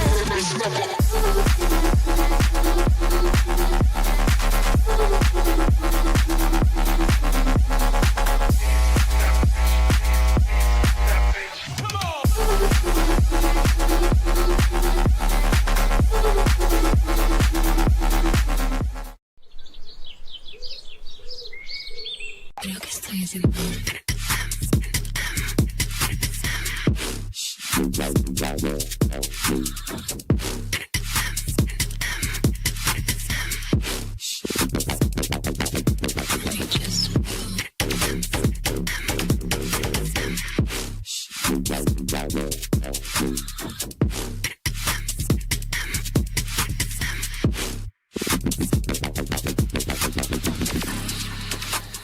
Me like I love myself.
Welcome back here to qualifying at round one of Scottish Virtual Drift Series Street Series. As we move on to our final group of qualifying, we are currently sitting with a top score from Emilis Velika on a 96.3, followed closely by Ahmed Al Hamadi on a 94.3. So big scores there, and our cutoff at the moment is an 85 flat. So we've got Charlie Hume and Alexander Kominski, which I'm told during the break, Charlie Hume's actually been driving sim since 2009. So that's the longest I've ever heard of driving sim. And it was before he could drive a real car. So Charlie's been around for a bit. So hopefully he does make it into that top 32. Would love to see him do tandem battles tomorrow as we move it along to our last group here in this qualifying session. It's Jason Coate, and then we've got Yuri. We're going to call him Yuri. Mantas Saviskas. We've Enk Amal again. James Estrella, Pavel Losiski. We then have Ihor Makaro, Jakub Zalesko, and that will be it for this last group. Short little group for the last group, as we have Jason Coate on the line here, ready to do his first qualifying run. As we move, we have Rise just sitting there illuminating the lights, green light to go. Jason Coate will move it along for his first qualifying run in that lovely 180SX. Fires it in along the wall here. Lovely entry here from Jason as he gets around outer zone 1 nice and clean. He pilots that 180SX through DND alley. Oh, just a little bit shallow off inner clip or outer zone 3 there. Nice into outer zone inner clip 4, but a little bit shallow on angle through 4 to 5. And a little bit shallow there from 5 to 6 as well. Having to make a good few corrections there is Jason Coate. Unfortunately for him, that will not be a very high scoring run with a lot of corrections through that, as we just wait for the score to drop in there. 65, Ryan Parker, our judge, last to drop in his score there. Mr. 360 himself, as he is now named himself. As we have Yuri now to fire that S13 down. Ooh, that's not an S13, that's a chaser. The only chaser I've seen tonight, as he just misses outer zone 2, transitions back, grabs the beeline of outer zone 3. That big chaser there coming up the hill now towards outer zone 5, does manage to grab that zone around now down towards outer zone 6 and across the line. A little bit shallow onto 6 there, unfortunately for Yuri, as we will get the scores dropped in for the judges nice and quick there.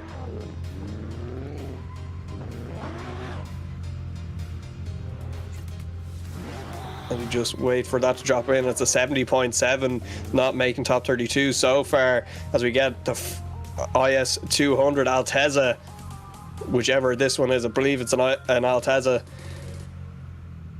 and it's Mantas Saviskas to come to the line. Mantas Savikas, sorry, to come to the line here now to do his first qualifying run. Let's see what happens here when he fires that chassis, Altezza chassis down here. Nice initiation there, nice and loose initiation, gets through outer zone 1 onto that beeline. Oh, just shallow off outer zone 2, does manage to collect 3 as he tucks it up nicely for inner clip 4. Has to cut a little bit of angle to make it up the hill here, so he does make it around to outer zone 5 nice and wide, carries it out to outer zone 6, down the hill now across the line goes Mantas Savikas. as he will drop his score in. Obviously, possibly not enough for top 32 action either, as we just wait for the final score to drop in. Yeah, it's a 64.7 for Mantas. As we move back to the line, it's Enka Amala Ang. I'm gonna have to find out how to pronounce this guy's name. We're gonna call him Enk in that S14. Let's see what he can do here, as lights up the rear tires, but very early as he flicks in very fast towards outer zone 1, collects it very nicely, brings his way around to outer zone 2, collects that perfectly too, down through D&D alley here, very clean through there. Now starts to build the power coming up the hill, brings it around to outer zone 5. Very nice wide line here from Engel. Let's see what he can do. A very nice run here. Let's see what that does to the scores. Will that drop in to be high enough for top 32? Definitely a decent run there from him. And unfortunately not. It's a 76 on the board there. Let's see now. We go back to the line. A man who is no stranger to qualifying sessions. It's James Estrella from Carbon Drift Team. Let's see what he can do here as he starts that 180SX, starts to flicking now towards STRO M Wheels wall, heavily up into outer zone 1, collects that beautifully as he works towards outer zone 2. Nice through both outer zone 2 and 3, tucks nicely for 4, works his way up the hill now, powers that 180SX towards outer zone 5, nice and wide there, possibly just dropping half a wheel on the outside of 5, and across on 6, and across the line goes James Estrella on that 180SX. That could definitely be enough for top 32. Let's see what happens with the scores as they drop in here. It's looking good, and it's an 85 on the board there.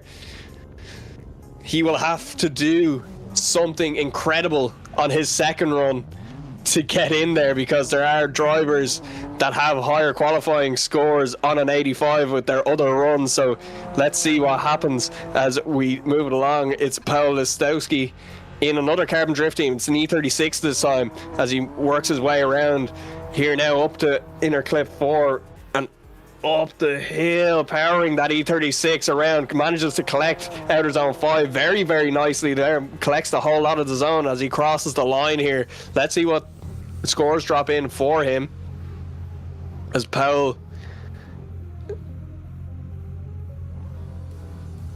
does start to get scores dropped in. It's an 80.7, not enough for top 32 action. As we go back to the line here now, it's Ihor on the line in a C6 Corvette. Let's see what happens. Is it C6? I believe it's C6.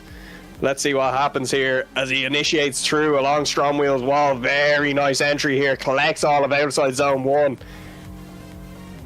Very nice through 2 and 3 here, collecting those zones very, very well here as he works his way up the hill, absolutely pedaling that V8 up towards outer zone 5. Very nice, around wide, very wide to outer zone 6, and across the line goes Ihor. Let's see what the judges say about that one. It's very, very tight margins here, as that's an 84.7, just missing out on that top 32 spot right now. He'll have to do a little bit of work on his second run. As we go back to the line, it's Jakub Zalesko to finish off this last bit of qualifying for the first runs. We'll move it back to the second runs in this group as he initiates very nice through 1 and 2 here as he transitions back to 3 through D&D alley. Not bad here as he works his way up now the hill, pedals that E92 around this Driftland track. Oh, very nice, manages to get just out wide enough for outer zone 5 and 6, and across the line in that E92 goes Jakub Zalesko.